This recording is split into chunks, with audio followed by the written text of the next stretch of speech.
This is Audible. Edgewise by Graham Masterton. Read by Susie James. Chapter 1. Lily was beginning to slide into a deep sleep when she heard a muffled clicking noise somewhere downstairs, like a door opening. Then a stumbling sound, as if somebody had accidentally walked into a piece of furniture in the dark. She raised her head from the pillow, frowning and listening hard. She knew that she had locked all the doors and set the alarm. Maybe it was Sargent, her black Labrador, trying to get out of the utility room. Sargent was 9 years old now, and he whuffled so loudly in his sleep that he kept waking himself up.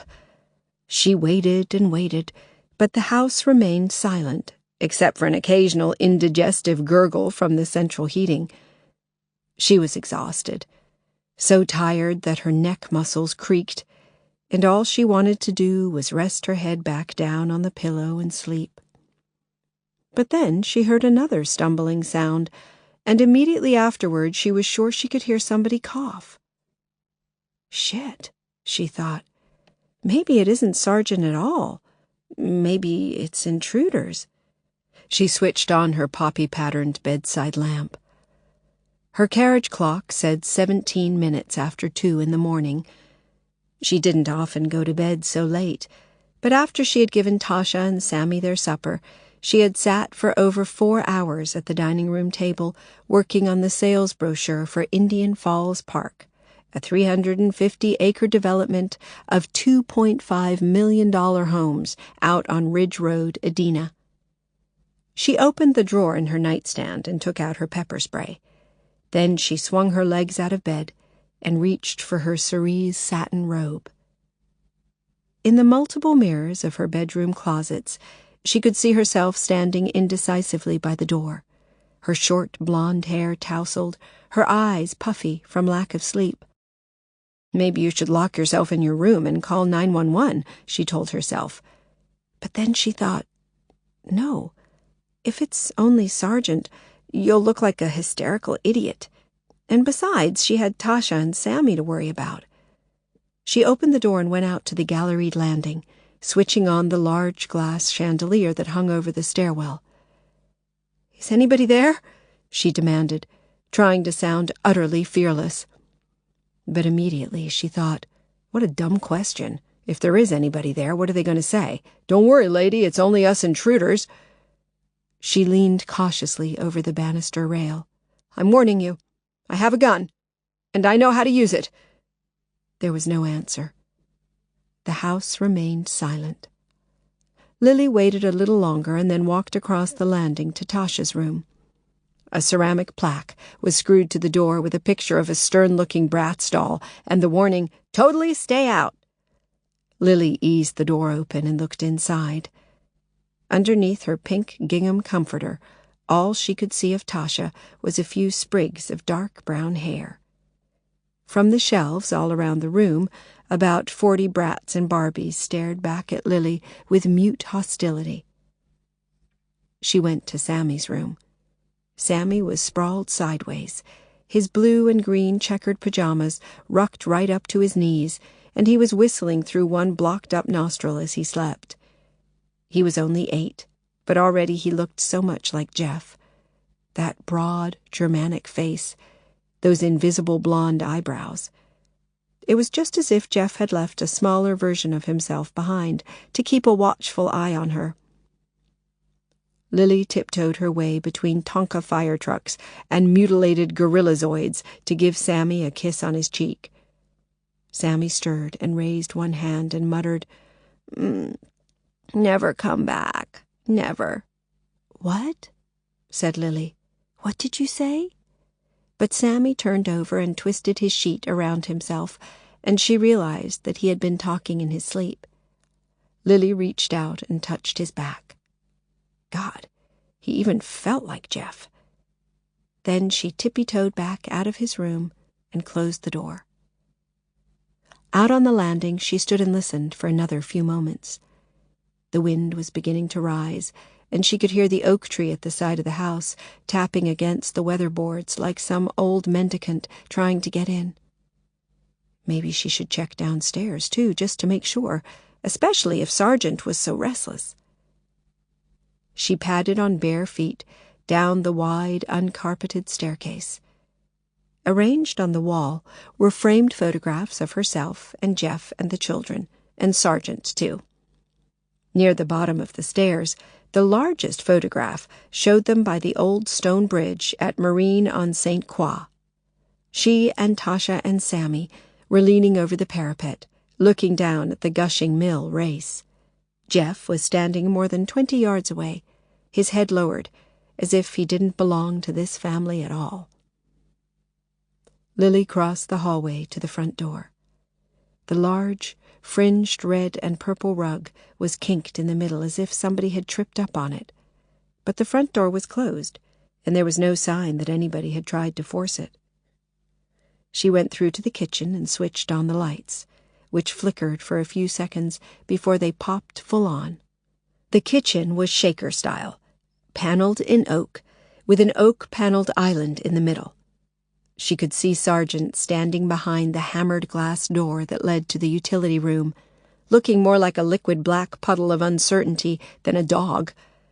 He made a huffing noise, but he didn't bark. Lily opened the door. "What's the matter, boy? Have you been having nightmares again?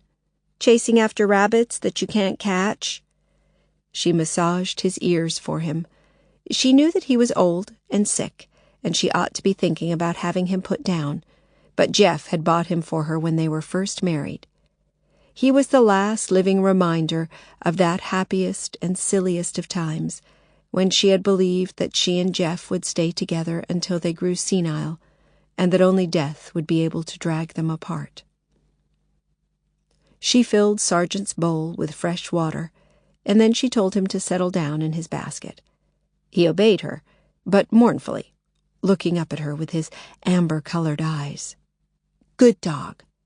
Why don't you dream of tortoises instead? You'll be able to catch them."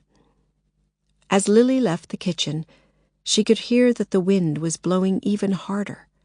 Not only was the oak tree tapping, but the swing on the back veranda had started to creak. Creak, squick, creak, squick, as if someone were pushing themselves backward and forward, or the memory of someone, anyhow. Lily didn't believe in ghosts, but she had been working in real estate long enough to know that some houses had spirits who stayed there long after their owners had moved away or died. She walked through the wide archway that led into the living room. There were folding mahogany doors on either side, but she rarely closed them. The living room was in darkness, with the floral drapes drawn, so that all she could see was the shadowy shapes of chairs and couches. No, nobody here. It must have been the draft rattling the doors.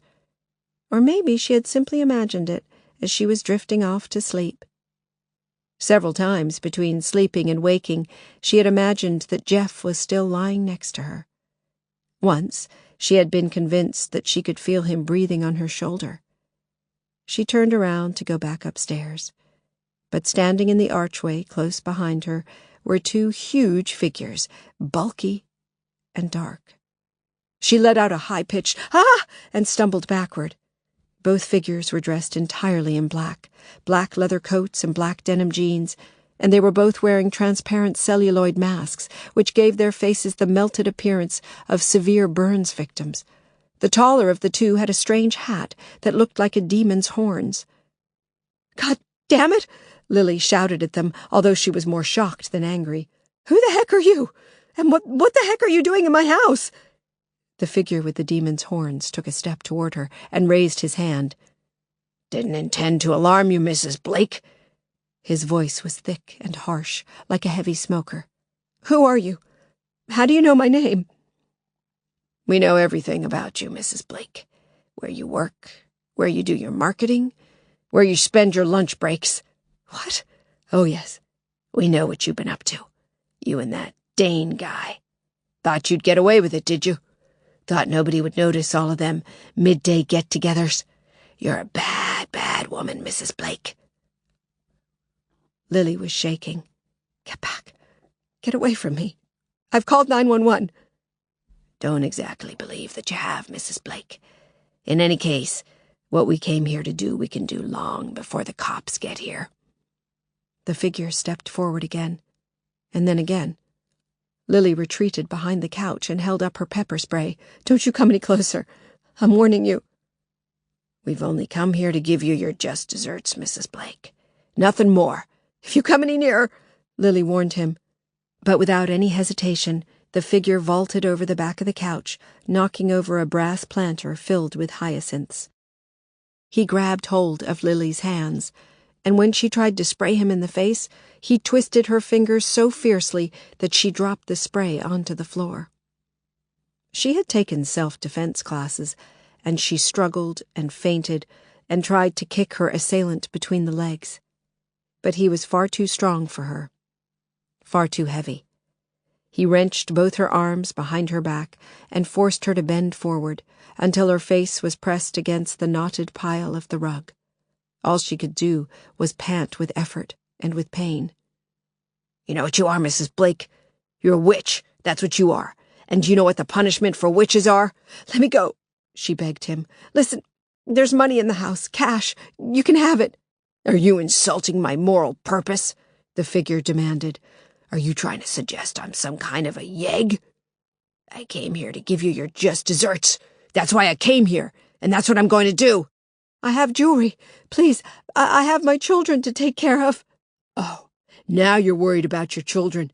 Maybe you should have thought about your children when you was bouncing around on that waterbed with Robert Dane." "Who the hell are you?" Lily panted. "Who sent you here?" The man leaned forward, pressing his full weight onto Lily's back. She felt as if he was going to crush her rib cage. When he spoke, his lips were very close to Lily's ear, and his voice behind his celluloid mask sounded foggy and indistinct. "We was sent by God, Mrs. Blake. We was sent by God to carry out divine retribution." The other figure came around the couch, and between the two of them, they lifted Lily up. She had never felt so helpless in her life, and her heart was beating like a panicking bird's. "Tasha!" she cried out, although her voice was so choked that Tasha couldn't possibly have heard her. "Tasha! Call the police!" "Thought you'd called the police already," said the figure with the demon's horns. "You weren't trying to mislead us by any chance." "Just let me go," Lily pleaded.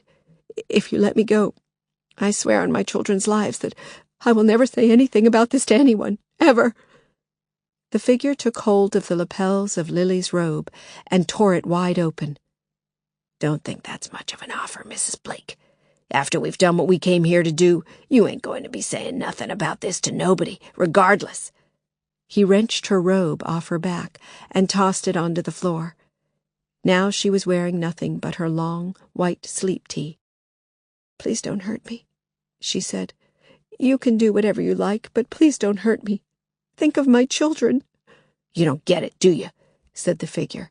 He leaned forward until his celluloid mask was only 3 inches away from her face, and she could see his eyes glittering behind it like black beetles. He smelled strongly of cigarettes and onions and something aromatic like creosote. "The children is the reason we're here." "What?" "You won custody, didn't you? You gotta take sole care of 'em. But taking care of children, that's a very burdensome responsibility. You need to be moral, don't you, and set a good example. You need to be a shining light. No drinking, no cursing, no bad-mouthing your former partner, and no indiscriminate fornication with guys who ain't fit to wipe your former partner's rear end." Lily stared back at him, horrified. "Did Jeff send you? Is that it?" "You don't need to know nothing more, Mrs. Blake, except that you're getting what you justly deserve." Lily screamed at him and threw herself wildly from side to side, trying to break free. She was so frightened and so furious that she felt as if she were going insane. Let me go, you bastards! Let me go, let me go!" But the figure with the demon's horns swung his arm back and slapped her across the face, so hard that it made her ears sing. She stopped struggling at once and dropped her head down. She could feel the side of her mouth swelling up and her left eye closing. "Don't struggle," the figure admonished her. "There ain't no future in struggling." "There ain't no future at all," said the other figure, speaking for the first time, and then giggling. Between them, the two figures half dragged and half carried Lily into the kitchen. Behind the frosted glass door which led to the utility room, Sargent appeared, and stood there blackly and silently, watching their distorted images as they made their way around the island. He whined in the back of his throat, but still he didn't bark. The figure with the demon's horns stood over Lily and said, "I want you to know that this is a sacred duty, and there ain't nothing personal in it. Like, I don't want you coming back to haunt me." Lily said nothing. Her mouth was too swollen, and she felt too numb. The figure hesitated a moment longer, and then said, "Look at you. You look like a witch in that nightgown, all ready to make her peace with God." Lily was trembling with shock. The other figure, who was gripping her arms, let out another giggle and then a snort. The figure with the demon's horns dragged over one of the wheelback kitchen chairs and pushed Lily back until she was forced to sit down in it. Out of his pocket, he produced a coil of washing line cord and lashed up her arms and her waist and her ankles, knotting the cord so tightly that it cut into her skin. "You won't hurt my children, will you?" Lily managed to ask him in a bruise-muffled voice. "Do I look like somebody who would hurt a child?" the figure asked her. "There's a whole lot of difference between divine retribution and unnatural cruelty, believe me." "Just don't hurt my children, or by God, I will come back and haunt you. I swear I will haunt you day and night for the rest of your miserable, worthless life." The figure said nothing, but walked across the kitchen to the refrigerator and lifted out a gallon-sized container of spring water. He came back, unscrewing the cap. "Do you know why witch-finders used to duck witches in water?" he asked. "There was 3 reasons. 1, to make them confess to their liaisons with Satan. The second, to see if they floated or sank. If they floated, then God's own water refused to take them to its bosom, and their guilt was manifestly proven. But the 3rd reason was to soak their clothes, so that when they were burned, they burned more slowly and suffered the pain of their punishment for a whole lot longer than they would have done if they had been burned dry." "What?" said Lily. She couldn't understand what she was hearing. But without any hesitation, the figure held the container over her head and emptied it all over her. It splashed all over her hair and her face and drenched her sleep tea, and she couldn't stop herself from gasping. The figure tossed the empty container across the kitchen. Then he nodded curtly to his companion, and the 2 of them bent down on either side of her. They gripped the kitchen chair and heaved it up until Lily was sitting on top of the island. "What are you going to do to me?" asked Lily. High up like this, she felt even more vulnerable. "Well, you're a witch, and this is the prescribed way for dealing with witches. As close as I could manage, anyhow. These modern homes, they may have all the modern built-in accessories, but not too many of them can boast a stake for the burning of witches, can they?" The other figure had temporarily disappeared, but he returned only a few moments later, carrying a green plastic gasoline can. Lily could hear the gasoline sloshing inside it. "Oh, God," she said. "Well, it might be a good idea to ask for the Lord's forgiveness in your final moments." "Oh, God, you're not going to burn me. Please don't burn me. I'd rather you shot me." "That'd be kind of difficult, since I don't carry a gun of any kind, and neither does my friend here." "Then for God's sake, strangle me, but please don't burn me. I couldn't stand to be burned." "I gather it's pretty damned painful, for sure. But the pain you've caused, Mrs. Blake, don't you think you deserve it?" Lily tried to appeal to him again, but she was so terrified that she began to hyperventilate, and she couldn't get the words out. She watched with dread as the figure unscrewed the cap of the gasoline container and began steadily to pour it all over the floor around the kitchen island and splash the sides of the island itself. The reek of gasoline was overwhelming, and the air was distorted by its fumes, as if everything around her were a mirage. At last she heard a woman say, "Please, don't do this." To her surprise, it was her. She was amazed that she sounded so reasonable and detached, almost as if a separate Lily Blake were pleading on her behalf. "If Jeff sent you, if Jeff has a problem with custody, I'm sure that we can work something out. I can talk to my lawyer first thing in the morning." The figure with the demon's horns said nothing, but backed away from the island toward the kitchen door, while his companion crouched alongside him, pouring a trail of gasoline across the tiles. "You won't get away with this," Lily insisted. "And if Jeff sent you, neither will Jeff." The two figures reached the kitchen door and stepped outside into the hallway. The figure with the demon's horns took out a cheap flip-top cigarette lighter and flicked it into flame.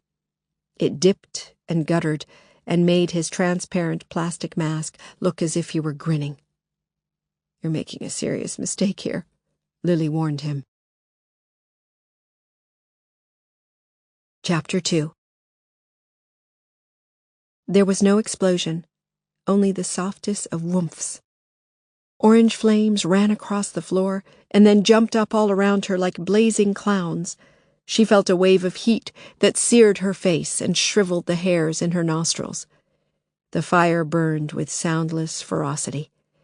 Within a few seconds, it had consumed almost all of the oxygen within the circle of flames that surrounded her. She gasped for breath, but the gases she inhaled were so hot that she had to clamp her mouth shut and keep it shut. She could smell her hair burning, and she could see the skin on her forearms starting to redden. Sargent was barking now, and throwing himself up against the utility room door. Lily was fully aware of what was happening to her, but she felt preternaturally calm. "No matter how I do it, I have to get myself out of this fire, and I have to do it now." The oak-paneled sides of the island were already blazing. They were thickly polished with beeswax, and they were crackling and popping and pouring out thick black smoke. She realized that she would probably choke to death before she was actually cremated.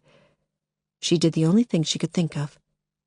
She bent her head forward as far as she could, hesitated for a moment, and then threw herself violently backward. Her chair tilted, rocked, but it didn't overbalance. Desperate for air, she bent her head forward again and threw herself backward a second time. There was a split second in which the chair was teetering on its back legs. Then she crashed off the island onto the floor, knocking the back of her head on the terracotta tiles and jarring her spine. Gasoline flames were still dancing all around the island, but on the tiles they had almost burned themselves out. She managed to kick herself away from the island with one blistered foot and rock the chair onto its left side. She rocked it again and again until she had rolled herself clear of the fire, almost as far as the kitchen door. She felt bruised and half concussed, and she was quaking with shock. The kitchen door was shut, but Sargent was still furiously barking, and the smoke alarm was screeching.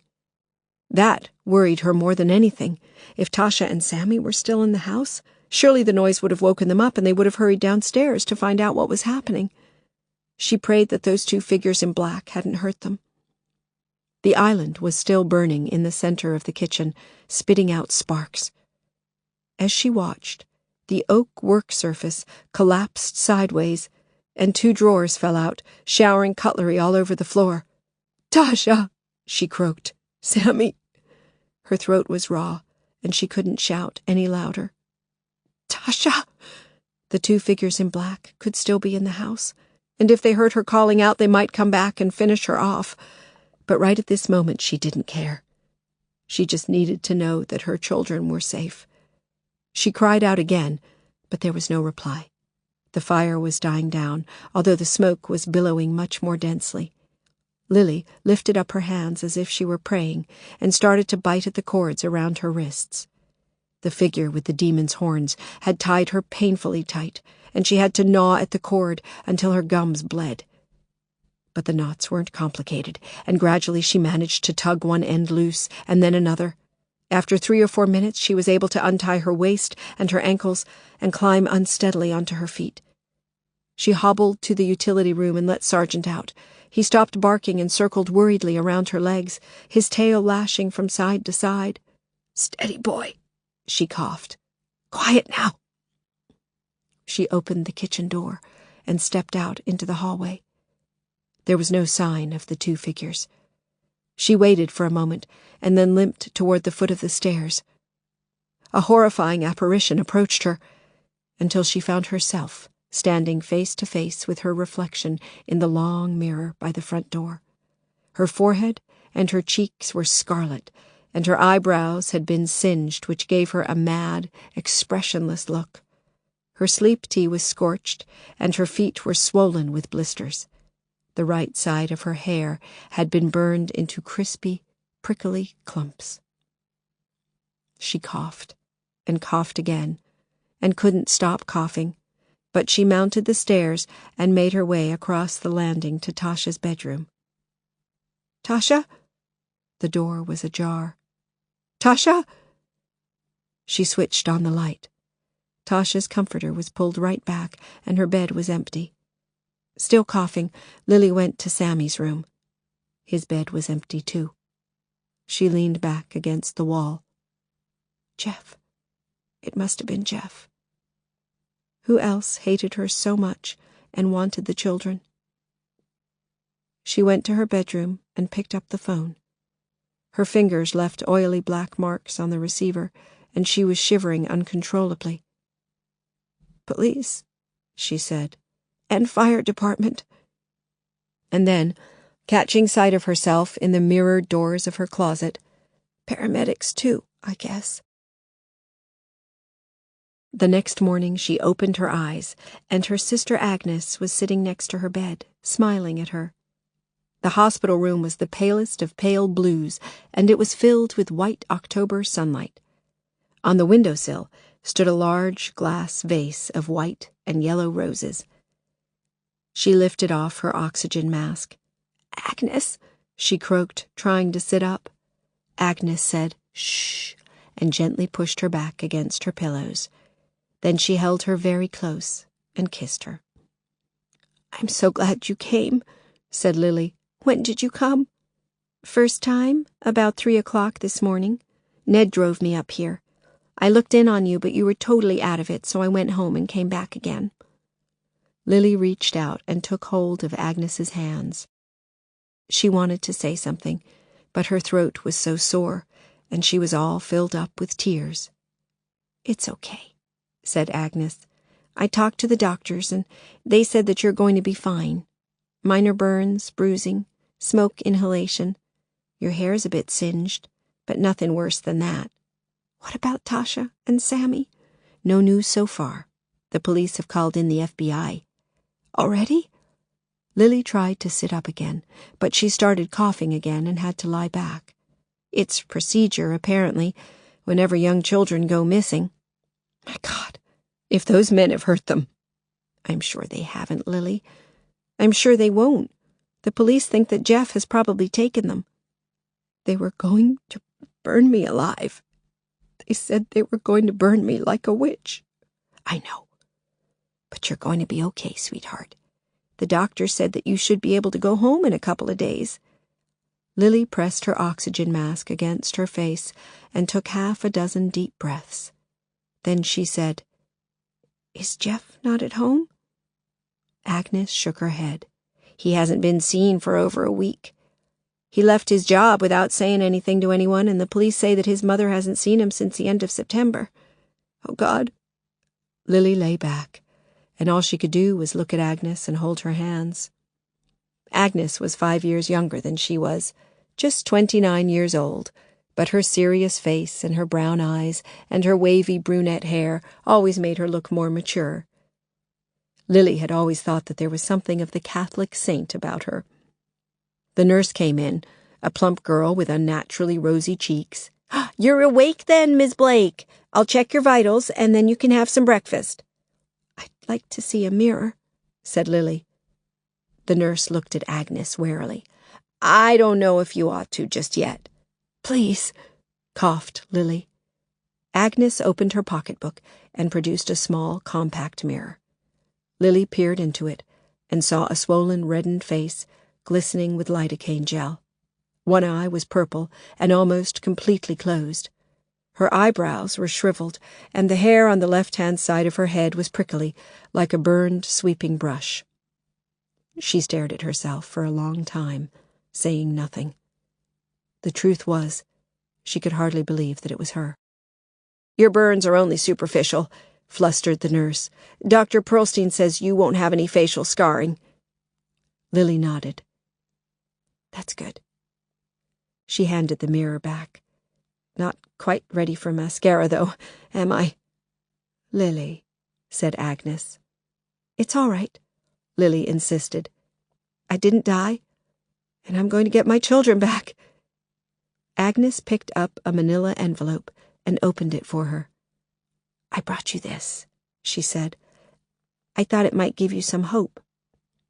It was a color photograph of Tasha and Sammy taken in the summer when they had spent a week with Agnes and Ned in Wayzata. They were sitting on the swing in the backyard, surrounded by roses. Sammy had his left eye squinched up against the sunshine. Tasha was throwing her head back and laughing. Lily looked at it for a moment, and her eyes suddenly filled up with tears. "I'll get them back," she said, and she was quaking with emotion. "I don't care what it takes. I'll get them back. And those men who took them, they're going to burn in hell." Early that afternoon, Special Agents Rylance and Kellogg came into her room and stood beside her bed with their hands in their pockets. Special Agent Rylance was the older of the two, with a gray comb-over and dark pouches under his eyes, and suspicious-looking stains on his yellow satin necktie, while Special Agent Kellogg was young and thin-faced and edgy, with a slicked-back pompadour and sideburns that made him look curiously dated, as if he had stepped out of a high school prom in 1965 for a cigarette and unexpectedly found himself in the 21st century. Already there were more than a dozen get-well cards beside Lily's bed, and it seemed as if the nurses were bringing in fresh flowers every few minutes. Agent Rylance picked up one of the cards and read it. "Best wishes from Benny and Fiona and Bill, and all at Concord Realty. God be with you." He put down the card and said, "Doctors said you could have been barbecued, Mrs. Blake. You sure lucked out there." "Luck had nothing to do with it," Lily coughed. "I was trying to survive." Special Agent Kellogg said, "The police pretty much filled us in on the problems that you've been experiencing with your ex-husband. The custody battle, all of that. But did he ever give you any indication at all that he might be thinking of kidnapping your kids? Or trying to harm you?" Lily cleared her throat. "Never. I mean, Jeff always had a temper, but he was childish, rather than vicious. He slammed doors and shouted and broke things. He never hit me. Most of the time, whenever he got really angry, he just stormed out of the house." "These two men who took your kids, do you have any idea at all as to who they might have been? Like, did your ex-husband ever mention that he was joining one of those fathers' action groups?" "No, Jeff isn't really a joiner. He wouldn't even join a carpool. The thing is, Mrs. Blake, the way your children were taken and the harm that was done to you, we've come across several similar instances of this before, most of them in Minnesota and Wisconsin and Illinois. Children being kidnapped and their mothers being ritually burned to death." Special Agent Rylance said, "We've been trying to track down these sickos for 3.5 years now. We believe they belong to an organization calling itself Father's League Against Mother's Evil, FLAME for short." "I still can't believe that Jeff would want to see me dead. I mean, he's very emotional, very unstable, but I don't think he's capable of killing the mother of his own children." The police said that one of the guys who attacked you accused you of having an affair." He opened his notebook and squinted at it, as if he was having trouble reading his own writing. Robert Dane? Is that right?" "Sure. Robert and I dated a few times. He works for the neighborhood revitalization program, and that's how we met. But it's never been anything serious. I've never brought him home, and Tasha and Sammy don't even know about him." "Would your ex-husband be jealous if he found out that you were seeing another man?" I don't know. Maybe. He always used to say that I'd never find anybody else to replace him." "Okay," said Special Agent Rylance. "I'm just trying to get a hook on the guy." Lily took a few more inhalations of oxygen. Then she said, "I'd never bring Jeff down. When he and I were first married, everything was wonderful. We were so happy that I could hardly believe it was true." "So what went wrong?" "Money, mostly. When I met him, Jeff had a really great job at 3M in the IT division. We saved up and bought a 3-bedroom starter house in Bloomington, and when Jeff was promoted, we moved to West Calhoun, to the house I'm living in now. It was pretty dilapidated when we first moved in, but we started to fix it up, and we were hoping to sell it in a few years and upgrade nearer to Lake Harriet." "But then Jeff lost his job." "Not exactly. 3M merged 2 of their divisions, and Jeff was sidelined. All of a sudden, he had a smaller staff and much less money, and no real prospects of promotion. He had a blazing argument with the CEO, and he quit. He thought he could walk straight into another high-flying job someplace else. But of course, he was that much older, and the marketplace was crowded with young whiz kids. He ended up doing computer maintenance for a small company in Richfield." "So things got financially tight." "For a while. But then my friend Margaret Allison found me a job at Concord Realty. I loved the job. I still love it. I was only there for 6 months before I was promoted to area sales manager. By the end of the first year, I was earning 3 times what Jeff was bringing home." She shrugged, and then she said, "I guess that made him feel less of a man." "So that's when the marital disagreements started?" "First of all, we had endless petty arguments about stupid things like what we were going to eat for dinner and what color we were going to paint the den. Jeff used to say, 'Why bother asking me? You're the one who pays for it all.' Then our personal life started to suffer. You know, after a while we couldn't stay in the same room together for 5 minutes without having some kind of a row." "When was the last time you heard from him?" asked Special Agent Kellogg. 2 months ago. It was Sammy's birthday, and he asked if he could come round and give him a present. I said absolutely no." "How so? That seems like a pretty reasonable request." "Well, you'd think so, wouldn't you? But I let him come round to Tasha's birthday party last April, and he went crazy. He ended up pulling the tablecloth, and all the birthday food ended up on the floor." "I see."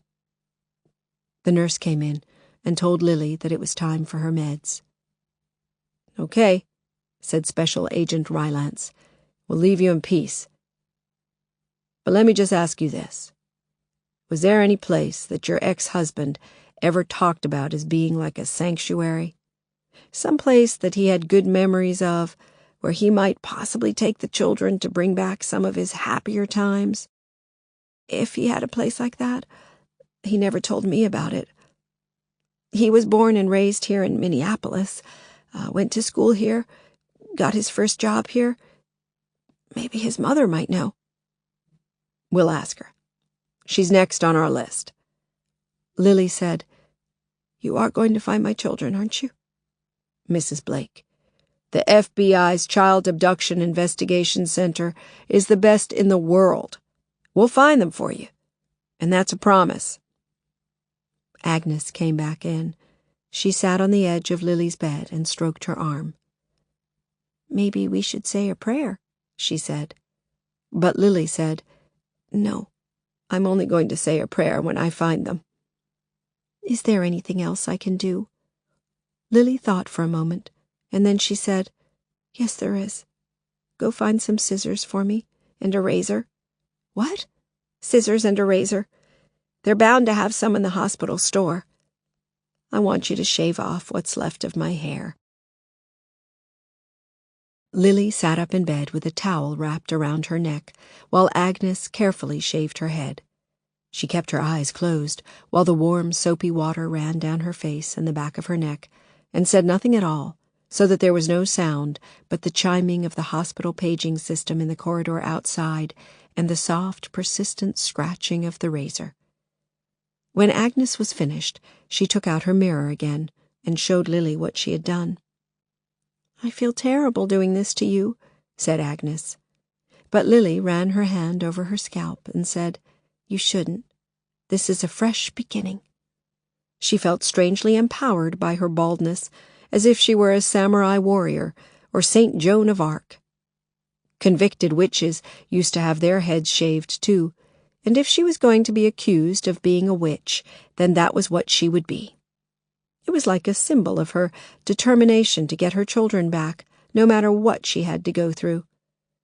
She was no longer that smart, tousle-haired real estate salesperson. She had another identity altogether, pure and strong. She was a mother who was seeking her revenge. "You should sleep now," said Agnes. "You need to get your strength back." "You bet," said Lily. "And the sooner the better." Her boss from Concord Realty came to see her too, Benny Bergenheim. He shuffled shyly into her room, carrying a ludicrously large bouquet of red roses and alyssum. Benny was a big man, over 6 feet 4 inches, and he was always self-conscious about his size and his weight, which led him to tiptoe around as if he were creeping up on people. He had a big face with a double chin and protuberant eyes, and he wore his hair brushed forward in a boyish fringe.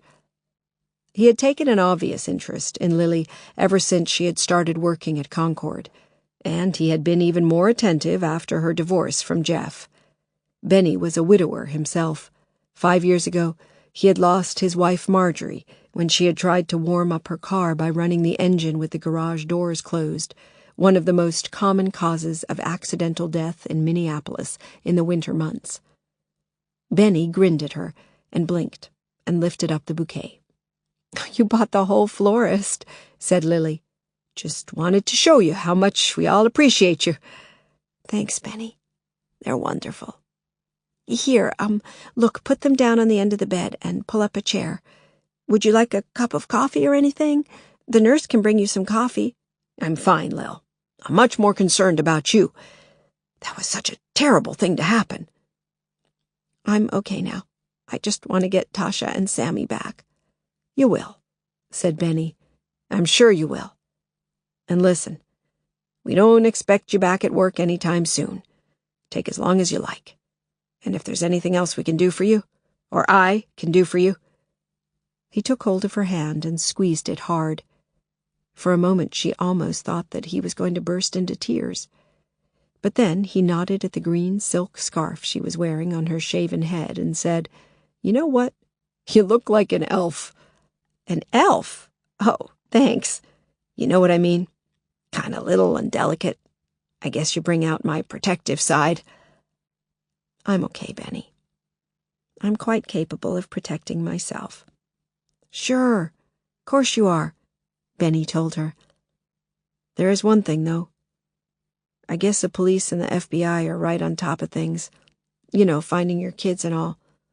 But a couple of years ago, my brother Myron found this great private detective when he was going through all of his custody problems with his first wife. He was a little off the wall, this guy, but he was some terrific detective.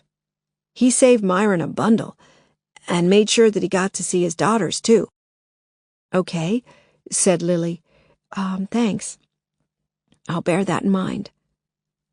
She paused, and then she asked him, "How's the Ridge Road development coming along?" "It's fine. Fiona's handling it for you. I don't want you to worry about work at all." Lily smiled at him. She knew how much he liked her, and she liked him too as a boss and a friend. But every time she looked into his eyes, she could see what he really yearned for. He wanted to see her sitting on the opposite side of the breakfast table, while he watched her admiringly and blessed the Lord for bringing him such a pretty young wife. The last person who came to see her, late in the evening, when all of her other visitors had left, was Robert. He knocked very gently on her open door. "Okay if I come in?" "Of course it is. I didn't think you were going to show." He approached the bed in his long camel hair overcoat, staring at her. "My God, Lil, what did they do to you?" She touched her scarf self-consciously and said, "Hey, it's not as bad as it looks. Half of my hair was burned, so I asked Agnes to shave it off." "But your face, too, honey. Your poor face." He sat down on the edge of the bed and put his arms around her. "I'm okay," she said. "I'm really and truly okay." She had promised herself that if Robert came to see her, she wouldn't cry, but she couldn't help it. Tears rolled down her cheeks, and then she sobbed so deeply that her chest hurt. Robert shushed her and kissed the top of her head and waited until she had recovered enough to speak. "Oh, Robert, it's Tasha and Sammy. They must be so scared. How could anybody have taken them away like that?" "They'll find them. Believe me. You're going to have to be brave." Lily sat up, her reddened face wet with tears. "I don't feel brave. I don't feel at all brave. But I feel really, really angry. I feel angry with the men who took them, and I feel even angrier with myself because I couldn't protect them. I've never felt so powerless." "Do the police have any leads yet?" She told him about Flame and all the questions that Special Agents Rylance and Kellogg had asked her. "Do you think Jeff had anything to do with it?" Robert asked her. "I don't know. I never would have believed that Jeff was capable of being so vengeful. But who else could it be?" "People can surprise you," said Robert. "People you thought you knew real well." He lifted her hands to his lips and kissed them. "I'm sorry I didn't bring you any flowers. I came straight over from a council meeting. I'll bring you some tomorrow." "You don't have to bring flowers. Look at all these. And they're going to be letting me out in a couple of days." "Okay, chocolates then. Or grapes, or a bottle of champagne. I'm on antibiotics. Can't drink." He looked her in the eyes. He was handsome in a rather ordinary way, with wiry blonde hair and a short, straight nose and a cleft in his chin. Although he didn't say anything, there was something in his expression that told her that their relationship was over. He was a plain man with straightforward tastes, considerate and fun to be with, but without much depth, and she could sense that this kidnapping and this assault were too complicated for him. If he carried on seeing her, he would have to help her recuperate both physically and mentally, and cope with the possibility that something dreadful might have happened to Tasha and Sammy. He checked his wristwatch. "I have to get home now, but I'll look in tomorrow, round about the same time." He kissed her again, and she very lightly kissed him back. Chapter 3. She was allowed to leave Fairview Hospital 4 days after she had been admitted. Agnes and Ned came to collect her in their Ford Explorer and take her back to their home in Wayzata to complete her convalescence. It was a bright, knife-sharp day, and already there were signs that the winter weather was dipping south from Canada. Ned said, "It's going to be a hard one this year." Ned wore a golden gopher's cap and a little ginger mustache, and was given to making educated predictions about everything from January's snowfall to this season's walleye population in Lake Minnetonka. Lily said, "Do you think we could make a detour?" "A detour?" said Ned. "Sure. You want to go home and pick up some things?" No, I want to call on Jeff's mother." Ned looked at Agnes and pulled a face. "Do you really think that's such a good idea? The police have already interviewed her, haven't they, and the FBI? "I know, but I need to look her in the eye and hear her tell me that she really doesn't know where Jeff is." "Even if she does know, do you think she'll tell you?" "She loved Tasha and Sammy. She knows how unhappy they must be without me. And what do I have to lose? The FBI haven't come up with any leads yet. Nothing at all. Well, I'm not too sure it's such a good idea." All the same, Ned drove them to the suburb of Nokomis, to the tree-lined street of small 1950s houses where Mrs. Blake lived. Next door, an elderly man was raking up heaps of red and yellow leaves, while his grandchildren kicked them and rolled in them and chased each other around the front yard.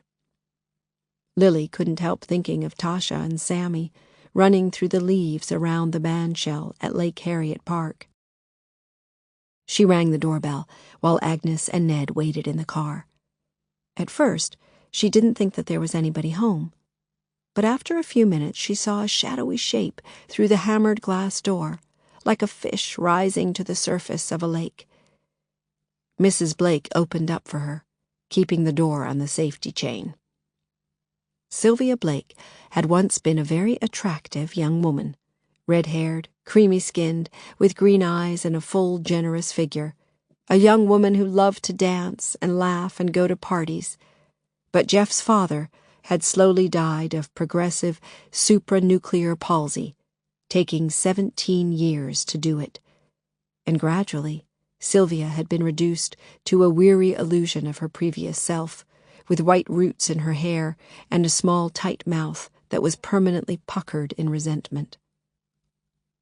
"Lily," she said, without any intonation whatsoever.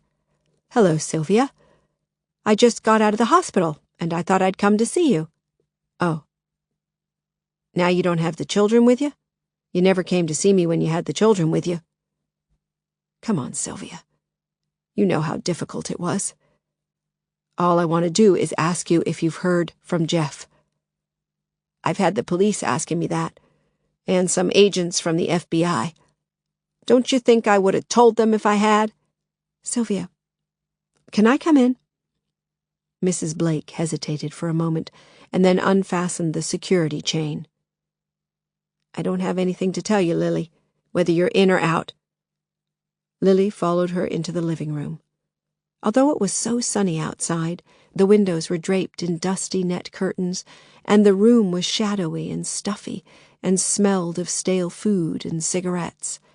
The furniture was all dark brown, with brown cushions, and over the fireplace was a dark reproduction of an ineffably gloomy fur trapper roasting a squirrel on a stick. "Who's that outside?"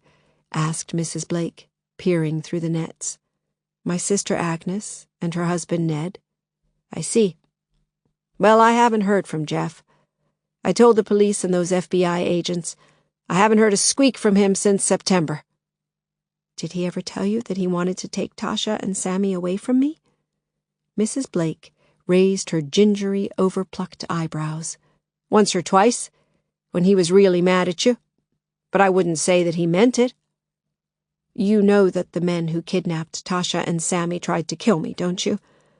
They tried to set fire to me." Mrs. Blake shrugged, but said nothing. "They tried to burn me alive, Sylvia. Look." With that, Lily tugged off her black, woolly hat. Mrs. Blake's eyes widened, and her left arm jerked up as if she was suffering from a nervous spasm. But still she didn't say anything. "Sylvia," said Lily, "even if you haven't heard from Jeff, even if you don't know where he is now, is there anything you can think of that might help me to find him? Was there any special place that he used to like to go to when he was younger? Someplace he felt happy and safe?" "This is my only son we're talking about here, Lily," said Mrs. Blake. "You ground him down, and you destroyed his pride, and then you took his children away from him.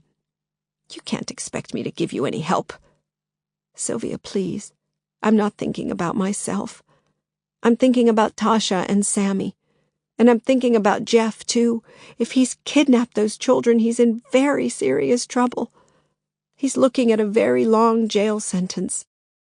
If I can find him, if I can persuade him to bring them back, maybe things will go much easier on him."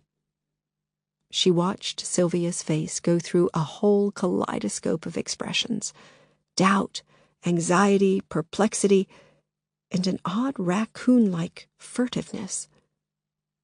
Come on, Sylvia. He's not going to be able to hide forever, especially with 2 young children. Mrs. Blake said, "You can't ask me that, Lily. Even if I knew, how could I tell you?" Lily took hold of her shoulders and looked her straight in the eyes. "Sylvia, you're a mother too. You know what I'm going through. Tell me." But Mrs. Blake lifted her hands away and said, "There's nothing to tell, Lily. Life never turns out the way we want it to, does it?" Lily spent the weekend in Wayzata with Agnes and Ned. They had 3 children, Petra, Jamie, and little William, who was only 22 months old. Every day was bright and sunny, and every day was colder than the day before. The kids spun around the yard in scarves and gloves and laughed and chased their cocker spaniel Red, and all Lily could do was stand by the window watching them and thinking of Tasha and Sammy. Sammy was his father's boy. He would probably be getting along okay, doing outdoorsy stuff like fishing and watching sport and playing basketball. But Tasha was much quieter and much more sensitive, and she had been deeply hurt by their marriage breaking up. Lily was worried that all the care she had taken to restore Tasha's self-assurance might have been scattered and lost forever. On Sunday afternoon, a gray Pontiac Grand Prix drew up outside, and Special Agents Rylance and Kellogg climbed out. Agnes brought them through to the living room, where they stood in front of Lily with the solemnity of Mormons. "I'm sorry, Mrs. Blake. So far, we don't have any progress to report. We've had 38 different sightings of children who might have been Tasha and Sammy, 17 of them here in the Twin City area, but one of them as far afield as Philadelphia." Special Agent Kellogg put in, "We've posted pictures on the FBI website, and we've sent out bulletins to every police headquarters in the country. This is what happens automatically with missing children of tender years, but we're doing a whole lot more than that. We have informants giving us inside information on fathers' pressure groups and any other organizations that might be involved in related activities." Lily was wearing blue jeans and a white roll-neck sweater, but she wasn't wearing a hat. Neither Special Agent Rylance nor Special Agent Kellogg asked her why she had shaved her head, but she had an idea that they understood what she was going through without having to be told. "So, no leads so far?" she asked. She paused, and then she heard herself saying, "Do you think they might be dead?" Special Agent Rylance looked at her, and his eyes were half closed, like a lizard's. "I won't try to deceive you, Mrs. Blake. The longer that a child of tender years goes missing for, the higher the likelihood is that they've been killed. But this is usually when we're dealing with your straightforward sex abductions. When we're dealing with your parental kidnaps, the survival rate is dramatically improved. But you still don't know for sure if it was my ex-husband who arranged to have the children taken. Not 100% no, I'll admit it. So it could have been some pedophile group or a couple of psychos?" "It could have been, I admit, but we're not inclined to think so. The longer that Mr. Blake stays missing for, the higher the chances are that your children are with him." "So what am I supposed to do?" asked Lily. "It's been nearly a week." Special Agent Rylance sat down next to her and took hold of her hand. "I want you to try and trust our expertise, Mrs. Blake. The NCAVC has truly amazing resources for finding missing children and abductees." "Like what? Like putting their faces on milk cartons?" "That's one way we do it, yes. But we also have huge resources of DNA samples and fingerprint files and telephone records and minute-by-minute credit card transactions. It's becoming increasingly difficult for anybody to vanish off the face of the earth." He looked at Lily for a long moment. "We'll find your children for you, Mrs. Blake. Don't you worry about that." But a week became 2 weeks, and in the middle of November the cold weather system came sweeping down from Alberta, and suddenly the streets of Minneapolis were whirling furiously with snow. Lily returned to her house, but after a few days she went back to work for Concord Realty because she couldn't stand sitting by the phone all day waiting for a call from the FBI, or sitting on the children's beds trying to remember what it felt like to have them there. She was even beginning to forget what their voices had sounded like. Her parents telephoned her every evening from Escondido in Southern California. Douglas Fraser was 74 now, with a bad heart, and Iris Fraser had recently dislocated her hip, so they couldn't make the trip to Minneapolis, especially now that winter was closing in. But they tried to reassure her that it was only a matter of time before somebody would recognize Tasha and Sammy on a street corner someplace and bring them home. Every time she put down the phone, however, she believed them a little less. Agent Kellogg called her too, sometimes 3 times a day, no matter where she was or what she was doing. But each day the calls were the same. "We had a sighting in Presque Isle, but it turned out to be a false alarm. Sorry." The snow grew thicker and thicker, and the lakes turned to stone. WCCAM Radio 830 forecast that this was going to be the worst winter in the Twin Cities area since 1864, when temperatures had dropped to -45.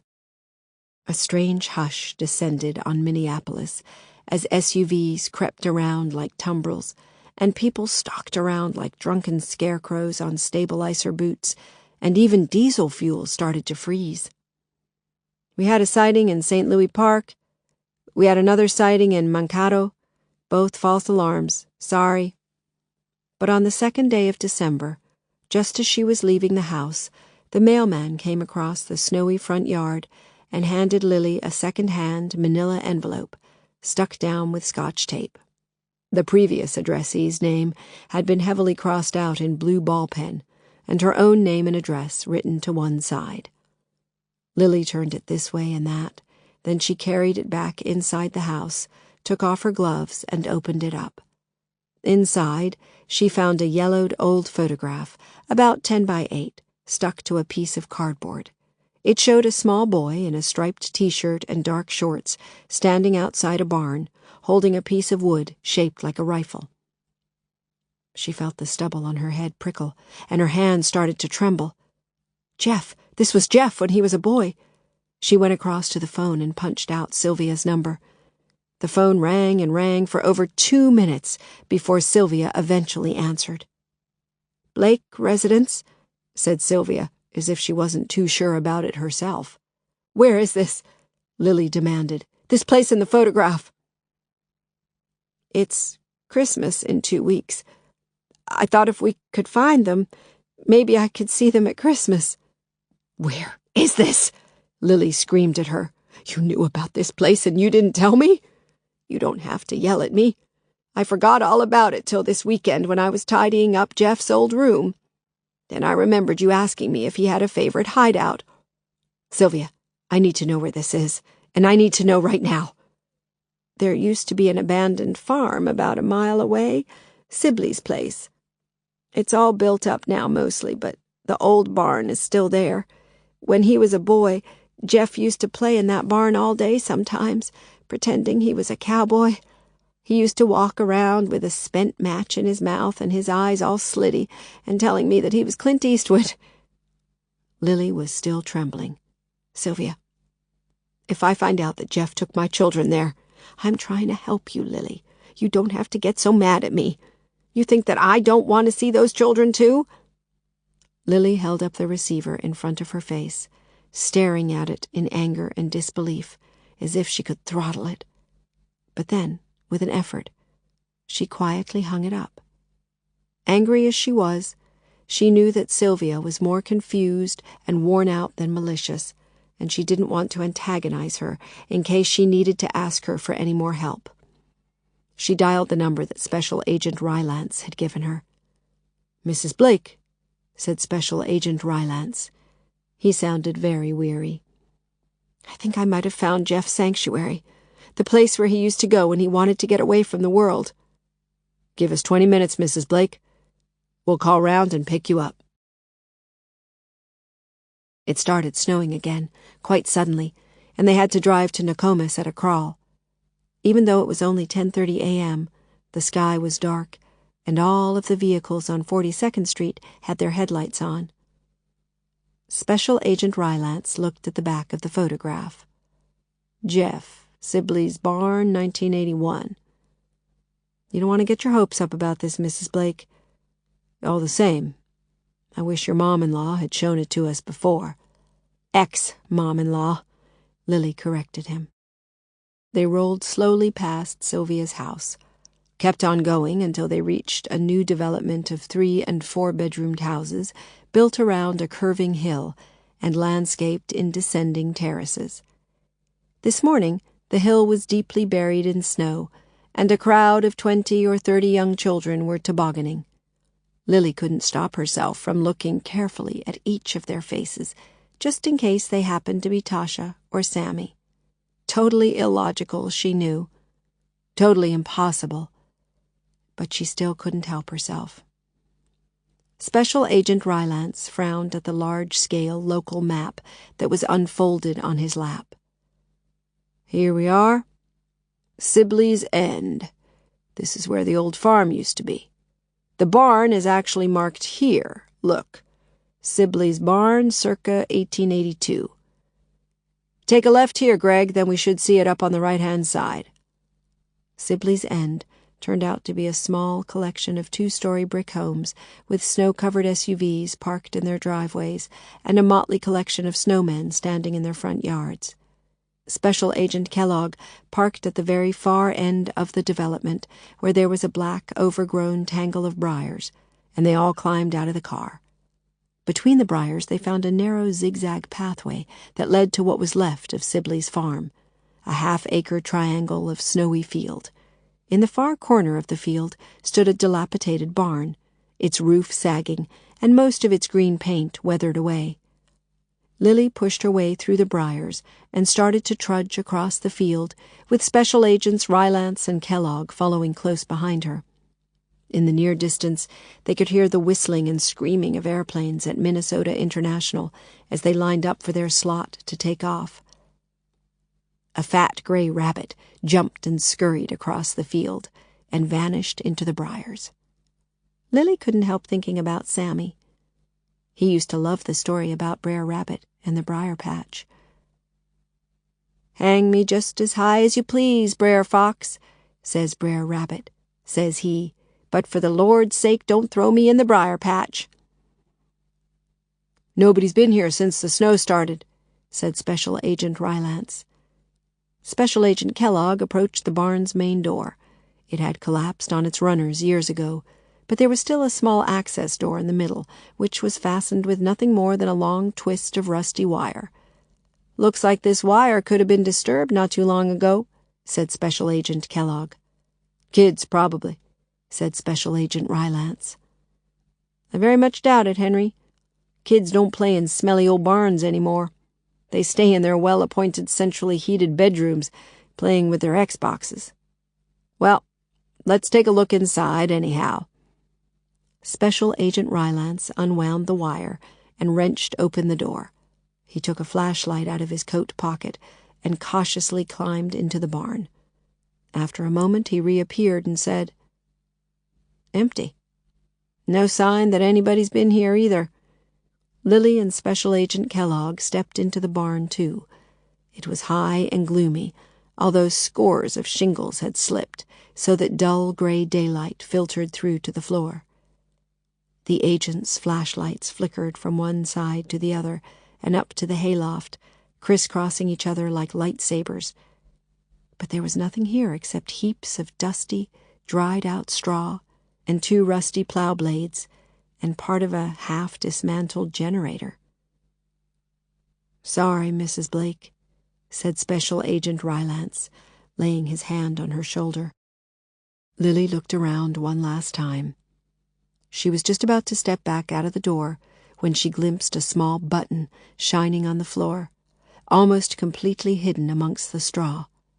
She turned to Special Agent Kellogg and said, "Here, can you point your flashlight down here?"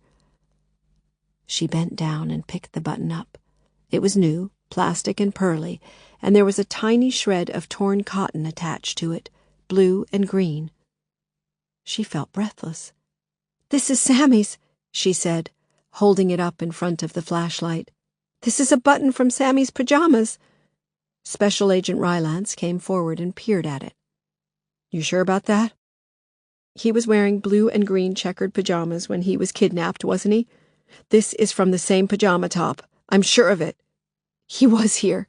He was here. So it must have been Jeff who took him." "Too bad you picked it up," said Special Agent Rylance. "Might have had a partial on it. All the same." He reached into his inside pocket and took out a crumpled brown envelope. "I'll send it to the lab, see what they can make of it. And we'll get some forensics people around here ASAP. Greg, do you want to call Murray Halperin for me?" Lily bent over again and quickly started to flick away the straw, trying to find any more evidence that Sammy had been here. But Special Agent Rylance quickly took hold of her arm and said, "No, Mrs. Blake. If Sammy was here, then this is a crime scene, and you mustn't disturb the evidence. It could make all the difference between finding your children or not finding them." Lily stood up straight and stared at him. "What do you mean, not finding them? You promised me that you were going to find them. You promised—" "Quickly was what I meant, Mrs. Blake. Finding them quickly." But Lily could see by the way he glanced across at Special Agent Kellogg that he hadn't meant quickly. Tasha and Sammy had been missing now for 46 days, and the FBI's own statistics were increasingly pessimistic with every hour that passed. Special Agent Rylance escorted her back across the Brer Rabbit field. Their breath smoked in the mid-morning gloom. As they climbed into the car, Special Agent Rylance said, "There's one consolation, Mrs. Blake. If you're right about that button, and it is Sammy's—" "It is. I'm sure of it." "Well, if it is, we have much less reason to be concerned for Tasha and Sammy's safety. If they were brought here, then it's almost certain that your ex-husband took them, and I very much doubt that he would injure them in any way." Lily looked back toward the old barn. "What will they do? The forensics people? Will they be able to tell if Jeff was there?" "They'll look for footprints, fibers, cigarette butts, you name it. If anybody drove a vehicle across that field on the night that Tasha and Sammy were taken, they would have left very deep tire tracks. And since it started to freeze only a few days later, the chances are that those tire tracks are very well preserved. We'll also start a house-by-house inquiry to see if any of the residents in this development saw anything unusual." Lily looked around. "If only snowmen could talk," she said. Chapter 4. But the snowmen remained mute, and the people who lived in Sibley's End had seen nothing, and the FBI forensic team found no tire tracks or distinctive footprints or any other material evidence. The single pajama button with the shred of blue and green cotton attached to it was the only indication that Jeff had taken Tasha and Sammy. Even then, Lily had bought Sammy's pajamas on sale at Dayton's, so there was no conclusive proof that the button was his. Christmas came, and the Twin Cities sparkled with lights and decorations, and it snowed for 3 days solid. Lily took Petra, Jamie, and William to the Holly Dazzle parade at the Nicollet Mall, and then for pizza and frozen custard at Marco's. She found it painful taking them out, but to watch them clapping and laughing at the marching Santas was a more endurable pain than sitting at home in her dark and empty house, waiting for phone calls that came less and less frequently. She spent Christmas Day with Agnes and Ned and the children. Before lunch, they bowed their heads around the table and said a special prayer for Tasha and Sammy and their safe return. Lily had bought Tasha the new Bratz disco doll and a talking robot for Sammy. She wrapped their presents in gold and silver and left them under the tree as a way of showing that they were not forgotten and that she expected them to be home soon. She was standing in the kitchen with Agnes, talking and drinking a glass of red wine, when Ned came in and said, "Lily, couple of gentlemen visitors for you." For a split second she thought, "Not Special Agents Rylance and Kellogg, please. Not with bad news. Not on Christmas Day." But then Benny Bergenheim appeared, with snow melting on the shoulders of his big red-padded windbreaker. "Lil, Happy Christmas!" He came tiptoeing into the kitchen and gave her a kiss. "I brought you a present," he said. He turned around and held his hand out. In the doorway behind him stood a thin-faced man wearing a long black overcoat and carrying a gray, wide-brimmed hat. The man gave Lily a small, tight smile and lifted up his hat by way of acknowledgement. He had dense black eyebrows and black, glittery eyes and a narrow, bony nose. His chin was blue as if he hadn't shaved since the day before yesterday. "Lily, want you to meet John Sioux. John, this is Lily Blake, who I was telling you about." "Benny," said Lily, trying not to sound too irritated. "Do you want to tell me what's going on here?" "For sure. John is the private detective who helped out my brother Myron. I thought since Christmas had come and the FBI still hadn't found where Tasha and Sammy were taken to, maybe John could have a try." "Benny, I know you mean well, but I really believe that the FBI are doing everything that anybody possibly can do." "I'm sure they are, Lil. But what do you have to lose? You know what it's like when we're having a tough time shifting an unattractive property. Sometimes it helps to bring in somebody new, so that they can look at the problem from a fresh point of view." "Agreed," said Lily. "But selling a clunker is a whole lot different from hunting for somebody who's taken your children. Those FBI agents told me that they have very carefully planned procedures so that they don't spook the people they're looking for." "Of course they do, Mrs. Blake," said John Sioux, "and quite right, too." He had a dry Minnesota accent, like a creaky door, and a slight lisp, so that "course" came out, "course." He stepped forward and put down his hat on the kitchen counter. "One of the great difficulties when you're looking for parental kidnappers is that their victims are often willing accomplices to their own abduction." "What do you mean? My children wouldn't have gone with their father willingly." "Maybe not to begin with, granted, but you can guarantee that he's giving them the time of their life, and you can also guarantee that he's been working on them since day one, undermining their feelings for you. It doesn't take much." Agnes snapped. Tasha and Sammy could never stop loving their mother, ever, no matter what Jeff might say to them. Sioux raised one eyebrow.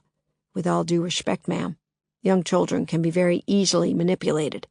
They're young children after all. They're supposed to be suggestible. That's how they learn things.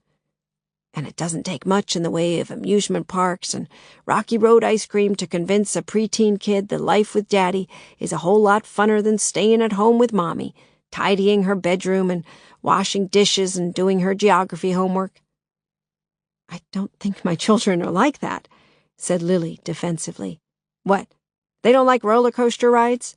They don't like ice cream? They don't prefer swimming to schoolwork?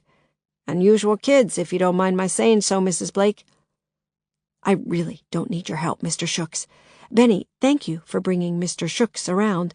I appreciate what you're trying to do, but I think it's best if we leave this investigation to the proper authorities." Sioux smiled at her. Although he was so dark and thin and saturnine, there was something strangely kind about his smile, as if he really understood what she was suffering. "Okay," he said. "The decision is entirely yours. Benny's quite right, though. Sometimes, if you look at a problem from a different angle, it can unravel itself right in front of your eyes, as if by magic." "Would either of you gentlemen like a drink?" asked Ned. "I still have about 2 gallons of my famous Christmas punch left over. Benny, how about you, Mr. Sioux? Care for a drink?" "Thanks, but no," said Sioux, still smiling at Lily. "I'd better take a rain check, too," said Benny. "It's solid ice out there, and I think I'm going to need my wits about me." "I'm sorry you've had a wasted journey," said Lily. Benny put his arm around her and gave her a hug. "Not at all. You know that I'd do anything for you, Lil. I just thought it might be worth giving John a crack at finding Tasha and Sammy for you. Like I said, he really helped out my brother Myron with his 2 daughters. Every time his ex-wife, Velma, tried to take him away, John found her in a couple of hours flat. In the end, I guess she got tired of trying. He never heard from her again. Sioux picked up his hat and turned to go. As he reached the door, however, Agnes said, "Do you really think you could find Lily's children, Mr. Sioux?" Sioux smiled at the floor. "Believe me, ma'am, I wouldn't have come here otherwise. Not on Christmas Day." Agnes looked at Lily. "Lily, maybe you should let him try. As Benny says, what do you have to lose?" Lily said, "I don't want to mess up anything the FBI might be doing, that's all. You see these stories on TV, when ordinary cops arrest undercover cops by mistake, thinking they're criminals, and blow the cover on a drug bust or something?" "I understand your concern, Mrs. Blake," said Sioux, "but we're not dealing with a sting operation here, and I don't have any more power of arrest than anybody else in this kitchen. All I intend to do is find your children and bring them back to you unharmed, and as quickly as possible." "But how can you do that, if the FBI can't do it?" "Because I'm not the FBI, Mrs. Blake, and I can call on resources which the FBI are unable or unwilling to employ." "Like what, for instance?" asked Ned. "You mean like—" and he silently mouthed the next 2 words. "The Mafia?" "No, nothing like that. There are forces in this world which are a great deal more powerful than the Mafia. More trustworthy, too." Lily could feel her heart beating, quick and hard. Adrenaline, released by the possibility that Sioux could actually do what he claimed he could do. "How long do you think it would take you to find my children? I mean, supposing I did ask you to look for them?" Sioux turned his head slightly and fixed her with his glittery eyes. "Hard to tell, exactly. Depends how far away they've been taken. But no more than 3 or 4 days, I shouldn't imagine." "If you're such a genius at finding people, how come you're not more famous? How come the FBI don't use you?" "Because what I do, Mrs. Blake, it comes at a very high price. Not always financially. Sometimes, in terms of money, it comes extremely cheap. But all the same, some people can't afford it. Some people can afford it, but don't want to pay it." "I don't understand." "You would, if you were to retain me." "Give us a ballpark figure," said Ned. Sioux said, "I'm sorry. I'd have to consult my resources first, find out what they were looking for. 1,000, 2,000, 10,000, what?" "You can name your price," put in Benny. "Concord Realty will pay. We just want to see Lily get her kids back." "How much did your brother pay?" asked Sioux. Benny thought about it and then frowned. "I don't know, to tell you the truth. He never told me."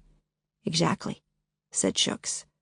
He turned again to leave, but Lily knew that she couldn't let him go. If he could really find Tasha and Sammy for her in 3 or 4 days, she didn't mind what it cost. She didn't even mind if she had to sell the house and live in some low-rent apartment in Cedar Riverside. "Mr. Sioux?" she said, and he stopped where he was, patiently waiting for what she was going to say next. He met her the next morning at 11 a.m. at Sibley's barn. It had stopped snowing, and an orange sun was suspended in a pale gray sky.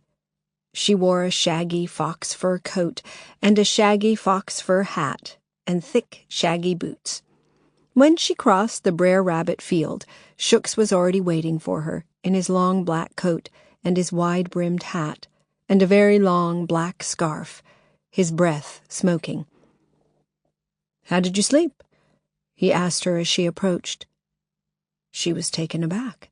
It seemed an incongruous question from a man who barely knew her. Yet somehow it made sense. He wanted to know how excited she was. "Not very much, as a matter of fact," she told him. "But then you must have known that." "I've looked inside the barn already," he said. "No physical evidence, just as the FBI told you. No footprints, no fingerprints, no fibers." "So now what?" "We find out what happened here first." "How can we do that if there's no evidence?" Sioux smiled. I said no physical evidence. But people leave more than physical evidence. They leave a resonance, an echo, a smell of themselves. The FBI tried manhunting dogs. They couldn't pick up any scent at all. I'm not talking about that kind of a smell. Here, come into the barn and I'll show you what I mean. Lily hesitated for a moment, but then she stepped through the access door into the barn, and Sioux followed her. She stood amongst the straw while he circled around and around her, trailing his fingers against the walls. "What are you looking for?" she asked him. He stopped circling. "They were here, all right. I can hear them." "You can hear them? What do you mean?" He approached her with his hands held up to the sides of his face. He stopped only 2 or 3 feet away from her, and it was then that she saw that his eyes had rolled up into his head, so that only the whites were exposed. She took a step away from him, and then another. He looked grotesque, like a death mask. "Where are we going?" he suddenly said. But he didn't speak in his own voice at all. He sounded high and childish. In fact, he sounded exactly like Sammy. Lily felt her scalp crawl with fright. This wasn't ventriloquism or mimicry. Somehow this was Sammy talking through Sioux' lips. "How are you doing that?" she demanded. "That's Sammy. How are you doing that?" "Mommy's going to be worried," said Sioux. And this time he spoke in Tasha's voice. "I think you should take us back home." "Don't you want to come on vacation?" he replied, and now he was talking like Jeff. In fact, he sounded so much like Jeff that Lily couldn't stop herself from turning around to see if Jeff was standing behind her. "Mommy won't mind if we take a few days' vacation. We can swim on the beach, we can go horseback riding, we can do anything you want." "But does Mommy know?" asked Tasha. "I'll call her, I promise. The trouble was she didn't want me to see you, so the only way was to have those friends of mine sneak you out of the house." "I'm cold," said Sammy. "I don't want to go on vacation. I want to go back to bed." "Don't you worry. My friends are bringing a car for us. There are blankets in the back, and it'll be warm. You can sleep on the way." Lily slowly approached Sioux and said, Jeff, listen to me. Jeff, where are you taking them?" But it was Sammy who answered. "I don't want to go on vacation. I want to go home." "Jeff!" shouted Lily, taking hold of Sioux' upraised wrists and shaking him. "Jeff, where are you taking them, Jeff?" There was a long pause. Somewhere up in the eaves of the barn an owl flapped and gave a hollow moan that was unnervingly human. Sioux slowly closed his eyes, and when he opened them again, his black, glittery pupils had reappeared. He looked at Lily's hands gripping his wrists, and he gently but firmly pried himself free. "You heard them, then?" he asked her. "Of course I heard them. You spoke like Sammy and Tasha, and you spoke like Jeff, too. How did you do that?" "It's a well-known phenomenon, Mrs. Blake. Scientists call it auditory persistence." "What?" "It's very simple. After we say anything, our words continue to resonate for a very long time. Days, or even weeks, depending on where they were spoken, and with how much vehemence." He tapped his forehead with his fingertip. "Anybody who has the sensitivity can pick them up. It's a talent. I inherited it from my great-great-grandfather on my mother's side, who was a Duakantan Sioux. The Sioux call it ghost-talking." "So that was actually them? Their actual voices, Tasha and Sammy and Jeff?" Sioux nodded. "Absolutely. You heard them for yourself. And so far as I'm concerned, those voices prove beyond any shadow of a doubt that your ex-husband kidnapped your children and tried to have you killed." "So where is he now?" "It sounds like he was planning on going someplace warm. Who knows, Mexico maybe?" "I thought you could find out." "Oh yes, but not me personally. I don't have the man-trailing skills for that. But I have an acquaintance who does." "Then what are we waiting for?" You remember what I was saying at your sister's house about the price that has to be paid?" "Yes. So what? I'll pay anything." "I know. But I have to warn you that my acquaintance may not be tempted." "I don't understand." "I think you'd better meet him. Then we can see if he's willing to help." "All right, then. When?" Lily went back home feeling jumpy and impatient and unnerved. The house was chilly and silent. The long case clock in the hallway had stopped, and the log fire in the living room had burned out. She went into the utility room, and Sargent was dozing in his basket. He looked up at her sadly. She could have believed that Sargent was pining for Tasha and Sammy more than she was. She hunkered down beside him and ruffled his ears. "Don't you worry, boy. Mommy's found a man who can bring them back to us. I hope so, anyhow." Sargent made a whining noise in the back of his throat and licked her hand. The phone rang. It was Special Agent Kellogg. "We had a sighting at Estherville, Mrs. Blake, a few miles over the border in Iowa. 2 kids very similar to Tasha and Sammy in appearance, but the Iowa State Police have just emailed us pictures, and I'm afraid it isn't them. Sorry. I was hoping to give you a belated Christmas present." Lily was tempted to tell him what Sioux had managed to find out in Sibley's barn, that Jeff had taken the children and had probably headed south. But she decided against it. She guessed that Special Agents Rylance and Kellogg would be pretty irked if they found out that an amateur was interfering in their investigation, especially a part Native American amateur who could talk in other people's voices. She took Sargent for a walk. The streets were snowy, and the world was utterly hushed. The oaks were bare of leaves, but they were clustered with hundreds of black crows, as if the souls of all the children who had ever died in Minneapolis had gathered together to hold a vigil. She still believed that Tasha and Sammy were alive, but she wondered how mothers could bear it when their children were killed. The emptiness and the sense of loss must be almost maddening. She was walking across the empty park when her cell phone rang. "Mrs. Blake, this is John Sioux. My acquaintance says that he can see us tomorrow at noon." "Did you tell him that I can pay him anything he asks?" "That didn't really arise." "What do you mean? I have to get my children back. Whatever he wants, he can have it." "I'll call for you tomorrow, Mrs. Blake." He hung up. Lily checked her screen, but he hadn't left a number. She stood in the middle of the park, surrounded by snow and silence, and for the first time in her life, she felt as if she were the only person left alive on the entire planet. Chapter 5. The next morning, while she was sitting in the dining room, drinking a cup of coffee and working on a brochure for the Shingle Creek development, the doorbell chimed. She opened the door, and it was Benny, with a boiled bell hat that was 2 sizes too small for his head. "Benny, come on in." "I was on my way to Tangletown. Thought I'd call by." "Like some coffee?" He stamped his snowy galoshes on the mat. No, I can't stay long. I've got a viewing at the Starling property." "Well, if you can sell that old ruin for the asking price, you're a better realtor than I am." He took off his padded coat and his hat, and perched his hat on top of the banister post. "Did you meet John Sioux yesterday?" he asked her.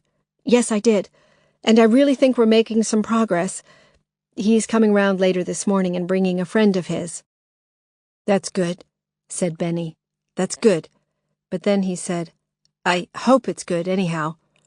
"You hope it's good? The way you talked about him before, he's the best detective since Sherlock Holmes." "I don't know, Lil. Maybe it's nothing. But I met my brother Myron yesterday and told him that Sioux was going to be working on your case. He said, fine, good, he'll definitely get your kids back for you. But for some reason, he didn't seem too easy about it. I asked him if there was anything wrong, and he said no. Then I asked him what Sioux had charged him because I wanted you to have some idea of what you were letting yourself in for, cost-wise, and he said it wasn't the money." "It wasn't the money?" "That's what he said. I didn't know what he was talking about either, so I asked him, if it wasn't the money, what was it? and he said it was his conscience." Lily sat down at the dining room table. His conscience? He didn't explain himself any more than that? Benny dragged out a large green handkerchief and blew his nose. "I told him that I still didn't understand what he meant, and I told him that if he knew of any risk in doing business with Shooks, he needed to warn me about it, because I certainly don't want you to come to any harm.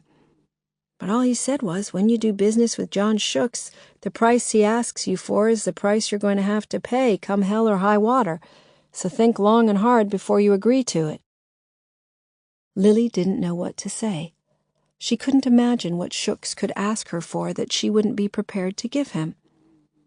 She wanted Tasha and Sammy back at any price, and even if Shooks asked her for $1 million, she was sure that she could find some way of raising it. Not only that, she was a seasoned negotiator, and she knew exactly how to cut a deal and draw up a contract. Before she entered into any kind of arrangement with Shooks, she would make sure that all of the angles were covered, legal and financial, and that he wasn't able to spring any unpleasant surprises, like finding Tasha and Sammy, but refusing to hand them over unless she trebled his fee. Not that she believed he would. Benny said, "Maybe I'm making something out of nothing at all. Myron can have his funny moods, you know, laughing his socks off one minute, all doom and gloom the next. I thought he was real happy with what Shooks did for him, which is why I introduced him to you. I just thought I'd better give you the heads up in case." "Well, I appreciate it," said Lily. "But it sounds to me as if Myron could be feeling guilty about taking the children away from Velma and getting the court to cut down her alimony. I mean, once the dust has settled, some husbands and wives do regret how crappy they've been to each other while they were going through their divorce. I know I did. Well, now I don't, after what Jeff's done. But I did before." "Maybe you're right. I hope so. And I hope you get those kids back real quick." Benny peered at his wristwatch. "I'd better be heading off. I arranged to meet those people at 11:30. But he didn't immediately reach for his hat or his coat, and Lily sensed that he had something more to say. "What is it?" she asked him. He pulled a tight, embarrassed smile. "I'll tell you something, Lil. You must be psychic. I don't really know how to tell you this, especially since I feel so fond of you, but I've been going through your sales figures for the past 2 months, and I guess you know that you're way, way below target, and not showing a whole lot of improvement. It's been a tough couple of months, Benny. You know that. The market's been real sluggish." "Well, yes, sure, but I've had some negative feedback about you from some of our clients. Most of the local people we deal with, they're aware of what happened to you, the kidnap, the way you were nearly burned alive. Quite understandably, they're not 100% comfortable buying and selling their homes with you." "What?" "They're not unfeeling people, Lil. Far from it. But they know how traumatized you must be feeling. All they want to discuss with their realtor is customized kitchens and walk-in dressing rooms and escrow. They don't want to be treading on eggshells in case they accidentally mention fire hazards or child security." "I see. There's one thing more. Your hair. The way you keep your head shaved with that scarf and all. Quite a few clients have gotten the impression that you're undergoing chemotherapy. And to be honest with you, Lil, it doesn't put them in a very upbeat state of mind." "Oh, they think I have cancer? How depressing for them." I know, it doesn't sound very caring. But if people think that their realtor has cancer, it doesn't put them in a very bi-receptive state of mind. Benny, shaving my head is a symbol. It's a female warrior thing. It's a witch thing. It means that I'm determined to get my children back. I know that, Lil. And so does everybody else at Concord Realty. But we can't afford to make our clients feel uneasy. So what are you suggesting? You want me to grow my hair back?" "It's not just that, Lil. I think you need to take some time off. If you want to carry on with the Mystery Lake promotion, that'd be fine. But I think you need to stay home. Concentrate on finding your kids and sorting your life out. Then we can talk about the way ahead." "The way ahead," Lily repeated, nodding her head. "Okay, Benny? If that's how you see it." "Lily, you know how I feel about you, don't you? I mean me personally, me, regardless of all this trauma." She didn't answer, but lifted his hat from the banister post and handed it to him. "I'll see you, Benny. Thanks for dropping by. Good luck with the Starling property, huh?" John Sioux arrived at her door on the last reverberating stroke of 11. Outside, a big black 1987 Buick Electra with green-tinted windows was parked at an angle in her driveway. Its engine was running, and its exhaust was smoking in the cold. "Are you ready?" asked Sioux. "It's only about an hour away, not even that." "Where are we going?" asked Lily, closing the front door behind her and double-locking it. "Black Crow Valley, about 6 miles south of the Minnesota River. We're going to be meeting my acquaintance, George Iron Walker." "And he's the one who can find Tasha and Sammy for me?" "He's the one who knows how to do it, yes." Sioux opened the car door for her. It creaked on its hinges. Inside, the seats were covered in worn black leather, and there was a strange, pungent smell, like Russian cigarettes. As they drew away from the curb, it started to snow, only lightly at first, but by the time they reached Bloomington, it was coming down thick and fast. "So your friend's agreed to help me?" asked Lily. "Let's just say that he's agreed to discuss what you want." "I never visited a reservation before." Sioux wiped the windshield in front of him with the sleeve of his coat. "You're not going to visit one now. George Iron Walker, he's not a hermit or anything like that, but he prefers to live way out on his own. He says that he needs the silence, so that he can hear the spirits all around him." "Oh." They drove for a while without talking. The highway ahead of them was so blinding white that Lily imagined she could see shapes dancing across it, like ghosts. After a while, she said, "How did you get to be a private detective, Mr. Sioux?" He sniffed. "By default, I guess. I used to be a newspaper reporter for the Minneapolis Star-Tribune, but I always relished the investigation part of it more than the writing part of it." He was silent for a while, smiling to himself. Then he said, "The trouble was, I relished it a little too much. I dug up a couple of juicy scandals involving city dignitaries and underage girls, and I was politely but firmly told that my services to the media were no longer required. You have to play the game if you live in a city like Minneapolis, Mrs. Blake. All your readers want to know is how lucky they are to live in such a prosperous, happy, morally uplifting place." "You have Native American blood in you. That's really interesting." "You think so? I'm only about an eighth native. Like my left leg is Sioux and the rest of me is German and Canadian. And I find it irksome more than interesting." "You can do that incredible thing with the voices." "Oh, sure. And I can always tell when the wind's going to swivel around, hours before it actually does. But my Sioux relatives all expect me to feel as resentful of the white man as they do, and my white relatives all think that I'm 1/8 inferior." They were driving due westward now, along the south side of the Minnesota River, though the blizzard was so intense that Lily could see nothing but the pines that bordered the highway, shaggy with snow. After 20 minutes without any warning, Sioux turned off 101 and headed along a narrow, bumpy road that ran alongside an ever-thickening forest. The road looked as if it had been cleared that morning by a snowplow, but fresh snow was already beginning to drift across it and clog up the tire tracks. "Not too far now," said Sioux, as the Buick bounced and creaked over the furrows. "It's not getting there I'm concerned about," said Lily. "It's getting back." "We'll be okay. Besides, we could do worse things than spend the night in the company of George Iron Walker. He's a fascinating man, George, especially when it comes to Native American culture. He knows it all. How the beavers all got together and made the world ready for men to live in, all that stuff." "The beavers did that? I thought it was God." "It's just one of those Dewakanton legends. But George takes it all very seriously." He's very political, too, when it comes to Native American affairs. You know the casino at Thunder Falls?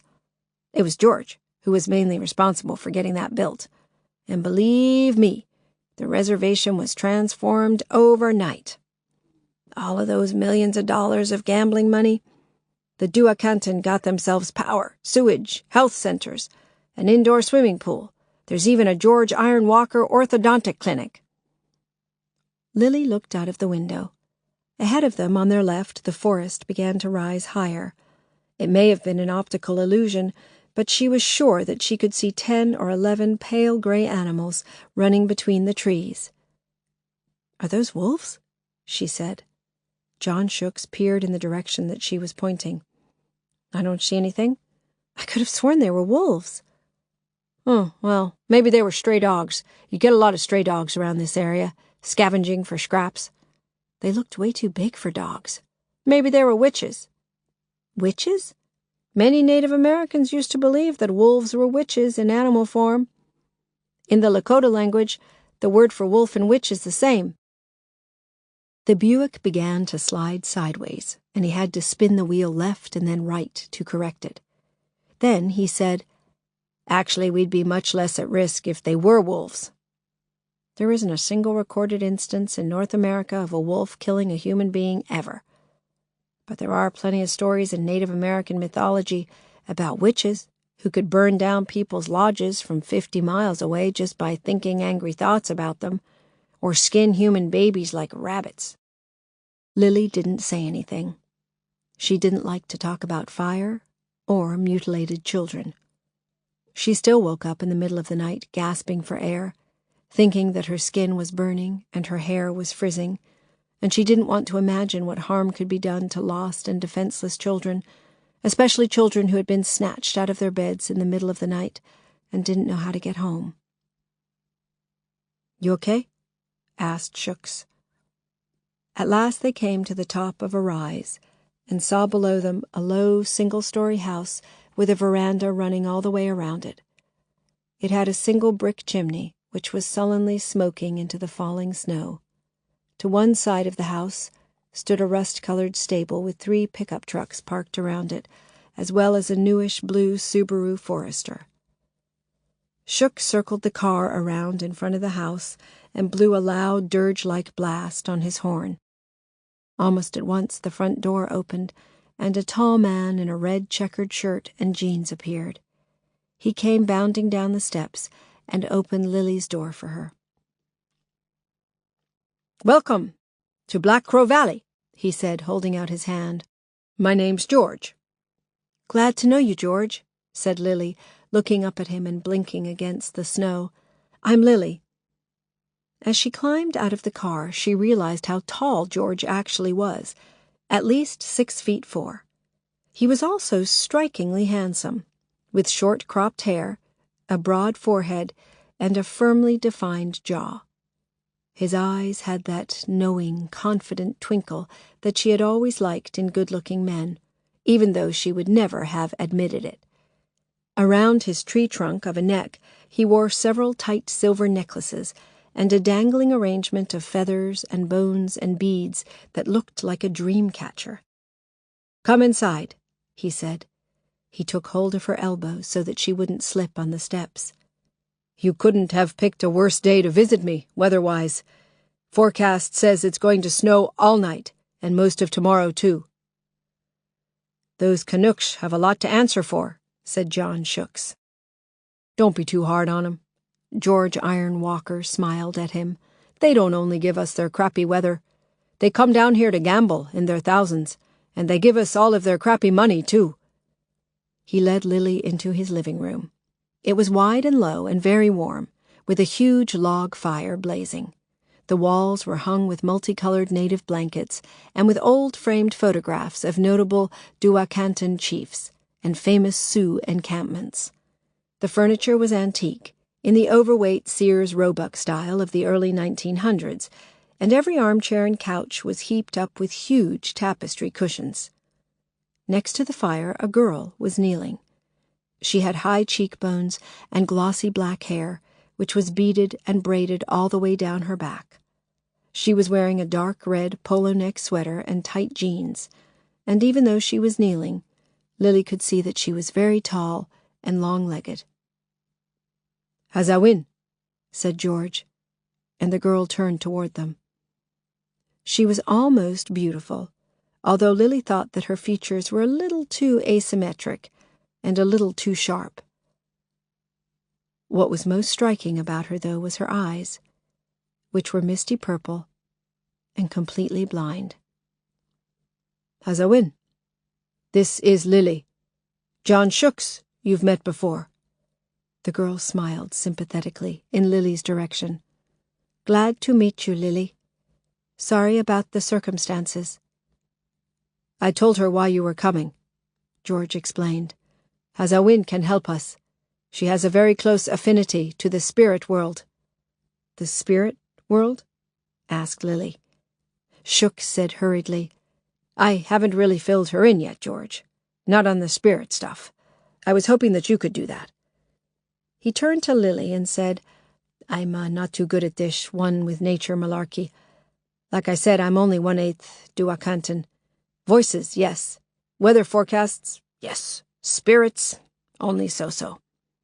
"Please," said Hazawin, "why don't you sit down and let me bring you some tea? Do you like herbal?" "Hey, wouldn't say no to a wild turkey if you have one," said Sioux. "Straight up, no ice, no umbrella."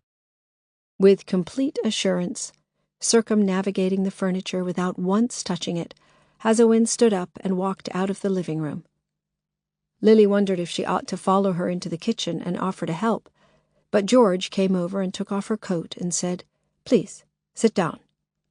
She sat on the end of one of the couches, furthest from the fire. She was feeling awkward now, and she was beginning to wish that she hadn't come, but she couldn't really ask Sioux to drive her straight back to Minneapolis. George sat down opposite her. Not only was he wearing necklaces and feathers, but several silver bracelets, one of which was fashioned in the shape of 20 or 30 beavers, all swallowing each other's tails. He jabbed at the fire with a long poker so that it roared up even higher, and its light danced in his eyes. "John told me what happened to you, Lily," he said. "There are very few feelings in life that are worse than being betrayed by somebody you thought you could trust. Somebody who loved you." "Well, you're right about that," Lily agreed. And he was right. Up until now, she had never been a vengeful person.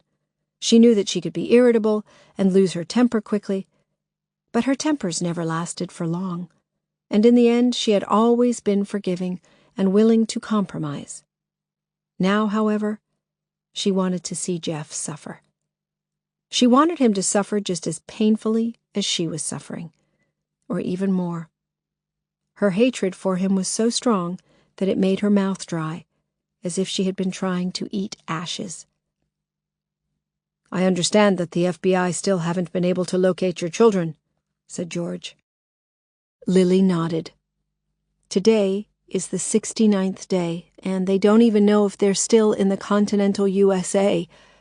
John, you believe their father has probably taken them south. Mexico, maybe?" "That's my surmise, George, yes." George sat back and stared at Lily for so long that she had to look away. Eventually he said, "There is a way of finding your children and bringing them back. When I first tell you what it is, you probably won't believe me. But even if you don't believe me, you can trust me." Lily looked back at him for a long moment, and then she said, "All right then. I trust you." "Good. But first of all, we have to reach an understanding." "You mean you want me to pay you some money?" "Not in this particular case, but it does involve something of very significant value."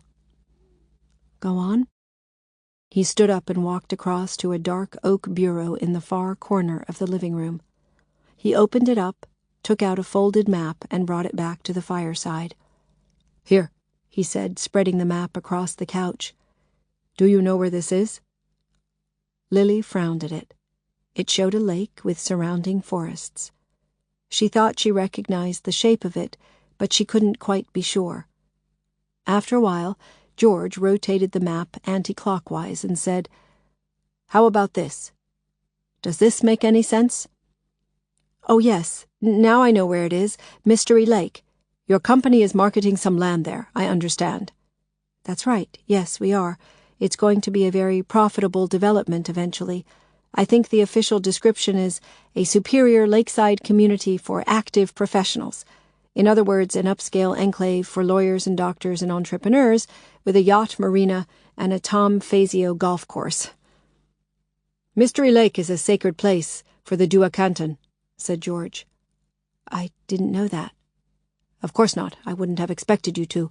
The spirits leave no traces that white men can see. But it was here that Haoka appeared to Little Crow and warned him that his land was going to be dragged away from under his feet like a blanket. And so it was, of course, in the Treaty of 1851, when Little Crow surrendered the north side of the Minnesota River to the white men, and the Duakanton were forced to leave the hills and the lakes which had been theirs since the time before time." "I see." Lily paused and blinked at him. "Well, actually, to tell you the truth, I don't see." "Do you know who Haoka is?" asked George. "Haoka is the god of thunder and the god of the hunt. He cries when he is happy, and he laughs when he is sad." George pointed to a hook-shaped spit of land that extended into the lake on the northwest side. "This is the place where Haoka appeared to Little Crow. They were both reflected in the water so that they appeared to occupy two worlds at once, the world of men and the world of spirits, simultaneously." He waited for a moment, obviously expecting Lily to ask him something, but she didn't know what he expected her to ask. In the end, he said, "I want this place." Excuse me? You want this place? This little piece of land here? You mean, if you can find my children, you want me to buy it for you? That is the price." Lily blew out her cheeks. "I don't know, George. I don't have the development plan here with me, but if my memory serves me, that's exactly where they're thinking of building the jetty for the yacht marina. I know that. I've seen the plans for myself." "That piece of real estate, George, I couldn't tell you what it's worth, not off the top of my head, but—" George lifted his hand. "To the Duakanton, Lily, it is worth far more than money. To the Duakanton, it is priceless."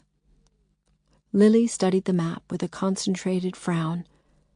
Maybe, if the yacht marina were to be built 100 yards further to the east, and some concrete pilings put into the lake to construct a new jetty, well, it would obviously cost a whole lot more, but maybe not too much more. $250,000? Her house was worth at least $450,000, and she could always remortgage, and if Benny helped her like he had promised— "Okay," she said. She knew how rash it was to offer him a piece of real estate that wasn't even hers, and she could feel her cheeks flushing.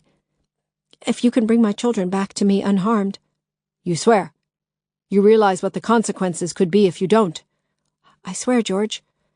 When Tasha and Sammy are safely sleeping in their beds at home, this piece of land will be yours." "Very well," said George. He folded up the map and put it aside.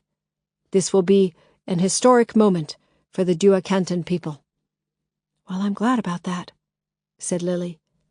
"But how exactly are you going to get my children back?" Chapter 6. Hazawin brought in a tray of herbal tea in hand-decorated mugs. The tea smelled like nothing that Lily could put a name to, yet for some reason it reminded her of something.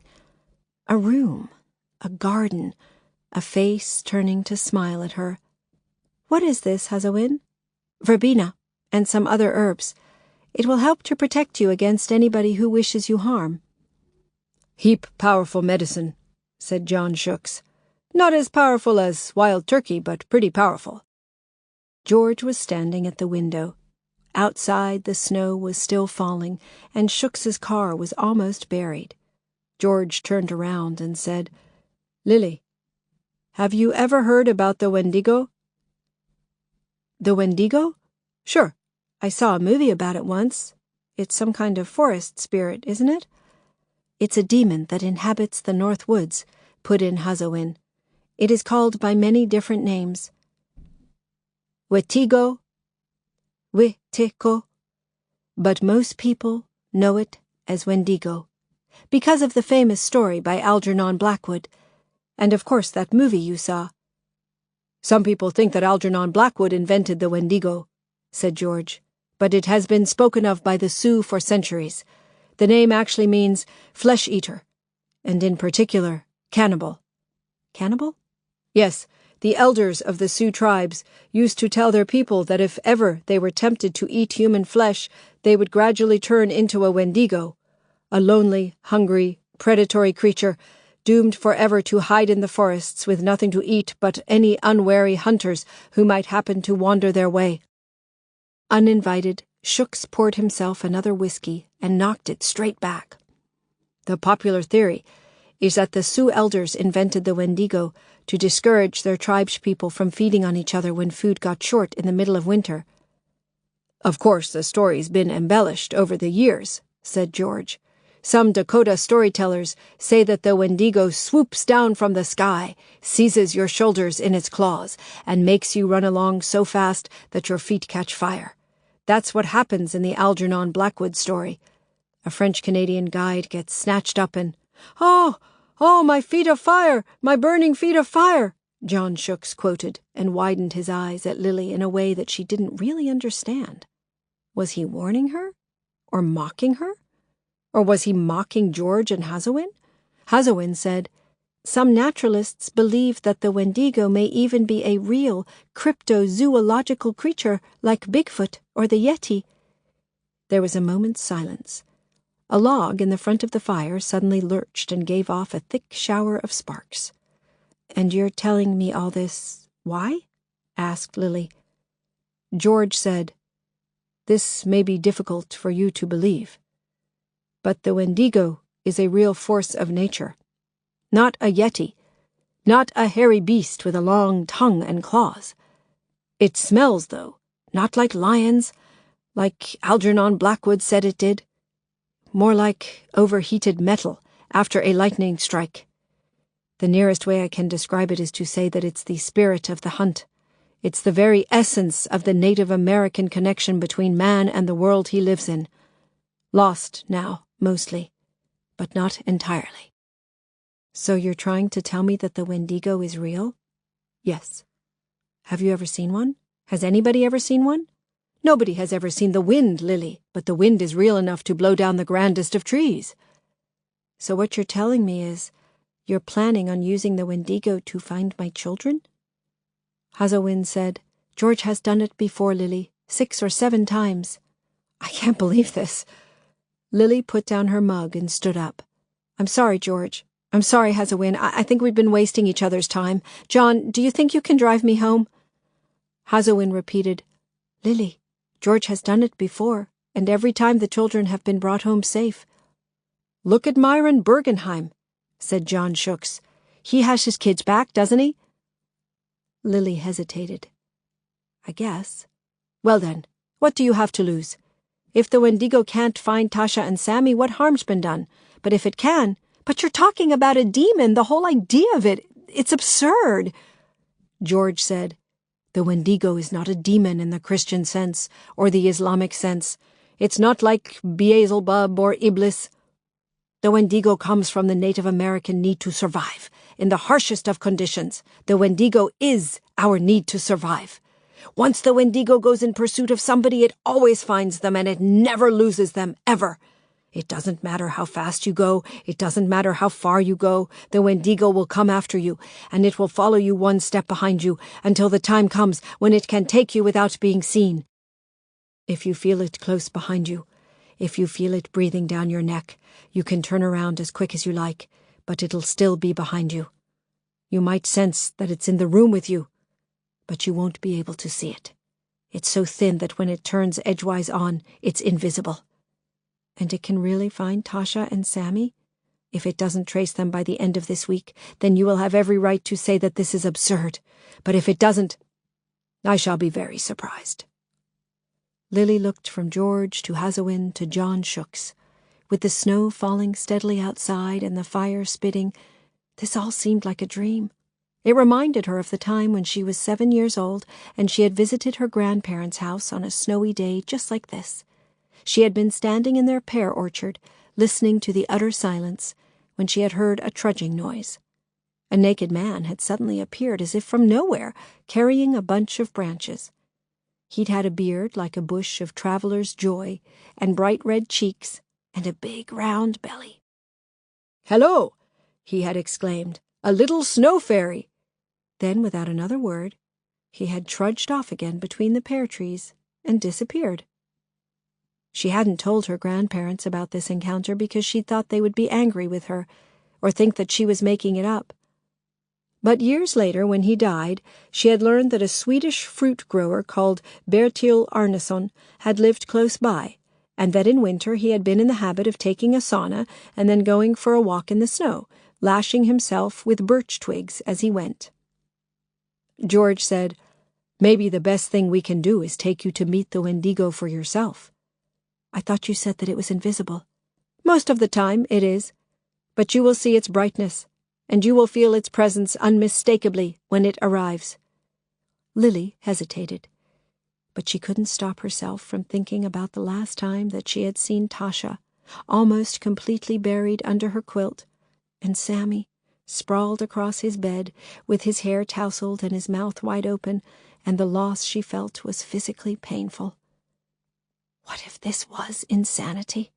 What if this was a dream? So long as she could get Tasha and Sammy back, she didn't care. "All right," she said. "Where do we have to go to meet it? Is it very far away?" "The Wendigo is nowhere and everywhere," said Hazowin. "All we have to do is go outside into the forest and call it. It will come." John Sioux tipped one more drink back. "Dutch courage," he explained. "I'm only 1/8 brave, remember?" They stepped out onto the veranda. The day was enormously quiet, so quiet that Lily could hear the snowflakes falling all around her like people whispering. George pointed to the birch woods off to the right. "We'll go up this way. The Wendigo prefers plenty of cover." He took Hazowin by the hand, and the two of them started to climb toward the woods, their boots squeaking in the snow. George was wearing a thick black bearskin coat and a bearskin hat to match. Hazowin was dressed in an ankle-length sheepskin coat decorated with embroidery and beads and sheepskin earmuffs. Slung across her back was a long leather bag with feathers and fringes on it. Sioux held out his hand to help Lily down the steps, but she said, "I can manage, thanks." She followed George and Hazowin up the hill. Sioux stayed a little way behind her as if he were worried that he might have upset her. "You're probably thinking this is totally crazy," he said. "Yes, I am. I didn't want to tell you too much about it before we came here. You know, the Wendigo and everything, in case I put you off." "It's all right, Mr. Sioux. I understand perfectly." "Like George said, the Wendigo isn't a demon like the demon in The Exorcist or anything like that. It's more of a force." "I realize that. I'm trying to keep a very open mind here." The snow was falling so thickly that George and Hazowin had almost disappeared. Sioux said, "I've used other native spirits, too, in my investigations. Crow in particular. Crow is great for finding lost property. Coyote has a nose for adultery like you wouldn't believe. He can sniff out marital unfaithfulness like rotten chicken." Lily didn't answer. She was struggling too hard to catch up with George and Hazowin. It took them nearly 10 minutes to reach the edge of the birch woods. By the time they were making their way between the trees, they were all breathing heavily, and their cheeks were inflamed with cold. Birds rustled in the branches above them, and Lily could hear rabbits scampering through the snowy undergrowth. They reached a small clearing. In the center of it rested a huge sandstone boulder, the size of a dining-room table. George guided Hazowin right up to it and brushed the snow off the top of it with his sleeve. Hazowin lifted her leather bag off her shoulder and opened it, taking out 2 human thigh bones, painted in red and yellow, and tied with hanks of hair, as well as a polished copper mirror and a necklace made of 3 separate strands of wood and bone beads. She laid the mirror flat on top of the boulder. Then, without any hesitation, she took a small bright knife out of her pocket and cut the ball of her thumb so that 5 or 6 drops of blood fell onto the mirror's surface. Unfazed, George wrapped up her thumb with a strip of cotton and knotted it.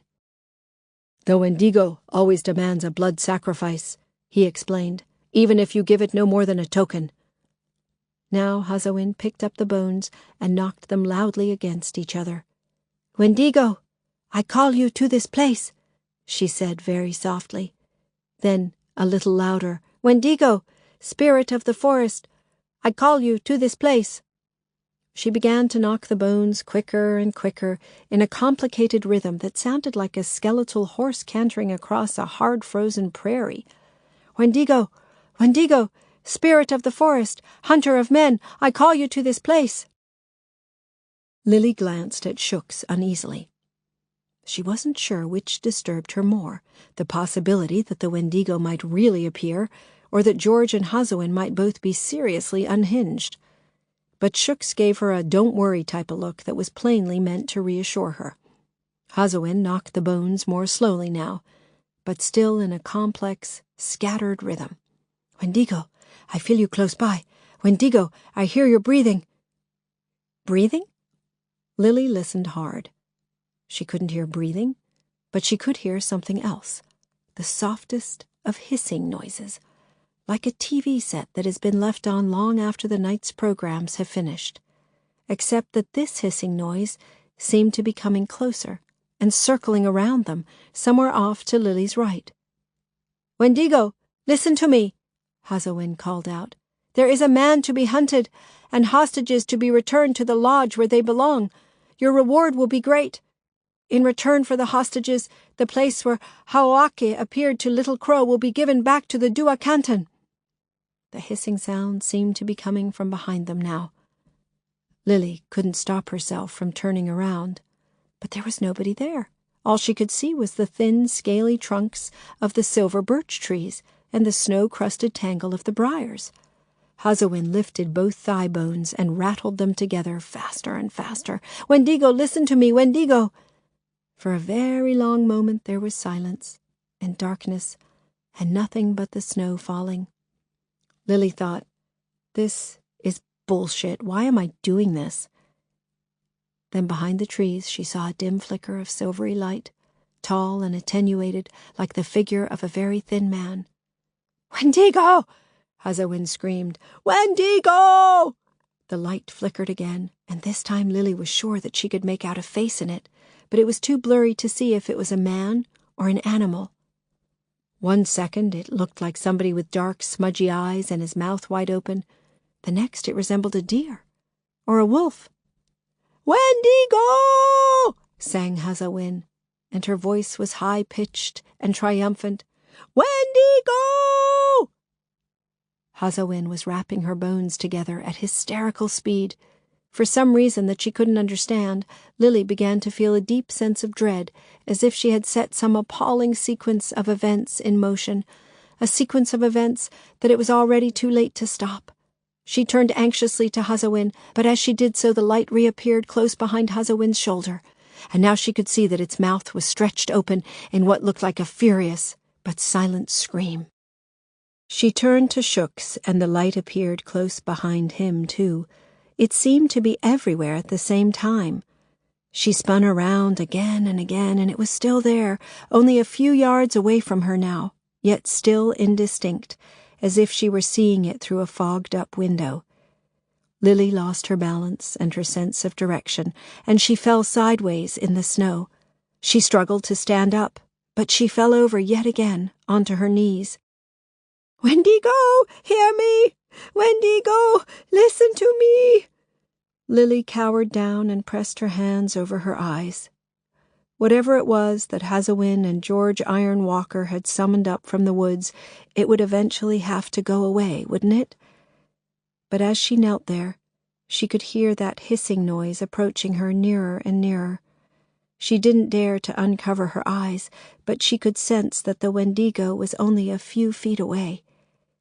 It was darkness and bitter cold and the smell of impenetrable forest. It was hunger and desperation and a need to stay alive that was close to the very edge of madness. It was humanity reduced to its grimmest levels of self-preservation, or perhaps it wasn't human at all, but some kind of animal that could walk on two legs and think like a human. I will bite into your neck. I will tear with my teeth at your soft intestines. I will wrench the flesh from your thighs. Wendigo! Screamed Hazawin, so shrilly that she barely sounded sane. Wendigo! Lily had felt mortal fear only twice before in her life. Once, of course, when the two men from Flame had broken into her house and taken Tasha and Sammy, and once when a boyfriend had taken her home in his '74 Mustang and insisted on sex. When she had laughingly refused, he had produced a craft knife and held it against her neck and sworn that he would cut her throat wide open. Wendigo! Instantly, in response, the birch wood was filled with the harshest scream that Lily had ever heard, either from a human or an animal. It rose higher and higher until it set Lily's teeth on edge. Then, abruptly, it stopped. Lily felt a huge wave of pressure pass over her, as if she were being swept away by an icy cold sea. Then she heard a slamming noise, like a massive door. After that, the woods fell silent. Lily slowly took her hands away from her eyes and lifted her head. George and Hazawin were kneeling about 10 feet away from her, close to each other. John Shooks was sitting with his back to a birch tree, brushing snow from his hair with his hand. "Shit," he said. "Shit." Lily stood up and looked around. So, was that it? That was the Wendigo? That was the Wendigo, said Hazawin. She sniffed and said, "You can still smell it, like hot iron." Lily sniffed too, but all she could smell was trees. "So now what?" she asked. "The Wendigo has seen you, felt you. Now it knows who you are. It knows what you want and what you can offer in return." There was a very long silence between them. Snow kept on falling. "Will it do it?" asked Lily at last, trying to sound composed even though she was still trembling. "Will the Wendigo go looking for Tasha and Sammy?" "Oh, yes, I believe so, yes. You're not completely sure?" "You can never be completely sure. Not with the Wendigo. Not until it arrives at the place where your children first went missing and picks up their scent. When it does that, you will know for certain that it has chosen to hunt for them." "You mean it's going to come to my home?" George came over and took hold of both of her hands. "Don't lose your nerve, Lily. The Wendigo is pretty damned frightening, I admit, but it's a Native American spirit, one of us. When it agrees to track down somebody for you, it will track them down, and it is always true to its promise. The white man betrayed us with their so-called treaties, time after time. That's how we lost our lands and our livelihood. But so long as you honor your bargain, the Wendigo will never let you down. Neither will I, or Hazawin." "George, for God's sake, it really scared me." "Of course it scared you. Don't you think it scares me too? It is one of the most terrifying of all Native American spirits. But that's why we sent it out to look for people. It's relentless. It's unstoppable." They stood in the woods for a while, looking around as if they half expected the Wendigo to make a repeat appearance. But then John Shooks said, "Screw this. I need a drink," heaved himself onto his feet and started to trudge his way back toward the house. Hazawin followed him, her head bowed, listening to his footsteps to guide her, and then Lily and George. "I know this is a very different world," said George, as they descended the slope. "I know that you find it hard to understand. Just answer me one question, said Lily. Is this a scam? If it is a scam, you should tell me now and I'll go away and leave you alone and say nothing to anybody. You really think I would trick you? You want that land at Mystery Lake, don't you? Of course. But you don't have to give me that land until your children are safely home. That's our bargain, isn't it? All right. But if you put me through all of this, and I find out that you've been taking advantage of my feelings for my children, I swear to God that you'll really find out what frightening means. George laid a hand on her shoulder and smiled at her. You are a very determined person, Lily. I like determined. Chapter 7. That evening she was whipping up eggs for a cheese and tomato omelet when the doorbell chimed. She crossed the hallway, wiping her hands on a kitchen towel. Through the spy hole in the front door she could see Special Agents Rylance and Kellogg with snow on their shoulders, their noses red with cold. She opened up at once. "What is it?" she asked. Special Agent Rylance raised one leather-gloved hand to reassure her. "It's okay, Mrs. Blake. We don't have any news about Tasha and Sammy, but we may have some kind of a lead to the people who took them." She led them into the living room. "You look frozen. Can I get you something hot to drink?" "No, we're fine," said Special Agent Rylance. "We don't want to take up too much of your time." "Here, sit by the fire," she said. Special Agent Rylance unbuttoned his overcoat and sat down. "We had a report less than an hour ago that these flame lunatics have attacked another estranged wife, in Winona this time, and kidnapped her son." "That's terrible. Was the woman badly hurt?" "That's the reason we came around to see you personally," said Special Agent Kellogg. "The woman suffered third-degree burns and she died on the way to hospital. We didn't want you to hear it for the first time on the TV news." Lily said, "Oh my God. How can anyone be so sadistic?" "Hard to understand, isn't it? But people do all kinds of terrible things to each other every day of the week." "The woman was only 29, said Special Agent Rylance. "Her son was 4. "Do you think it was the same men who tried to kill me?" Special Agent Rylance nodded. "A neighbor saw them leaving the apartment. One of them was wearing a headdress like the one you described, with horns. The neighbor also saw their vehicle, a black Toyota SUV. "We'll find them, Mrs. Blake," said Special Agent Kellogg, "and when we do, there's every chance that we'll be able to locate your ex-husband, too." For a moment, Lily was tempted to tell Special Agents Rylance and Kellogg what had happened in Black Crow Valley that afternoon, the chanting and the bone-rattling and the dim flickering light behind the trees. But it all seemed so unreal, and she didn't want them to know how gullible she had been. How could a Native American spirit find Tasha and Sammy when the FBI couldn't? A Wendigo? Much more likely that it was a hoax, a setup constructed from strobe lights and loudspeakers. Special Agent Rylance said, "We'll keep you informed of any developments, Mrs. Blake. Meanwhile, as usual, if you hear anything—" "Of course," Lily told him. Lily was spooning Purina dog chow into Sergeant's bowl when the flame story came on to Channel 41 News that night. Jerry Duncan, the newscaster, said, "Ms. Whitney's robe was drenched in water. Then she was tied to a kitchen chair, doused in gasoline and set alight. She died of her burns before the ambulance could reach the Community Memorial Hospital. Her 4-year-old son Dean was kidnapped from his bedroom, and so far his whereabouts remain unknown. Police are looking for his father, Morris Whitney, whose last address was in Goodview. Mr. Whitney was apparently involved in a series of legal wrangles with his former wife over access and alimony." Lily immediately stood up and walked through to the kitchen just as a wedding picture of the Whitneys was flashed onto the TV screen. They were both laughing.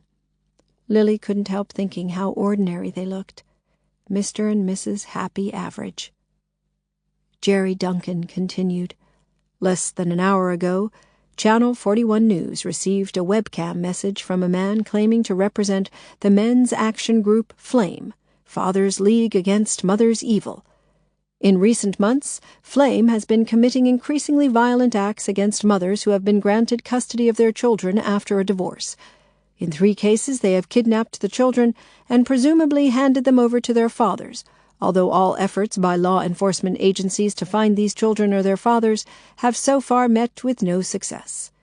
The Flame representative, who said that his name was Victor Quinn, claimed that Flame was responsible for burning Ms. Whitney alive, and that more mothers would face a similar fate unless they were prepared to be far more reasonable about custody, access, and maintenance payments. The silhouette of a man appeared, a man wearing a headdress that looked like a pair of devil's horns. Behind him was a solid orange background with the word Flame painted on it in letters that were supposed to look like fire. The man said in a flat, dry Minnesota accent, "Today we executed another witch." Lily started to tremble. She had had so many nightmares about this man, but she had never believed that she would ever see him again or hear his voice. But here he was, right in front of her. She was so shaken that she had to pull out a chair and sit down. "Witchcraft is no longer a crime punishable by death," the man continued. "It used to be, in the 13 original colonies, and some people think that it still should be. Women may not work spells any longer or consort with Satan, but they are still regularly using trickery and deceit to destroy the happiness of decent and hard-working men and to deprive them of their right to fatherhood. If that isn't witchery, we don't know what is." My God, thought Lily. She knew that her own behavior had been far from saintly while she and Jeff were breaking up.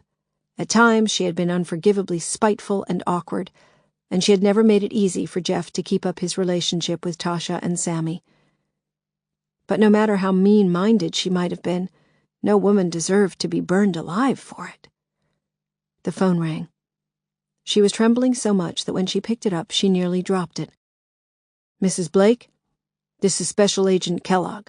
Are you watching the TV news?" "Yes. Yes, I am." "You can see this man, Victor Quinn? Is he the man who broke into your home and kidnapped Tasha and Sammy?" "Yes, I'm sure of it. I'd know his voice anywhere." "Are you okay? This hasn't disturbed you too much, has it?" "I'm shaking like a leaf, to tell you the truth." "Would you feel better if I came around?" "No, that's okay. I'll be fine. It was a shock, that's all." "Okay, Mrs. Blake.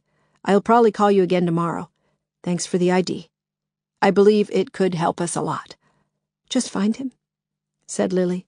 "Just find him. And find my children." She went to bed early that night. It had stopped snowing for a while, but the roof was thickly covered, and the whole house creaked like a ship at sea. She picked up Minnesota Monthly and tried to finish off the cryptic crossword she had started yesterday, but none of the clues seemed to make any sense at all. Brushes with insects help crones to become airborne. What the hell did that mean? She closed her eyes. Her head fell back against the pillows. She began to breathe deeper and deeper, and her fingers opened so that her ball pen rolled out of her hand and dropped onto the floor. She dreamed that she was walking through the birch woods. She wasn't alone. She could hear footsteps all around her and people whispering, but she couldn't see anybody. She realized that she was lost, and that she had no idea where she was going or how she was going to get out of the birch woods before it grew dark. On either side of her, behind the trees, she saw pale gray shapes running through the undergrowth. Wolves, she thought. But maybe they weren't wolves. Maybe they were witches. "Oh God, I'm frightened. Oh God, I'm frightened." The branches scratched her face and caught in her hair, as if the birch trees themselves were trying to stop her from escaping. Her heart beat faster and harder, and she started to run. Up ahead of her, she thought she could see a light flickering, a dim, silvery light, like a figure from a black and white movie. The light flickered again and again. As she came nearer to it, she saw that it was making its way between the trees on 2 legs.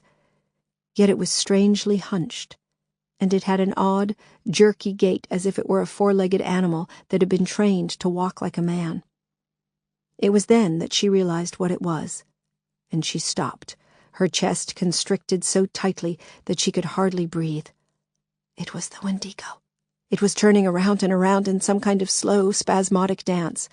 When it turned to face her, she could dimly see it, but when it turned edgewise, it vanished altogether, dissolved as if it simply wasn't there. She took 2 or 3 steps backward and tried to run away, but now the branches and the briars snatched at her clothes even more viciously, and she became inextricably entangled. She struggled and fought and twisted from side to side, but the more she struggled, the more entangled she became. "Ah!" she cried out. "Ah!" She opened her eyes. Her bedside light was still on. Her magazine was still lying open on the quilt in front of her. But there was something different. Her bedroom door was wide open, and she was sure that she had closed it. She always did. Frowning, she climbed out of bed and shucked on her slippers. She looked out onto the landing. There was nobody there. She didn't expect anybody to be there.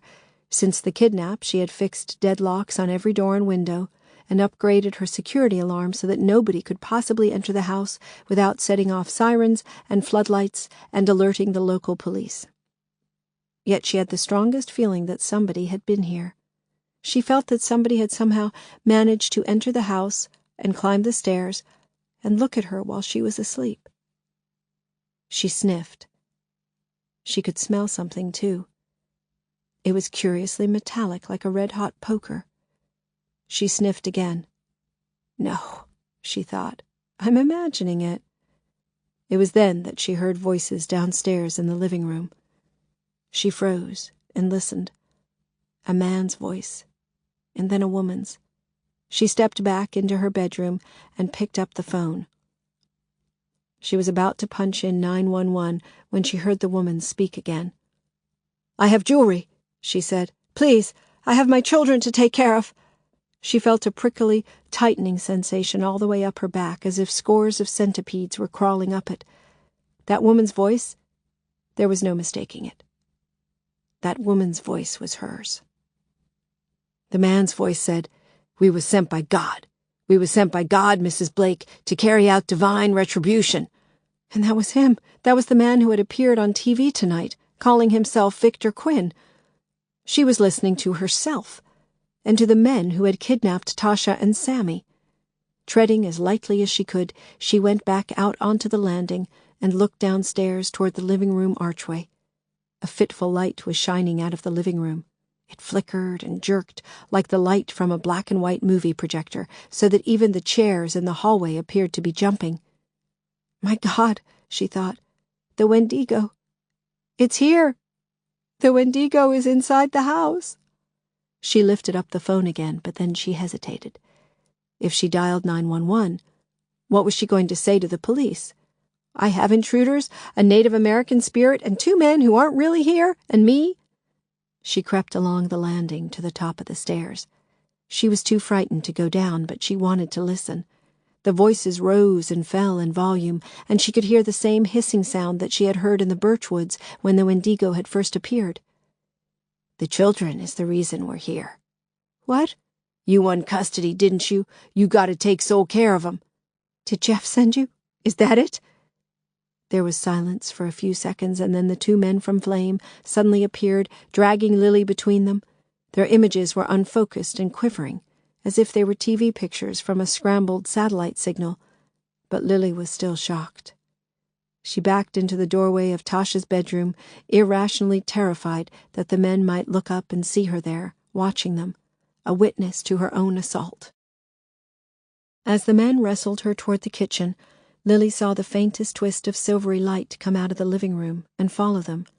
As it did so, the long case clock struck a single chime for 2:30, and she realized now what the Wendigo was doing. It had been 2:30 in the morning when the 2 men from Flame had broken into the house and tried to set her on fire. The Wendigo was reconstructing everything that had happened that night, in real time.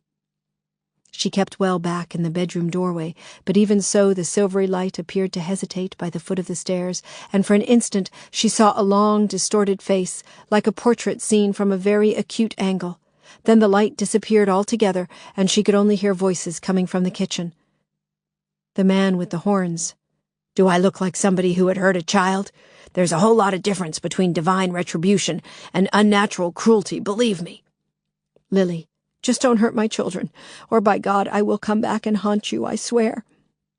Lily ventured back to the top of the stairs, but she wasn't sure that she wanted to see herself set on fire. She listened to herself threatening and pleading, and Victor Quinn lecturing her about witches and witchcraft, and she saw Quinn's accomplice carry a can of gasoline across the hallway. It was then that her phone rang, making her jump. She hurried back to her bedroom, closed the door, and answered it. "Yes?" "Mrs. Blake, it's John Sioux. Didn't wake you, did I?" "It's here. The Wendigo's here, in my house." "You're sure about that?" "I've seen it. It was in the living room, and now it's in the kitchen." "Listen, you don't have to be scared. It won't hurt you. How long has it been there?" "I don't know. But it's replaying everything that happened on the night that Tasha and Sammy were kidnapped.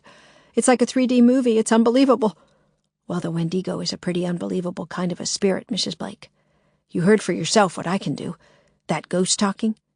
But the Wendigo can do much more than hear things.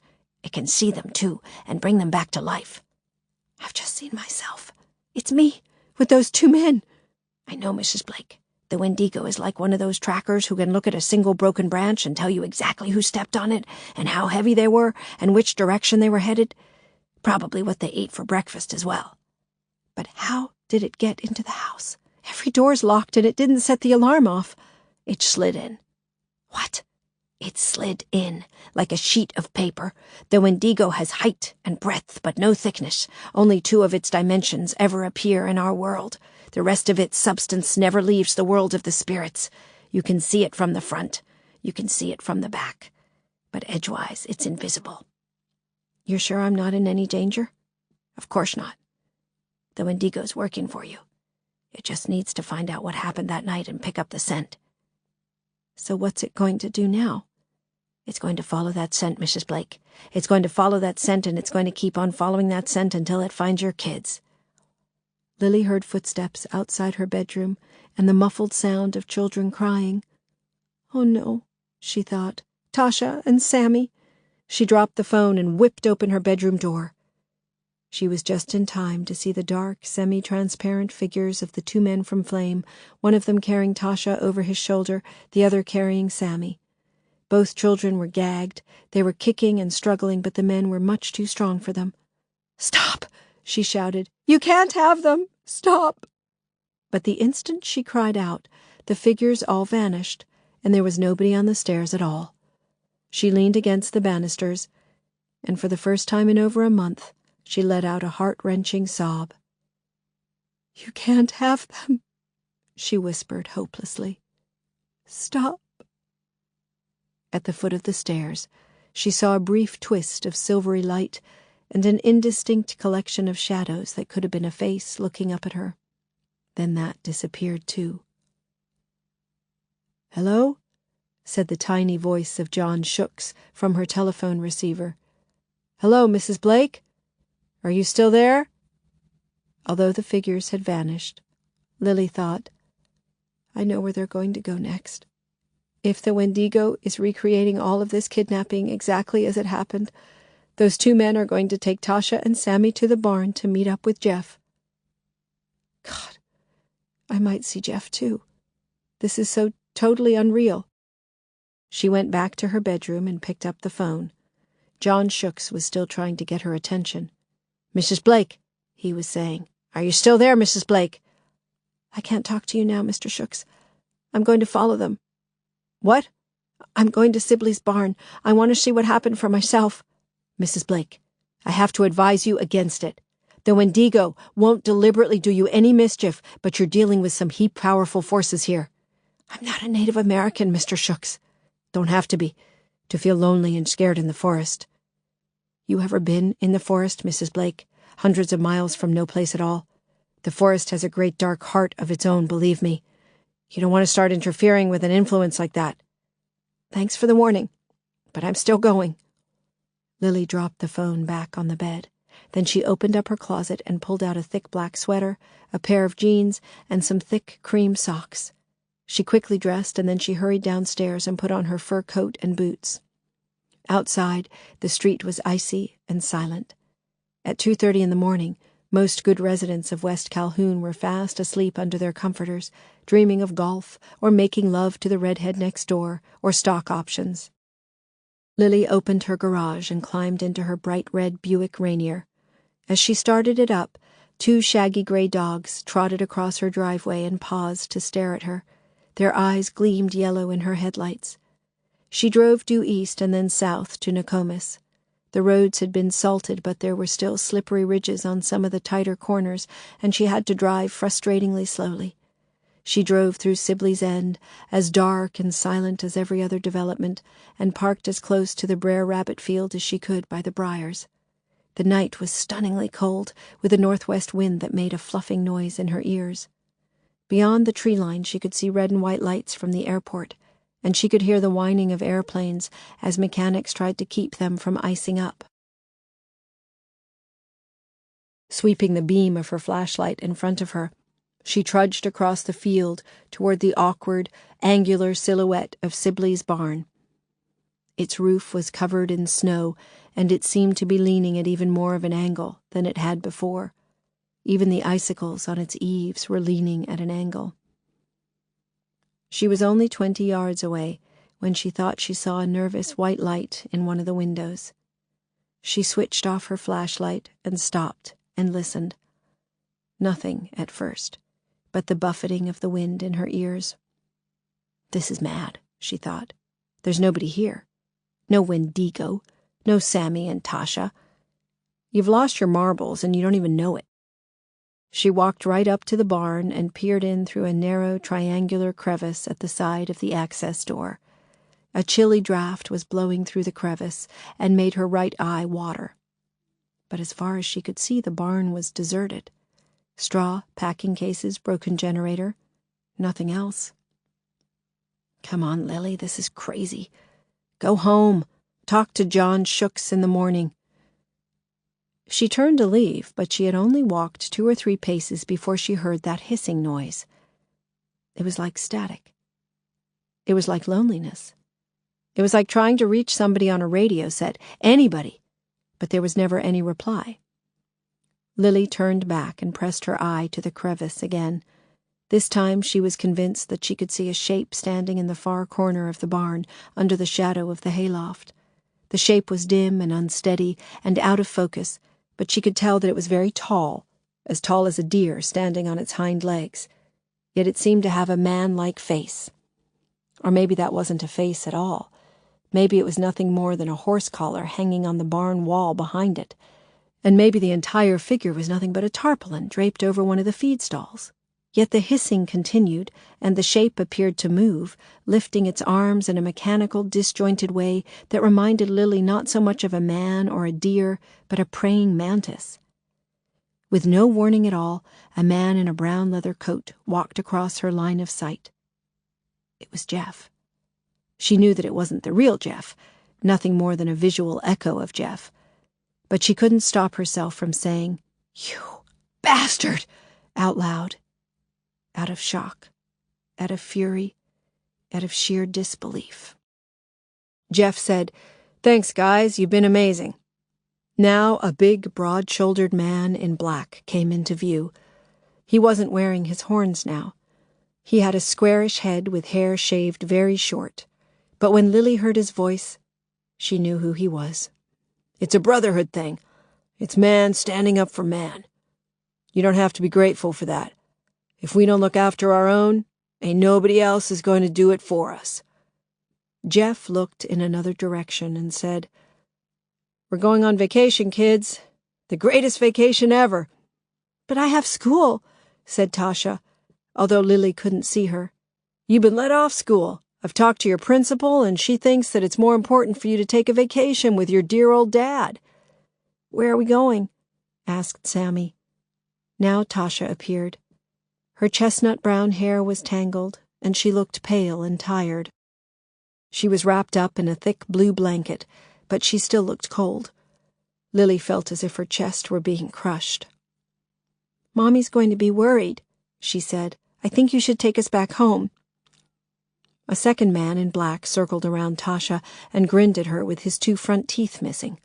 He had an almond-shaped head and long, greasy black hair that was swept straight back from his forehead. "Don't you concern yourself about your mommy," he said. "Your mommy's real hot on this idea." Victor Quinn said, "Shut up, Tony." Jeff walked out of sight, and Lily could hear him talking to Sammy. "We can swim on the beach. We can go horseback riding. We can do anything you want." "I'm cold," said Sammy. "I don't want to go on vacation. I want to go back to bed." "Sorry, kid," said Victor Quinn. "This ain't really up for negotiation. You're going on vacation whether you like it or not." Jeff, for some reason, shouted, "Hey, come back here!" It was then that Sammy appeared, running straight toward the door. Lily took a step back in alarm. She could see Sammy's face, his eyes wide, his mouth tight, grimly determined that he was going to get away. Jeff made a grab for him and caught the front of his pajamas. He swung him around and lifted him right off his feet. That was too much for Lily. She seized the edge of the access door and wrenched it open. "Put him down, you bastard!" she screamed. "Put him down!" There was a wave of icy cold pressure, just like the pressure that Lily had felt in the birchwood. She almost felt as if she were being lifted off her feet. Then there was a deafening slam, and she found herself standing in an empty barn. No Jeff, no Sammy, no Tasha, no Victor Quinn, and no sign of his toothless friend Tony.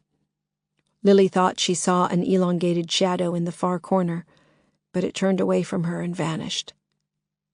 And at the very instant it vanished, there was a loud, cracking noise, and a huge section of the barn roof collapsed in an avalanche of snow and wooden shingles. Then another section fell in, almost on top of her. The whole barn gave a groan that was almost human and lurched to one side. 2 central beams fell sideways and bounced against each other on the floor. The hayloft dropped, and a rusty block and tackle missed Lily's shoulder by inches. She turned around and threw herself back through the access door, jarring her shoulder. She leaped into the snow and rolled over and over. The noise was extraordinary. It was more like a massacre than a building falling down. Nails were shrieking as they were dragged out of timbers. Rafters were shouting as they tumbled on top of each other. And there was the ceaseless clattering of roof shingles, like hundreds of people running for their lives. When Lily climbed back onto her feet, she saw that the entire ramshackle barn had been leveled, and not a single upright had been left standing. What had John Sioux warned her? "You don't want to start interfering with an influence like that." She walked slowly back to her SUV, nursing her shoulder. She looked back 2 or 3 times, but she didn't see any more lights flickering or any shape that could have been something from the forest with its great dark heart. She met Benny at the bakery on Grand, which was only 2 blocks away from his apartment. It was 5 after 12, and the place wasn't yet crowded. They sat at a corner table, and the waiter brought them warm, crusty baguettes and 2 glasses of red Lirac. Benny immediately cracked open a baguette, buttered it thickly, and started to push pieces into his mouth. "The bread is so darn good here, I don't know why I order anything else." "Benny, there's something I have to ask you." "Sure, whatever." She didn't quite know how to explain what she wanted. It was obvious that Benny's brother Myron hadn't told him about the Wendigo, and she could understand why. What was she going to say? "I've employed a Native American forest spirit to find Tasha and Sammy, and I need a really valuable piece of real estate to pay for it." On the wall behind Benny hung a mirror with a stripped pine frame, and she could see herself in it, pale-faced, with shadows under her eyes because she hadn't been sleeping. She had tied a lavender-colored silk scarf around her head, and she was wearing a purple roll-neck sweater, and somehow they made her look even more anemic. "Seeing that guy on the news last night? That really shook me," she said. "Hey, I'll bet it did. They had his picture on the front page of the Tribune this morning, too. The FBI seems to be pretty confident that they're going to catch him." "Well, I darn well hope that they do. And I hope he gets the needle. I don't usually believe in the death penalty, but for what this guy's done." Lily sipped her wine. "I met with John Sioux yesterday morning. How did that go? Well, it was interesting, to say the least. He introduced me to a Native American tracker. Really? A real live Native American tracker? That's right. He's a Sioux, and he's supposed to be the best in the business. Apparently, he can find anybody, no matter how carefully they've covered their tracks. He thinks he can find Tasha and Sammy in 2 or 3 days. In fact, he's already started looking for them. Well, that's great news, Lil. You know that we're all praying for you, don't you? Lily gave him the thinnest of smiles. Thanks, Benny. You've been very understanding, all of you. Benny was about to stuff another piece of baguette into his mouth, but he stopped himself. What is it? He asked her. There's nothing wrong, is there? It's the price, said Lily. This tracker, well, he's asking for a lot, and I've already agreed to give it to him. Okay? How much is a lot, exactly? I'm not too sure. I need you to tell me that. Me? I don't understand. You know the residential development at Mystery Lake? You know that spit of land where they're planning to build the marina? Of course. What about it?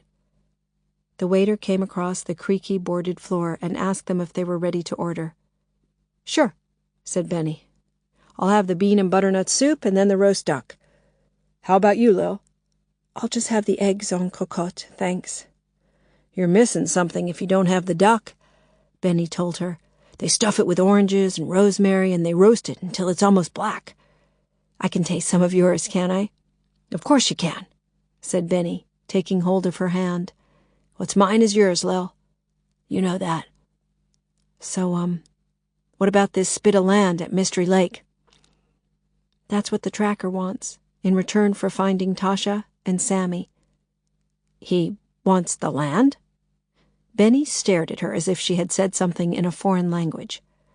What the hell does he want the land for? I'm not too sure. It's supposed to be sacred to the Duakantan Sioux. It's the place where some god appeared to one of their chiefs. Jesus, said Benny. I hope you haven't forgotten that it's also the place where we're going to be constructing a picturesque New England-style jetty for the tying up of very high-end leisure craft. I know, Benny. But that was what the tracker asked for. What about money, for Christ's sake? Won't he take money? He's not interested in money. Only the land. I don't know, Lil. I don't know what to say to you. I'm as anxious as you are to get Tasha and Sammy back safely, but this is out of the question. Apart from anything else, that land doesn't even belong to Concord Realty. It belongs to Krausman Resort Developments Incorporated, and there is no way that Philip Krausman is going to give half of his harbor to some Sioux. Lily squeezed his hand tight. Benny, I've thought about it, and it wouldn't take too much of a change. They could build another jetty about 50 yards further east. It would only take concrete pilings and maybe some extra dredging. Lil, sweetheart, even if you could afford to buy that piece of land and defray the extra cost of building another jetty, Philip Krausman simply wouldn't agree to it. I'm not being bigoted here, but Mystery Lake is going to be one of the most exclusive residential resorts in Minnesota, if not the whole Northwest. And the kind of people who are going to be buying homes there, well, they won't want to have Native Americans for neighbors. You know the problems. The alcoholism, the trash, the rusty old trailers. Lily said, I don't think the Duakantan want to live on this land, Benny. They just want it back, because it's holy. Because it's theirs. Benny shook his head. Those treaties we did with the Indians, they may seem to be unfair. Okay, they were unfair. They were daylight robbery. But those were different times, Lil. Pioneering days. It was every man for himself, and every woman, too. Besides, if it hadn't been for those treaties, there wouldn't be any Twin Cities. All you'd have here would be wall-to-wall wigwams. Benny, I promised. I made a deal. Well, I'm real sorry, Lil, but you can't make deals with something that isn't yours. You'll have to go back and tell this tracker that he's going to have to settle for something else. My friend Lewis runs a Cadillac dealership in Roseville. I can get him a terrific deal on an Escalade. I can't go back to him. He's started to look for Tasha and Sammy already, and I don't have any idea where he is. Besides, he made it absolutely clear that he wouldn't consider anything else." Benny sat back. "You've really committed yourself, haven't you?" "I was desperate, Benny. I didn't have any other choice. I'm still desperate." Benny thought for a while. Then he said, "Okay, I'll tell you what I'll do. I'll take Philip Krausman to lunch and see if I can sweet-talk him into some kind of a compromise. Maybe I can persuade him that a gesture to the Sioux could be good public relations. He may want to guarantee that no Native Americans are actually going to live on that piece of land. But maybe he wouldn't object to a memorial stone or a plaque or a totem pole or whatever." "Benny, you're an angel," said Lily. She stood up, leaned over the table, and kissed him on the forehead. "Hey, don't start counting chickens. We still don't know how much Philip Krausman is going to ask for it. And I don't think that moving that jetty is going to be anything like as easy as you think it is." "I trust you," said Lily. "I really trust you. I'm sure you can do it. You can't even imagine how grateful I'd be." The waiter brought Benny's soup. Outside, the sky had grown very dark, almost charcoal gray, and a strong wind had got up so that snow whirled across the sidewalk like Catherine wheels. Chapter 8. She heard nothing for 2 days. She phoned John Shooks every few hours, but his cell was switched off. "This is John Shooks. Leave me a message or leave me alone." Robert called unexpectedly and asked if he could take her out to dinner. She said yes because she was feeling so edgy, but an hour later she changed her mind. What on earth could she talk to Robert about? How a Dewakanton spirit was hunting for her missing children? Robert's idea of a supernatural manifestation was a miracle gust of wind that had blown his golf ball away from the rough. She called him back and said, "Sorry, but no." "I'm disappointed," said Robert. "I'd really love to see you again, catch up." "I'm sorry, Robert, but I'm not the woman I used to be. I booked a table at Goodfellows, if that makes any difference." "That's great. I love Goodfellows. But take somebody who's not going to put you off your Thai-spiced pork loin. Take somebody who can make you laugh." "Okay, if I really can't twist your arm, I understand. I'll call you sometime. Take care of yourself. I miss you." "Yes," she said. "You too." I'm lying, she thought. I don't miss him at all. Next she called Agnes, but Agnes was helping at a neighbor's birthday party. She could hear the children screaming in the background. Then she called Fiona at Concord Realty, but Fiona was out of the office, showing off a newly restored property in Loring Park. She decided to go out shopping and maybe stop for a pastry and a cappuccino at Cafe Latte, and she had just buttoned up her coat and pulled on her woolly home-knitted hat when the phone rang. "Lily?" said a faraway voice. "Lily, this is Jeff." For a moment she couldn't believe what she had just heard. "Jeff?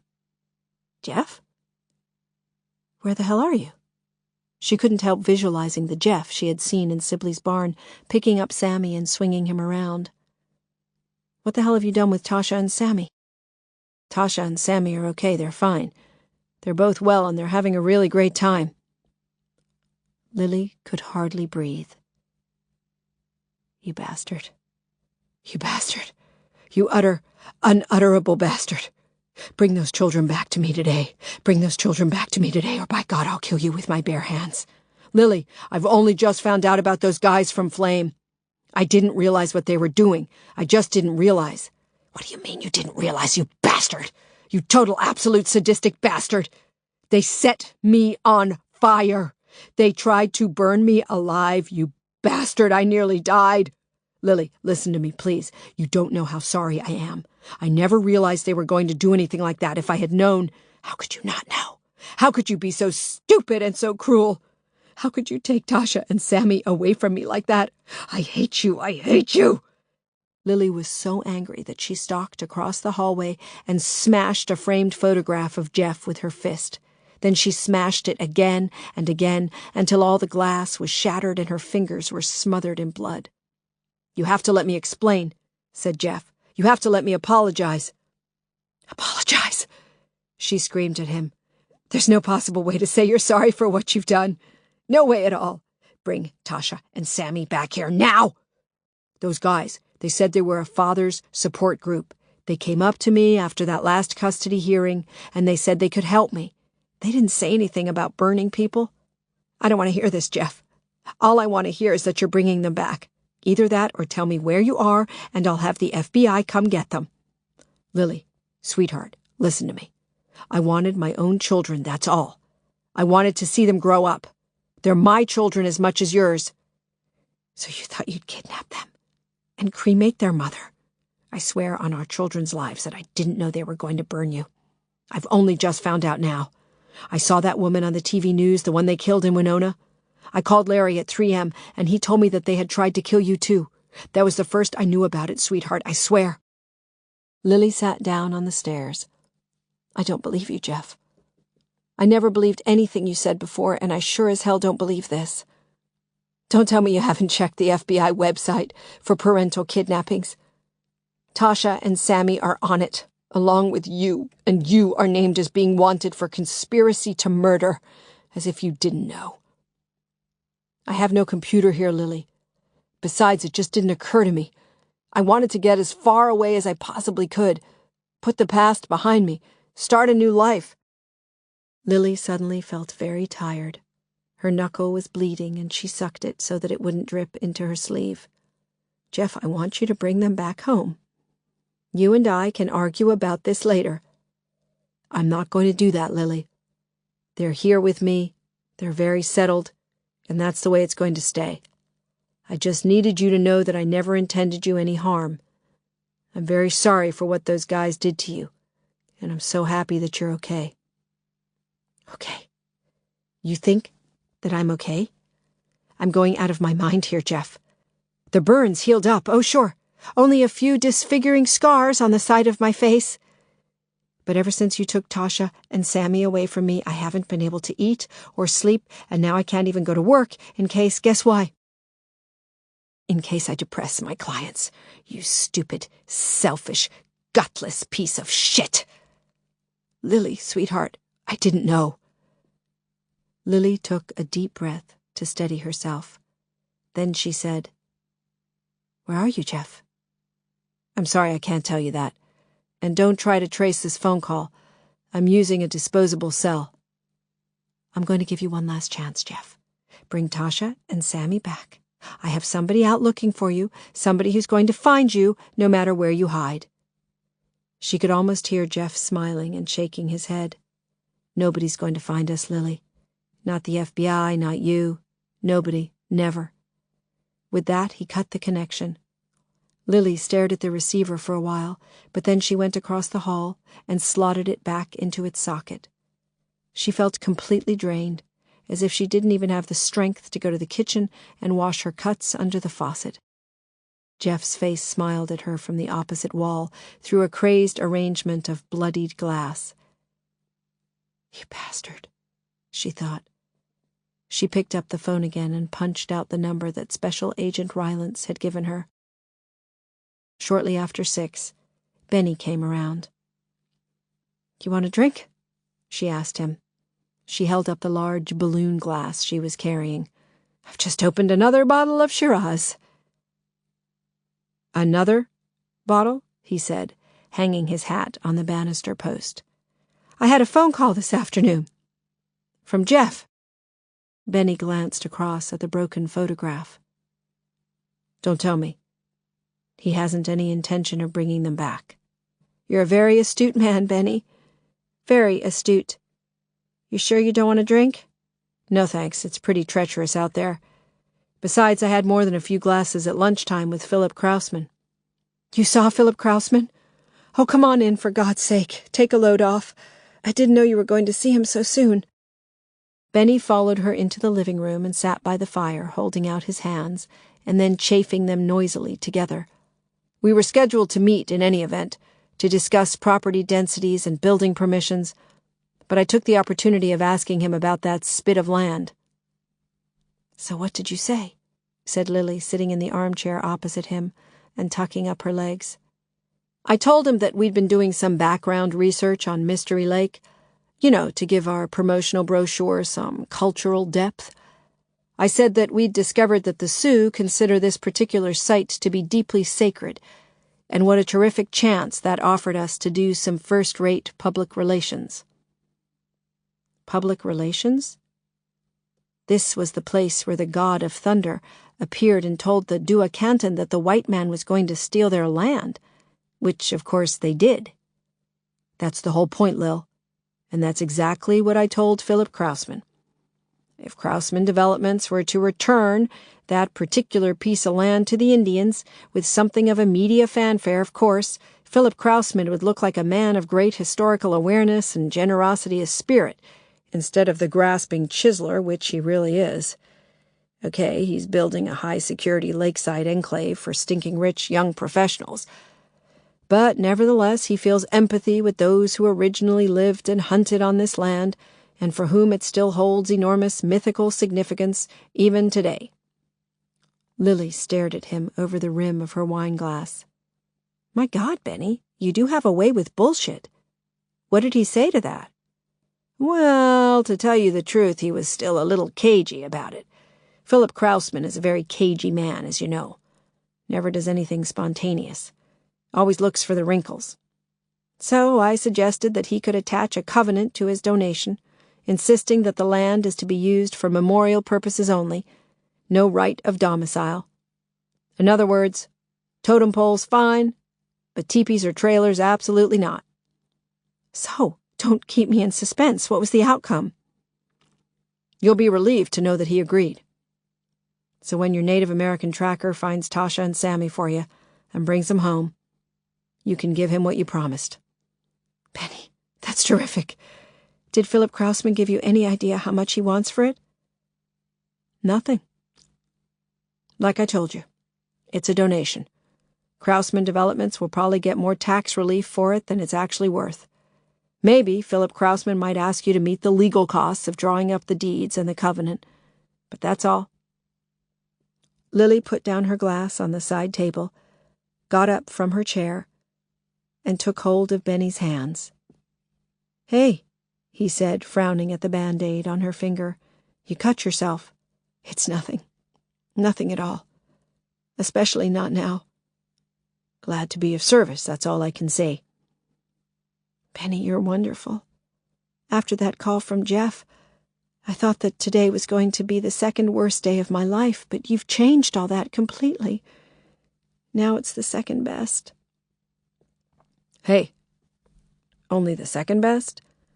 The best will be the day that Tasha and Sammy come home. Of course, stupid me. But when they do, I want to be here to help you celebrate. She kissed him, on the lips. He tasted of brandy. Are you sure you won't have a drink? She asked him. Come on, have a glass of wine to celebrate. I don't know how you did it. I mean, Philip Krausman must be the meanest man in Minneapolis. But you did it. Your honeyed words persuaded him. After 26 years in realty, I should be able to persuade anybody to do anything. Lily sat on the arm of his chair and stroked his hair. Seriously, Benny, you're wonderful. I've been so worried about this. That call from Jeff really upset me. But at least I know now that Tasha and Sammy are safe, and I know that my tracker is on his way to finding them, and that I can pay him when he brings them home. Thank you. She kissed him again, and this time he kissed her back. You're a fantastic woman, Lil. I've always thought that. She sat up straight and stared into his glasses for a long time, blinking, as if she were hypnotized. Then she said, You're right, Benny. You're right. I am a fantastic woman. I'm also very drunk. She was still wrapped in her thick white bathrobe at 10 a.m. the next morning, feeling as if she had tumbled headfirst down 3 flights of stairs. She had just poured herself a strong cup of mocha with a large spoonful of clear honey in it when the doorbell chimed. Special Agent Rylance and Special Agent Kellogg were standing on the doorstep, both wearing Ray-Bans. The sun was shining so brightly off the snow that Lily had to shield her eyes with her hand. "We're sorry to disturb you, Mrs. Blake. We have some news." "Oh, that's all right." She tapped her forehead. "This is self-inflicted. After Jeff's phone call, well, I had a little red wine to calm myself down. A lot of red wine, as a matter of fact." She led them through to the kitchen. A large pine table had replaced the original counter. "How about some coffee?" she asked them. "That would be very welcome. We've been up since 4:30. "I could cook you some breakfast, too, if you're hungry, except that the smell of bacon would probably make me puke." "That's all right," said Special Agent Kellogg. His 1960s pompadour was looking unusually spider-like. "I'm sure we can find ourselves a diner." "Did you find out where Jeff was calling from?" Lily asked him. "No trace, I'm afraid. Like he told you, he was calling from a prepaid cell. But there has been something of a development," said Special Agent Rylance. "We're not 100% sure what happened yet, but it could have given us a useful new lead." He looked reluctant to continue and turned to Special Agent Kellogg, but Lily said, "What?" "Okay. The 4th Police Precinct received a call at about 10 after 3 this morning from a resident in the Willard Hay district. She was complaining of hissing noises from the apartment building next door, and she was worried that there might be a gas leak. Then she heard a whole lot of banging and crashing, and she thought she heard somebody screaming, too. The police went to investigate, and they found that the top-floor apartment had been totally wrecked. They also found parts of a man's body." Lily said nothing, but sat with her coffee mug held in both hands, feeling that Special Agent Rylance was going to tell her something dreadful. "We haven't been able to identify the man yet. There wasn't enough of him left.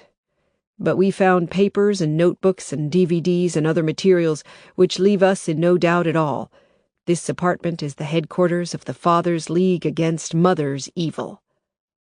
Special Agent Kellogg said, "We even found the orange-painted wall that they used for their webcam broadcast on Channel 41, with flame written on it."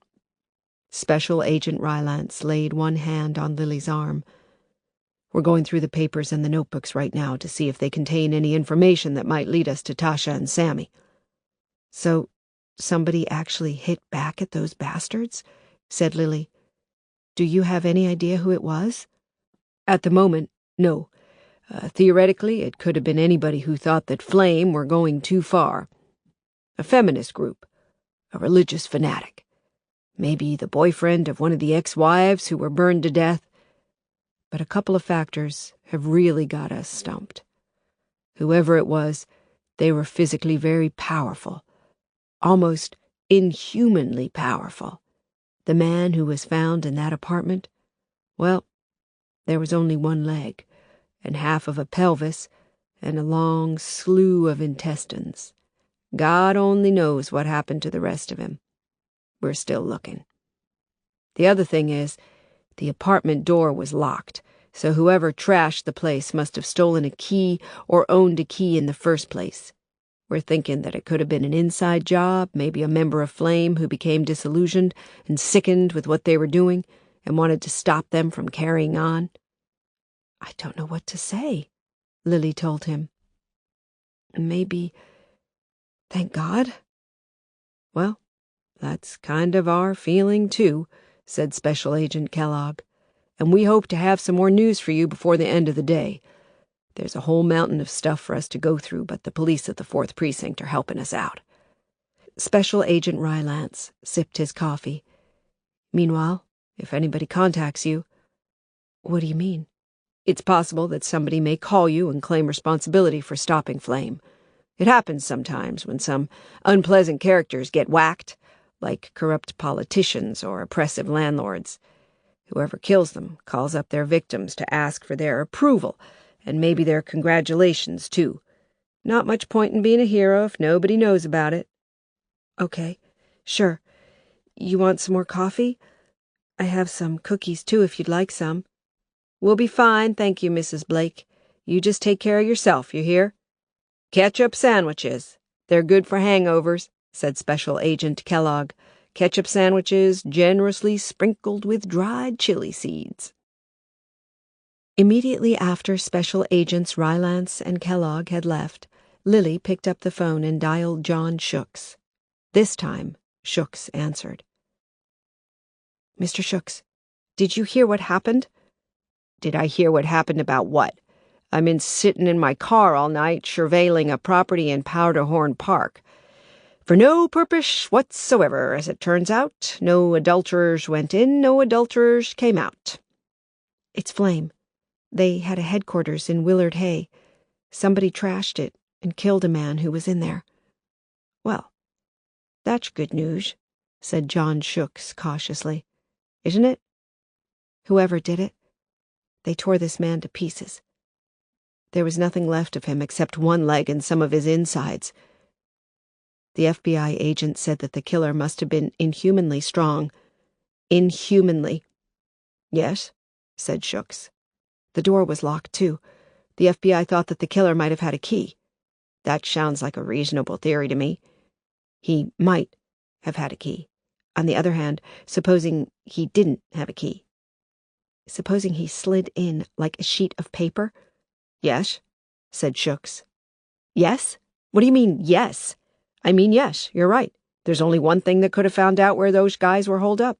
And there's only one thing that could have entered their apartment without unlocking the door. And there's only one thing that could have torn that guy to shreds and taken 2/3 of his mortal remains for a trip across the city." "The Wendigo," said Lily. "The Wendigo," said Sioux. Lily could hardly breathe. For God's sake, I didn't know that anybody was going to get killed. "Mrs. Blake, the Wendigo is a tracker and a hunter. Like all trackers and hunters, when he eventually locates what he's been tracking and hunting, he kills it and eats it. Didn't George Iron Walker make that clear to you? The word Wendigo means cannibal. He told you that." "Oh, God," said Lily. "I didn't understand."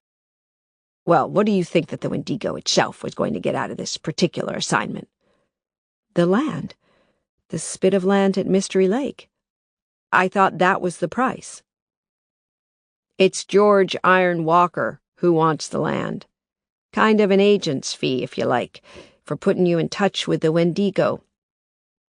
The Wendigo isn't interested in land, sacred or otherwise. The Wendigo wants human flesh." "But why did it kill that man from Flame?" "It's following the scent, Mrs. Blake, like I told you.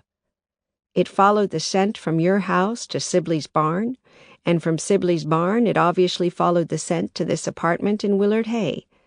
And when it came across one of the men who was responsible for abducting your children, it took him. The Wendigo is working for you, Mrs. Blake. Don't tell me you didn't want to see those dirtbags dead. They wanted to see you dead, after all. It can't just go around tearing people to pieces. Not on my behalf. It can, and it does. Sorry if you were laboring under any kind of misapprehension. But what happens when it finds Tasha and Sammy? It won't hurt them, will it? Of course not. It's made a solemn and binding promise to bring them back safe. And Jeff? Lily could almost hear John Sioux shrug. Jeff? Well, Jeff is a horse of another color. What do you mean? The Wendigo will kill him? It can't. It mustn't. You surprise me. I thought you hated Jeff with a rare vengeance, Mrs. Blake. I do. I detest him. But he's still the father of my children. And no matter what he's done wrong, no matter how callous and cruel he's been, he's still a human being. It seems we have something of a dilemma here. There's no dilemma, Mr. Sioux.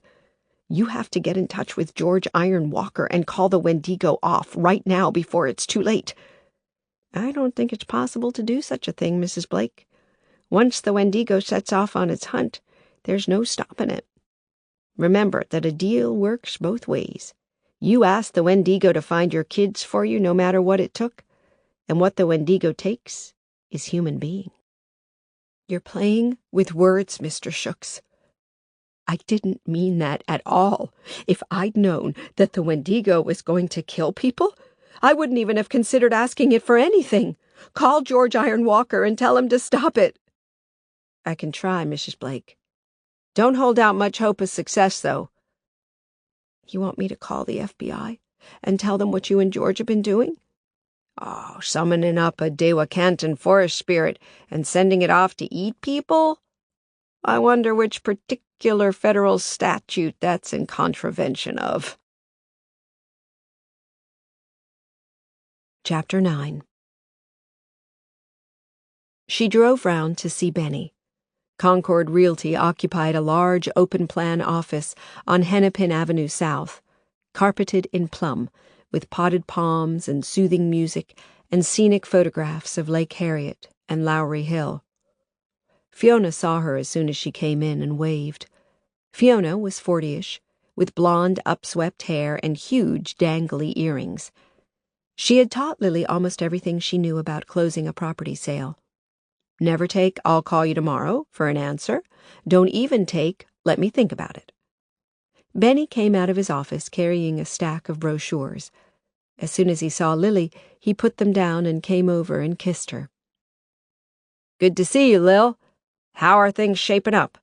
Got any news?" "Kind of. Look, I need your help with something. I was wondering if you could tell me how to get in touch with your brother Myron." "Myron? What for?" "Well, you know what you said about him and John Shooks? I'd like to talk to him about it." "John Shooks is not giving you any trouble, is he? If so, he'll have me to deal with." "Oh, not exactly. I just need to talk to Myron, that's all." "Lil, if there's anything wrong—" She took hold of his hands. "I know, Benny, and thanks. And thanks again for what you did with Philip Krausman." "Hey, it's nothing. Really." Myron was manager of a winterwear store on Cedar Avenue called Cold Comfort. When Lily called around, he was in the stockroom at the back, checking through boxes of Bugabootu children's boots. He was thinner than Benny and going bald, but there was no mistaking that he was Benny's brother. "Lily, this is some surprise." Lily smiled. "Benny told me where to find you. Boy, this is like Aladdin's cave in here." "Just having a stock clearance. We've got some great ladies' windbreakers if you're interested. Artificial fur-lined hoods. Give you a real big discount." "Actually, I wanted to talk to you about John Shooks." Myron took off his heavy-rimmed eyeglasses and stared at her with a serious expression. He had a slight cast in his right eye, so that she wasn't quite sure if he was looking at her directly. "John Shooks. Well, he got my kids back for me, when nobody else could. He'll find yours too, believe me." "Did he find your kids himself, or did he have some help?" "Any particular reason for that question?" "There is, as a matter of fact. I'm beginning to wonder what I've gotten myself into." "Well, first couple of times Velma took them away, Shooks found them himself. Didn't take him more than 2 or 3 hours. First time they were round at her friend Gussie's house. Second time they were staying at the Best Western University Inn. Don't ask me how he knew where they were."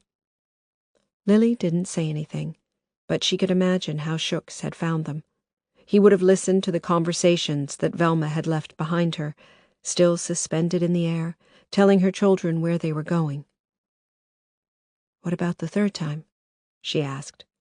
"Well, I don't really want to talk about that, if you don't mind." "Myron, I need to know. I'm worried that something really bad is going to happen. To tell you the truth, I'm worried that somebody's going to get hurt, or even killed." Myron actually flinched. I don't know. I don't know what to say to you. I don't know what happened myself." "Did John Shooks take you to meet George Iron Walker and a blind Native American girl called Hazawin?" Myron said, "That last time, Shooks tried to find Velma, but he couldn't. He said that she hadn't left any clues behind that he could follow."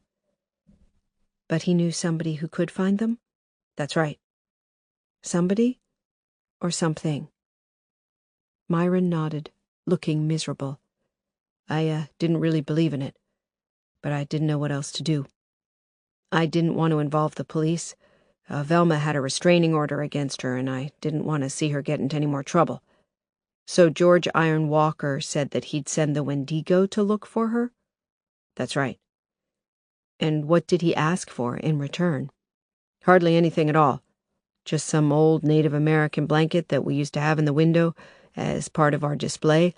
I don't think it was worth very much. So you went to Black Crow Valley and met George Iron Walker and Hazawin, and they took you into the woods and you saw the Wendigo? I didn't exactly know what I saw. There was some kind of a flickery light, that's all. Then what happened? 3 days later, I had a phone call from my daughter Ellie. She said that she and her sister were in Seattle. Velma had taken them there, to a house that she had rented near Richmond Beach. Velma's folks originally came from Seattle, so I guess that was a natural place for her to go. Lily said nothing, but waited for Myron to continue. Myron seemed to be very jumpy. He kept glancing around the stockroom as if he were half expecting somebody else to appear out of thin air. Ellie said that Velma had taken them onto the seashore for a walk. Sometime during that walk, Velma disappeared. Ellie didn't know how, and neither she nor Ruthie saw anything unusual. As far as they knew, they were the only people around. Ellie and Ruthie searched that seashore for hours. They called Velma over and over, but there was no reply. When it started to grow dark, they went back to the house. They didn't want to call the police because they knew that Velma would get into trouble for taking them. Myron paused again, and then he said, I caught the first flight to Seattle and brought them home. You didn't tell the police either? Velma was unstable. She was always unstable. That was why she lost custody of Ellie and Ruthie in the first place. How the hell was I supposed to know what had happened to her? Maybe she walked into the ocean. More likely she just wandered off. Why make things more complicated than they already were? Lily said, You've never heard from her since? Nothing. Not a word. It was like she'd vanished off the face of the earth. After 2 months, I stopped paying her alimony into her bank account. No reaction? Myron shook his head. What do you really think happened to her? Asked Lily. I don't know, Lily. I don't want to know. Did George Iron Walker tell you what the word Wendigo means? Look, said Myron, I have no way of finding out what happened to Velma, and neither does anyone else. If the Wendigo took her, there's nothing I can do about it. And even if I was sure that the Wendigo took her, who would believe me? I would. Myron said, Yes, but nobody would believe you either. He paused and put his eyeglasses back on. As far as I'm concerned, Lily, things have turned out for the best. I've got the kids back. I don't have to pay alimony. I'm sorry for what happened to Velma. I won't be able to get her off my conscience ever, but that's the price I have to pay. She tried calling Sioux again, but all she got was that infuriating voicemail response. Leave me a message or leave me alone. Mr. Sioux, she said, I'm going out to Black Crow Valley myself to talk to George Iron Walker. Give me a call back as soon as you can. It was only 1:15 when she climbed into her Rainier and turned out of her driveway, but the sky was so dark that it could have been 1:15 midnight. Huge snowflakes began to tumble across the highway, and she could see people hurrying for shelter. Normally, she never would have ventured out in weather like this, but she didn't know how much time she had left before the Wendigo found out where Jeff had taken Tasha and Sammy. It might be too late already. She drove as fast as she dared, sliding sideways around corners and running red lights if she could see that there was no other traffic around. It took her less than 25 minutes to reach the turnoff that led to Black Crow Valley. The snow was falling so furiously now that she almost missed it. She jammed on her brakes, and the Rainier skidded for 30 yards before it stopped. She backed up with 2 fountains of slush spraying from her front wheels. The track that led to George Iron Walker's house had been thickly blanketed with freshly fallen snow, so that it was almost impossible to follow. 6 or 7 times, Lily drove into the ditch that ran alongside it or up on the verge, and the Rainier's suspension jarred and banged. Off to her left, the forest looked even more forbidding than the first time she had come here with Sioux. She was beginning to regret that she had come here. Supposing she turned around and said nothing like Myron? Nobody would ever know how Jeff had been killed or by whom. And didn't Jeff deserve to be punished after he had sent those men from Flame to burn her alive? But she kept on driving. She couldn't behave like Jeff and Myron. It wasn't in her nature. Her father and mother had always brought her up to respect other people's lives, no matter who they were. She remembered her father paying for an old woman's groceries when she discovered that she had lost her purse. Not only that, he had driven her all the way back to her home. "What did it cost me?" he had said to Lily afterward. $8 in 15 minutes. Lily peered ahead of her with narrowed eyes. Her windshield wipers were whacking wildly from side to side, but they could barely keep up with the rapidly falling snow. She couldn't yet see George Iron Walker's house, and she wondered if she might have taken a wrong fork. She seemed to remember that the forest had gradually risen up on a gradient on her left-hand side, yet it was still level, and the trees seemed to crowd together much more closely than they had before. The Rainier jolted over a series of spine-jarring ridges, and Lily had to wrestle to keep it on the track. As she straightened it out, she thought she glimpsed something running through the forest, about 50 yards away, something large and gray and very fluid, like a wolf. She wiped the side window with her glove. She saw it again, only for an instant, but as it disappeared behind the trees, it appeared to be rising up onto its hind legs. For some reason, she felt a deep sense of uncertainty. This wasn't natural, this place. It wasn't normal. She wasn't afraid of wolves, especially since Sioux had told her that wolves never attacked people. But what kind of wolf could stand up and run like a man? She carried on driving, but every few seconds she glanced anxiously into the trees. Now the forest began to rise, and she realized that she was on the right track after all. The snow began to ease off, too, and she adjusted the windshield wipers to a less hysterical speed.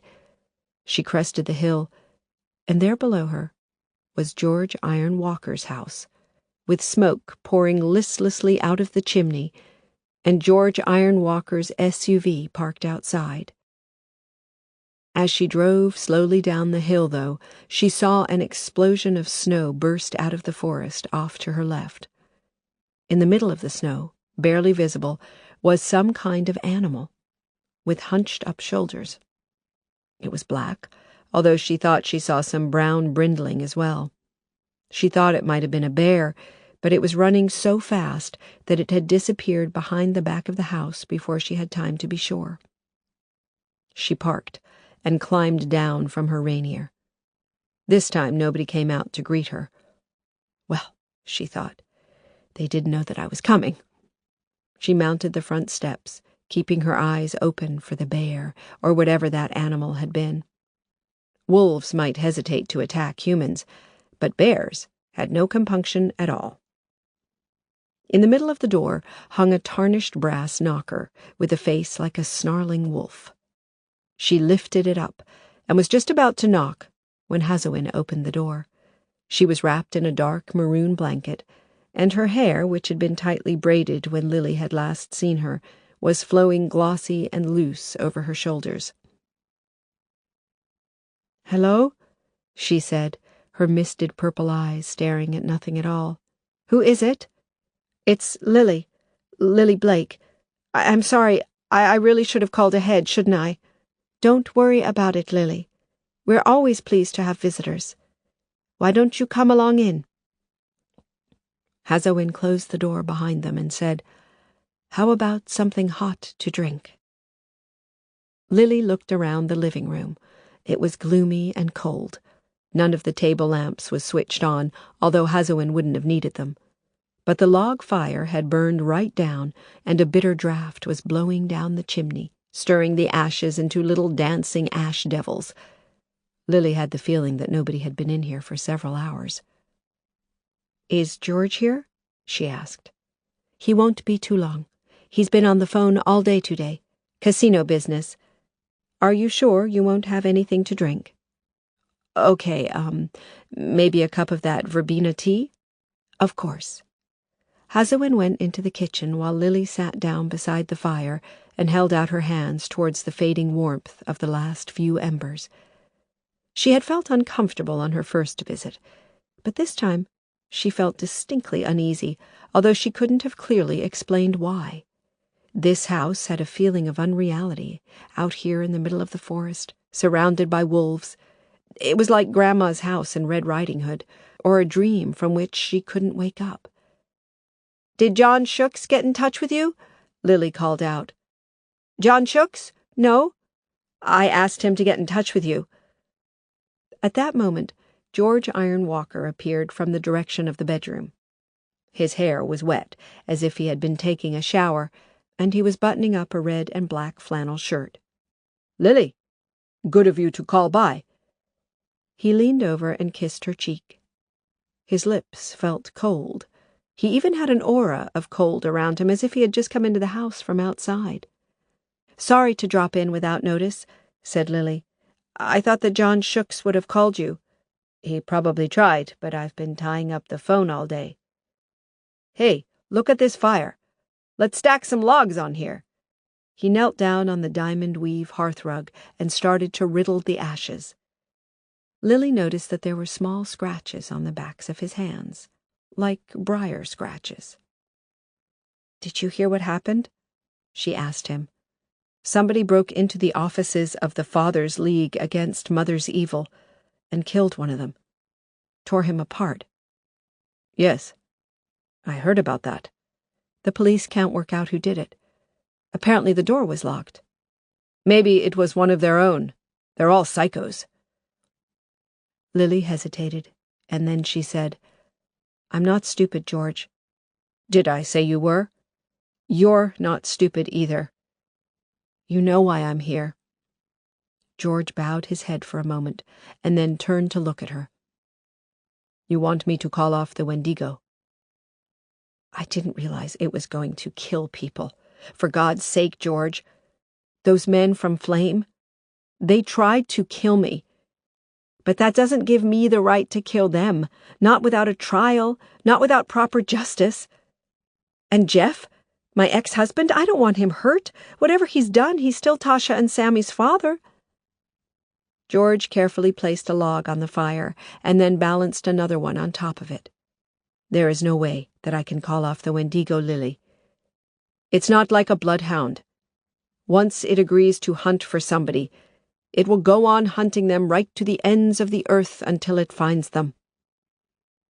"Isn't there something that Hazowin can do? Some kind of incantation? Some kind of spell?" "Hazowin can call the Wendigo out of the woods, but once it's been summoned, she can't control it. You made a deal, Lily. You made a deal with me and a deal with the Wendigo, and you can't go back on it now." Lily said, "Tell me something. What's really in this for you?" "I don't understand what you mean. I was trying to help you to find your children. Nothing more than that." "You wanted that spit of land from Mystery Lake. That's worth $250,000 at least. Yet when you helped Myron Bergenheim to find his children, all you asked for was a blanket from out of his store." George looked serious. "That was no ordinary blanket, Lily. That blanket was once wrapped around the shoulders of Oyekar Manivim, the track maker, and the greatest ever taker of Chippewa scalps. It means as much to the Dua Canton as that spit of land." He crumpled up a sheet of newspaper and tucked it under the logs. "I've spent my whole life trying to give my people the dignity and the independence which was taken away from them by the white man. That was why I fought so hard for that casino, so that they could have economic freedom. But it's not just about the present and the future. It's about the past, too. I'm trying to bring together as many sacred artifacts as I can, and recover as many sacred places as possible to give us our identity back." "You have to stop the Wendigo," said Lily. "I don't care how you do it. I'll make sure that you still get the land at Mystery Lake, whatever." Hazawin came in with Lily's tea and set it down beside her on the hearth. She turned toward her and said, "I'm sorry, Lily. If only there was some way of stopping it. But not even the most powerful of wonder workers could do that." George lit the newspaper, and the fire flared up. Hazawin knelt beside it, in the same way that she had been kneeling when Lily had first seen her. Lily sipped her tea, but it seemed to have an odd, hay-like taste to it, and she could only drink half a mug. She was tempted to ask George about the wolves she had seen in the forest, but for some reason she decided that it would be more prudent if she didn't. It was completely irrational, but she felt that here in this living room she was sitting amongst wolves, even if the wolves had human form. She stayed for less than 20 minutes. George told her more about the history of the Duacanton and how they had lost their land. "The very name, Duacanton, tells who we are and where we belong. Du is lake, Wakan is sacred mystery, and Otonwe is village." Lily looked toward the window. "Look, it started snowing again. I'd better go." George took her out to her SUV. He opened the door for her, but before she could climb in, he took hold of both of her hands. "I hope you don't feel that I've misled you in any way," he told her. "I think you could have explained more clearly that the Wendigo was going to tear people to pieces." "Listen to me. If you had died when those men came around to your house, do you think your Jeff would have wept for you?" Lily pulled a face. "Probably not. Almost certainly not. But that still doesn't justify killing him." "Sometimes. People dig their own graves, Lily." "Yes, well," she said. She got into the driver's seat and started the engine. George stepped back. As he did so, she saw something in his face that gave her a tingling sensation in her hands. A momentary narrowing of his jaw, a smile that seemed to bare his teeth, and a stare that had no expression at all, the way an animal stares. But then he lifted his hand to wave, and he looked perfectly ordinary.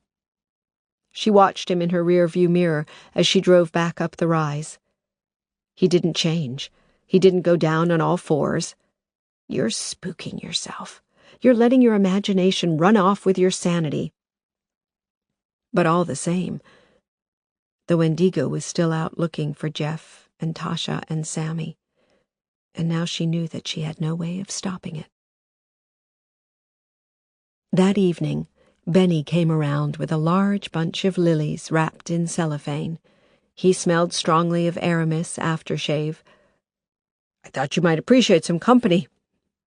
"That's very sweet of you, Benny, but I'm okay. I'm probably going to have an early night tonight." "Have you eaten?" he asked her, taking off his hat. "You should eat, you know. I thought we could go to Cafe 28 for some of that crawfish tortellini." "Sorry, Benny, I think I'll pass." Benny rocked from one foot to the other, like a small boy who wanted to go to the bathroom but was too embarrassed to ask. "Okay then," he said, "but I still think you need to keep your strength up." "Don't worry. I'll probably have a sandwich before I turn in. And look, thanks for the flowers. They're gorgeous." Benny retrieved his hat. He cleared his throat and sniffed. "There's something I need to ask you," he said. "What's that, Benny?" "I know this is kind of premature.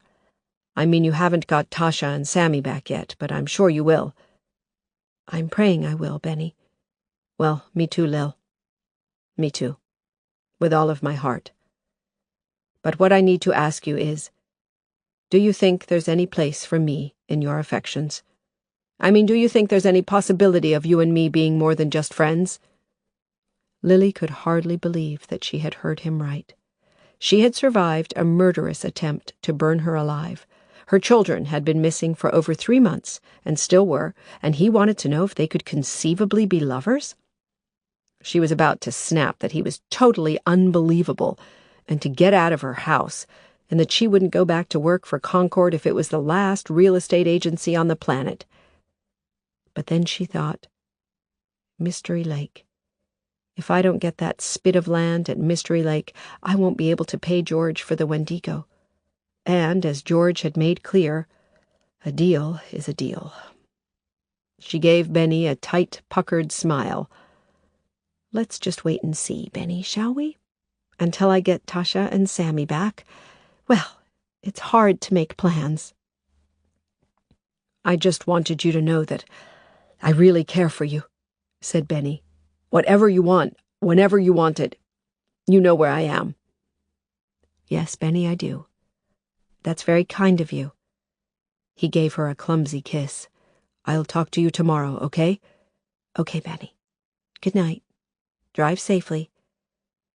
She closed the door behind him and stood for a while with her back to it. For the first time in her life, she felt as if she were losing faith in the world and everybody in it. She had another nightmare that night. She was walking through an abandoned house in midwinter. She went from room to room, and all the rooms were dusty and bare, except for a kitchen chair lying on its back, and a large rocking horse with no head and a threadbare tail. Somewhere upstairs she could hear a shutter banging and hesitating and banging again. She stopped, and she listened, but all she could hear was the shutter and the wind.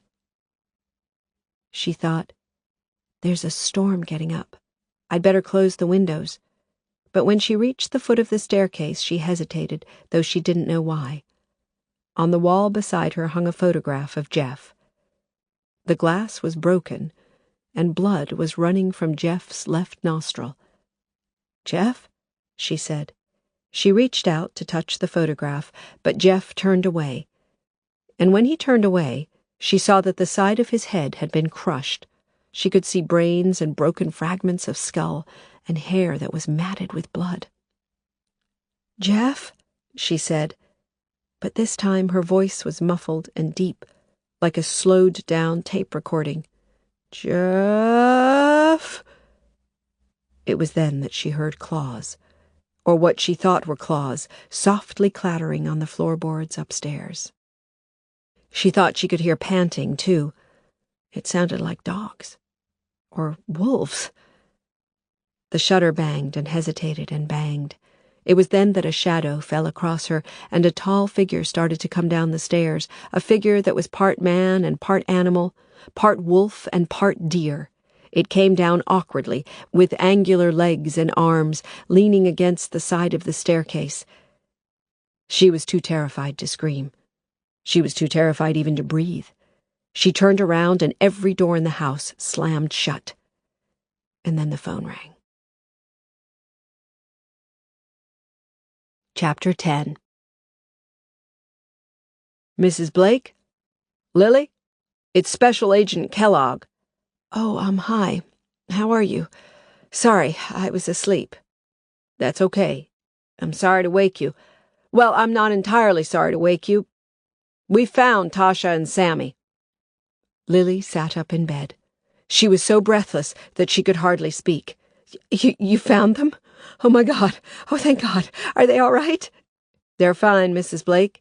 They're at Tampa General Hospital in Florida. They're in hospital? Why? What's happened to them? Nothing physically wrong, Mrs. Blake, so far as I know. But they've had a pretty bad shock, and we just needed to make sure that they were okay. What kind of a shock? It's your former husband. I'm afraid he's dead. Lily switched on her bedside lamp. What happened to him? She asked, and her voice sounded like somebody else altogether. Look, we can come round and pick you up in 15 minutes. We'll fly you directly down to Tampa and give you all the details on the way. Is that okay with you? Please. I want to know how he died. He was attacked, Mrs. Blake, by a person or persons unknown. His injuries were very serious. In fact, you could say that they were catastrophic. Do you have any idea who did it? I haven't had time to speak to the Tampa police yet. So far as I know, though, they don't have anybody in custody." "All right," said Lily. "I'll get dressed. How long will it take us to get to Tampa?" "About 3.5 hours. We should arrive around 2 in the morning." They left Minneapolis on the last northwestern flight of the day. It was snowing heavily, but the flashing lights on the tips of the aircraft's wings made it look as if the snow was suspended motionless in midair. Special Agent Kellogg sat beside her, while Special Agent Rylance sat across the aisle, trying to get some sleep. "Your ex-husband had rented a beach house on Crystal Island, just off Clearwater in the name of Glennon. According to the police, he and the children pretty much kept themselves to themselves." "I can't understand why Tasha didn't try to contact me, just to tell me that they were alive and well." "People go through a strange psychological change when they're abducted, Mrs. Blake, particularly children. Your ex-husband probably persuaded her that she would only upset you if she called." "So what happened? Who found them?" "It was yesterday evening, around about 7 p.m. The old guy who lives next door heard a whole lot of noise, like doors being slammed and furniture being thrown around, then screaming. Tasha and Sammy came running out of the house, and according to him, they were terrified out of their wits. The old guy dialed 911, and then he went next door. The perpetrator, or perpetrators, had left the house, although the old guy said that it looked as if a hurricane had been through it. He found the remains of your ex-husband in the den." "Remains?" "I haven't received a full report yet, Mrs. Blake, but the detective who called me said that I should try to prepare you for some very unpleasant details." "Go on." Special Agent Kellogg loosened his necktie. "Maybe this should wait until we get to Tampa, and I can talk to the medical examiner." "No, I want to know now. What did he mean by very unpleasant?" "Your ex-husband was attacked with extreme brutality, Mrs. Blake. He was literally torn to shreds. The old guy next door said that the last body he had seen like that was a scuba diver who had been mangled up by the propeller of a pleasure boat." Special Agent Kellogg paused for a moment, and then he said, "There wasn't very much of him there. One of his arms and part of his rib cage. That was all." He paused again, and then he reached across and took hold of her hand. "I'm sorry," he said. They spoke very little for the rest of the flight. Lily was offered breakfast, but she couldn't have eaten anything. Her stomach had contracted to a small, complicated knot. She didn't need to hear any more forensic details to know that Jeff had been torn apart by the Wendigo, and that she was directly responsible for his death. Much as she hated him for what he had tried to do to her, she couldn't help thinking about the early days of their marriage and all the laughter. She had loved Jeff so much. Now that body that used to lie in bed beside her had been ripped apart, and most of it dragged away. She couldn't stop thinking about the pattern of moles on his left shoulder, like a constellation in the sky at night. "Are you okay?" asked Special Agent Kellogg. She nodded. She hadn't pulled down the blind over the window, but all she could see was blackness, and her own reflection, like a ghost of herself traveling through the night. Tasha and Sammy were deeply asleep when she arrived at the hospital. They were both on plasma drips to increase their blood volume. A young, gray-haired doctor told Lily that he had also given them a mild sedative to calm them down. "They were both in shock," he told her. "Whatever they witnessed, they were simply unable to articulate it. They literally couldn't speak." Lily looked down at them. She was desperate to take them into her arms and hug them, but she knew how much they needed to sleep. They both looked well-fed and sun-tanned, and Sammy had gingery freckles across the bridge of his nose, just like Jeff used to get in the summer. "Are they going to be okay?" she asked, touching Tasha's hair. "It's too early to say," said the doctor. "They're likely to experience episodes of panic and insecurity, and they'll probably have nightmares for quite some time, but an experienced therapist should be able to see them through it. We had a boy of 7 here who saw his entire family shot dead right in front of him. It took him nearly a year, but he learned to cope with it in the end." She was still sitting between the children's beds at 7 a.m. when Special Agent Kellogg brought her a cup of coffee and a sugared donut. "You must be pooped," he said. She gave him a smile. "I want to be here when they wake up, that's all. I don't want them to think that they're all alone." "I've been talking to the detective who's running the case," said Special Agent Kellogg. "He said that nobody saw anybody enter the house, and nobody saw anybody leave. There were no unfamiliar vehicles parked anywhere nearby, and none of the local stores or bars or gas stations reported any unusual customers." He nodded toward Tasha and Sammy. "It seems like the only witnesses were these two." "I don't want them questioned until they're ready," said Lily. "Don't worry about it. We have a child interview specialist flying here from Quantico. She's very, very good. Very sympathetic. She's dealt with scores of investigations involving traumatized kids." "I feel so guilty," Lily told him. "Why should you feel guilty? None of this was your fault. Maybe if I hadn't been so bitchy and self-righteous.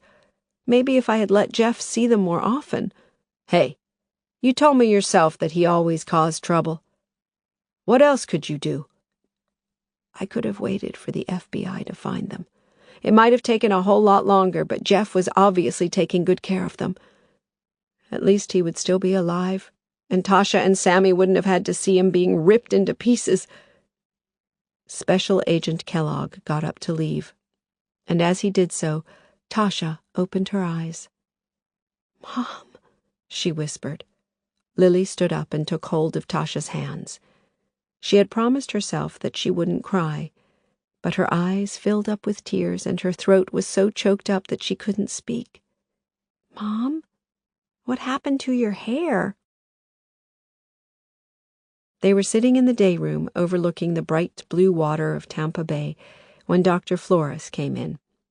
Outside, the sun was shining, and the yuccas were rustling in the warm Gulf wind. A seagull perched on the balcony rail and stared at them with one emotionless eye. Dr. Flores came straight over to them, holding out her hand. She was tall, with wavy brunette hair and a strong, handsome face. She was wearing a natural-colored linen suit and an emerald green blouse. "Jane Flores," she smiled, with scarlet lips. "Lily Blake," said Lily. "This is Tasha, and this is Sammy.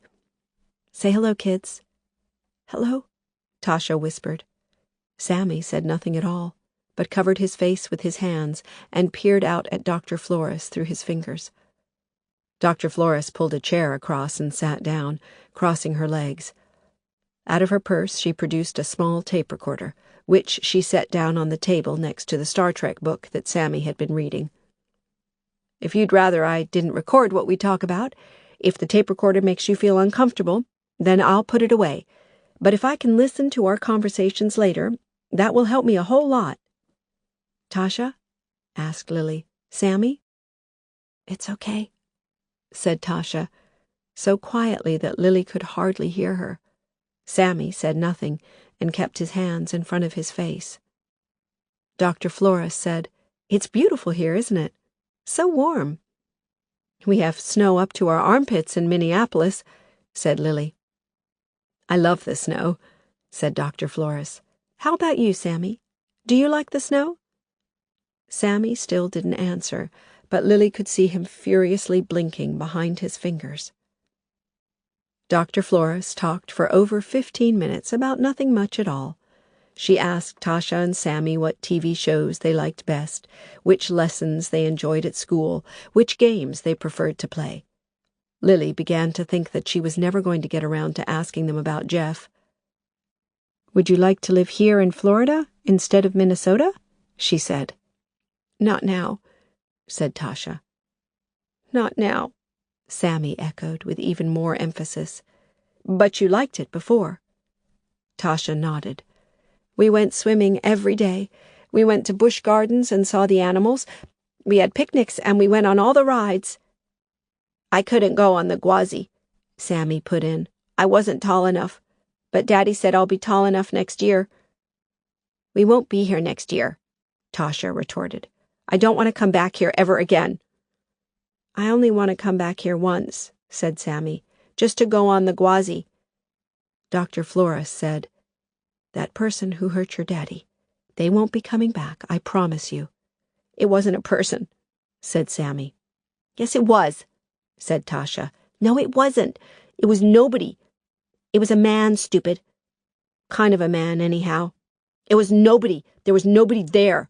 Yes, there was. Wasn't. Was. Dr. Flores interrupted them. Tasha, when you say kind of a man, what exactly do you mean? Tasha looked downwards and sideways, as if she didn't want to face her recollection directly. When she spoke, she shook her fingers as if she were trying to describe something flickery and insubstantial. All of a sudden, he was just there. You mean he came straight into the house without ringing the bell or knocking on the door? No, he was just there, in the middle of the den. He just appeared. I didn't see him, said Sammy. Well, you're blind. I'm not blind. If I'm blind, where's my dog? Okay, said Dr. Flores. Let's say that he just appeared. What did he look like? Tasha was shaking the fingers of both hands now. He was black and white, and he was all jumpy and jittery, like those people in those very old Charlie Chaplin movies. I couldn't see him very clearly because he wouldn't keep still. Did you see his face? It kept changing. It was like he had lots of faces. Can you describe any of them? One face looked as if he was shouting, with his mouth wide open. Another face looked really mean, with his eyes all squinched up. I saw another face, too, but that was like an animal. A deer or a dog, something with a stretched-out head. I didn't see him, said Sammy.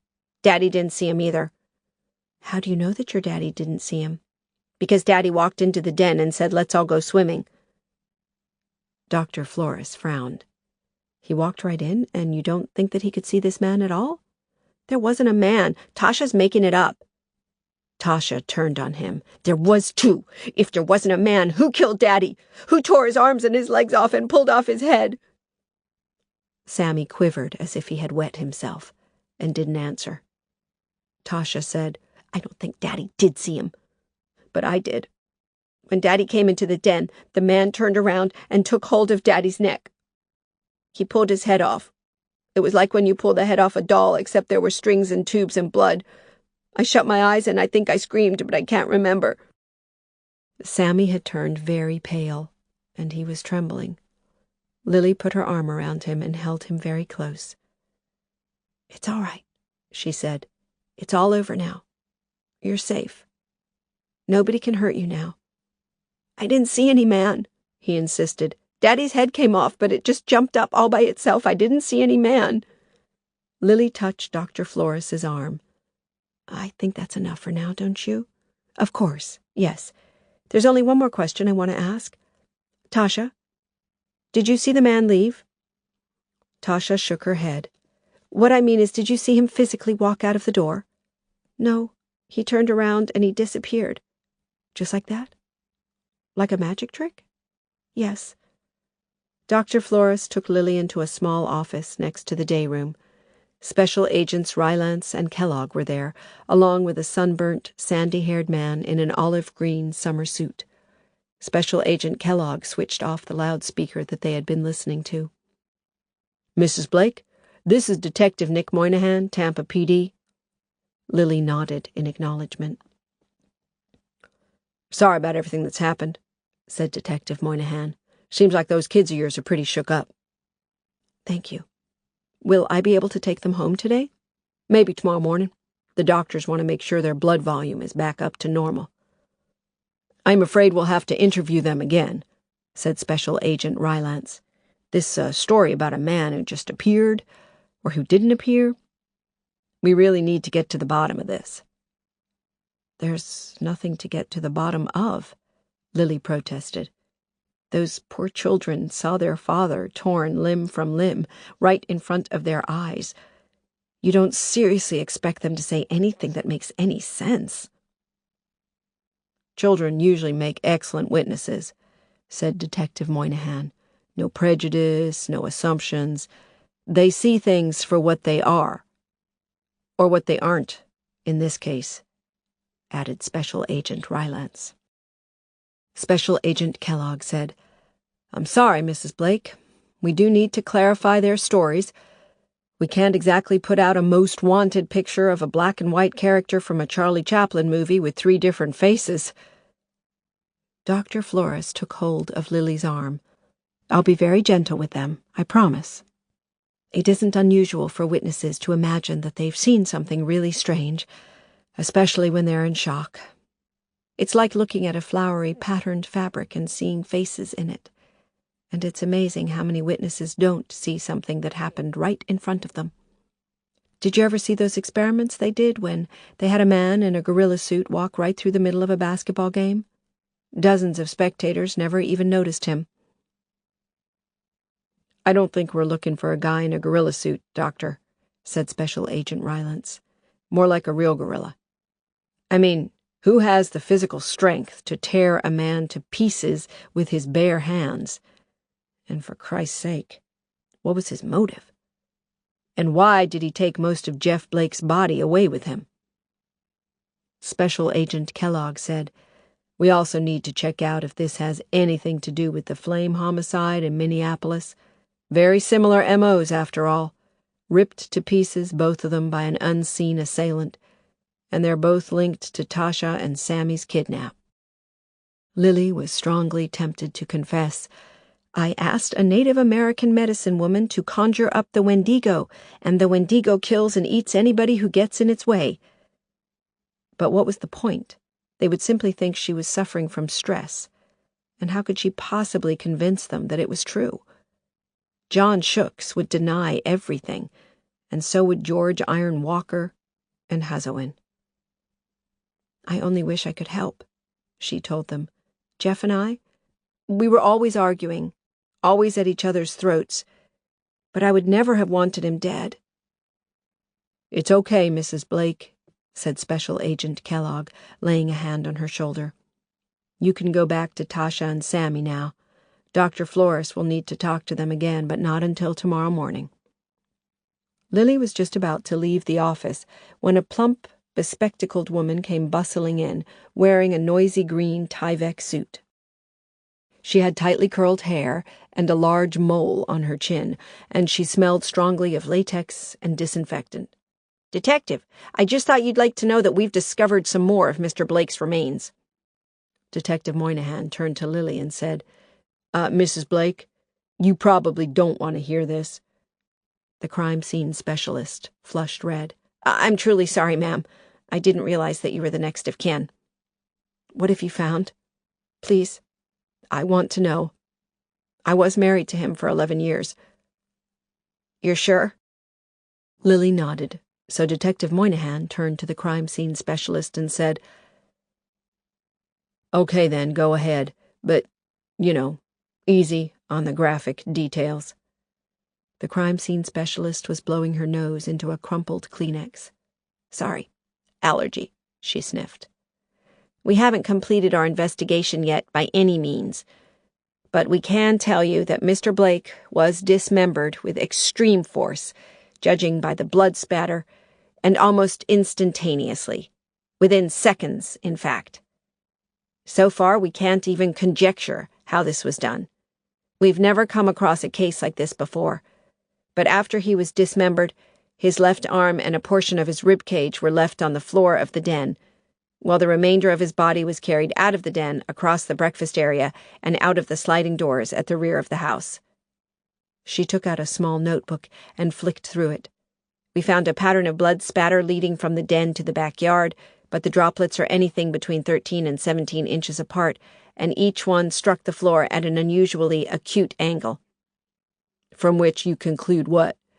"The perpetrator was carrying what was left of Mr. Blake at a considerable lick. He was running. In fact, he was more than running. He was exiting that beach house like a bat out of hell." "With 3/4 of a human body in his arms?" "I can only tell you, Detective, what the evidence tells us."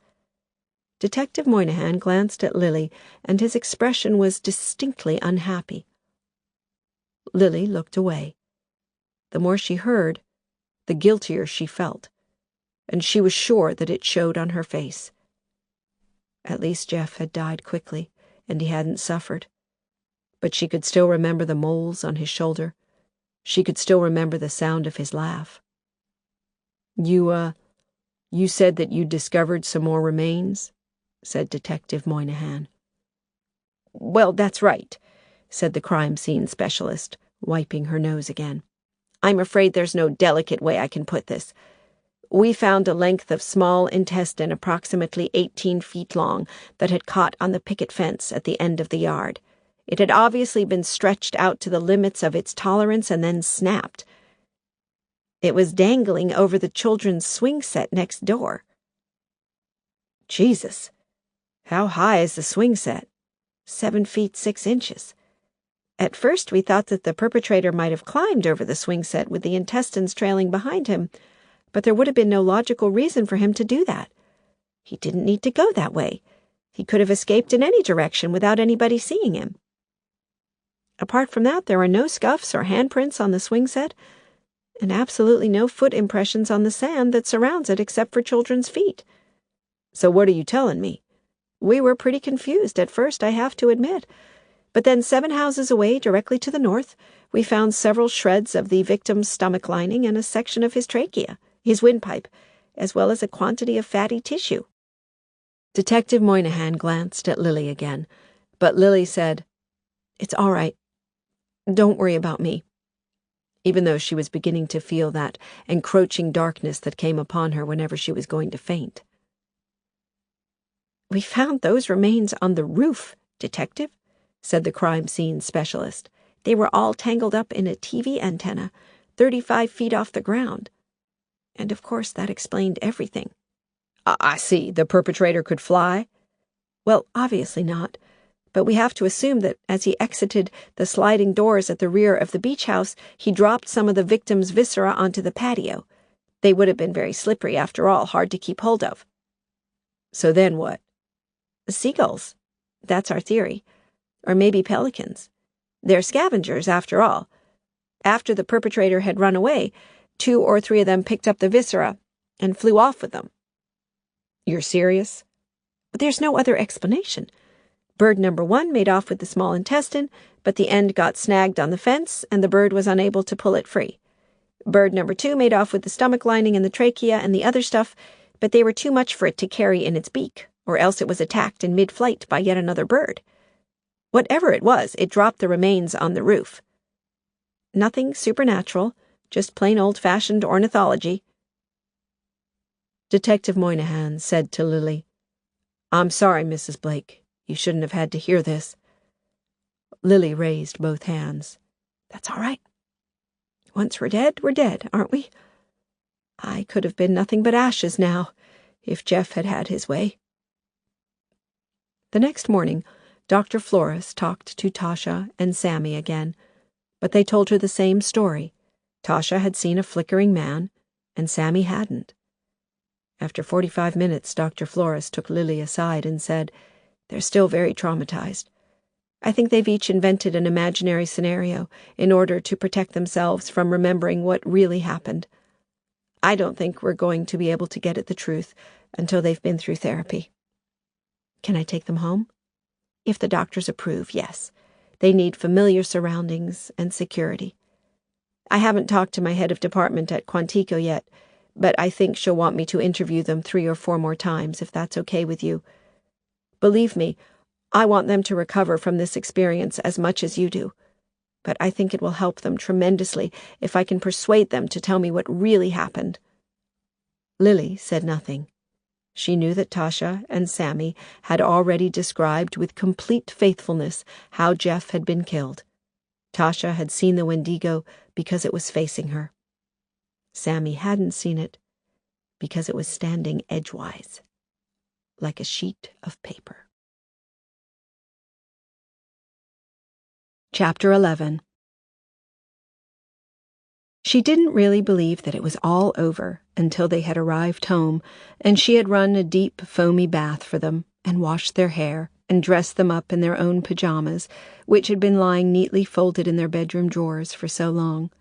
Then they sat around the kitchen table while she made them their favorite supper, Dutch potato scramble, with diced bacon, fried red potatoes, sliced red onions, and eggs. As a special treat, she allowed Sargent to come into the kitchen, too. He sat with his head in Tasha's lap, his eyes rolled up in sheer pleasure while Tasha stroked his ears. SpongeBob SquarePants was showing on the TV, Sammy's favorite, and no evening could have been more normal or warmer or felt so complete. "Mommy, are you going to grow your hair now?" asked Sammy. Yes, I am," said Lily. "In fact, I think I'm going to grow it really long. The last time I grew it really long was at high school. I used to tie it in a ponytail. I like you bald." "Well, I shaved my hair off for a reason. I did it to show people that I was never going to stop looking for you, no matter what. Daddy said you didn't really want us anymore. He said you were glad to see the back of us." "I know he did. But he wasn't very well. I think we have to forgive him, don't you?" Tasha said, "Would you forgive him if he was still alive?" Lily broke 4 eggs into the skillet and stirred them around. "Good question," she said. She could tell that Tasha was growing up. "Is there going to be a funeral?" asked Sammy. "Yes, when the FBI have released Daddy's body. He was all in bits. They'll have to put him back together again before they bury him." "Yes, they will, but they have people who are very good at doing that." "Do they sew them together or do they use crazy glue?" Dr. Flores had warned Lily that the children would want to talk about their experience and that she shouldn't try to discourage them, no matter how ghoulish it got. I guess they probably sew them. They sat down to eat. Sammy wolfed down his scramble as if he hadn't been fed in a week, but Tasha only toyed with hers. Lily saw that she had tears in her eyes, and she reached across the table and held her hand. "You'll get over it, sweetheart. One day you'll go to bed, and you'll realize that you haven't thought about it, even once." "We had such a good time," said Tasha miserably. "It was almost like being in heaven." "I know. Your daddy only wanted to make you happy."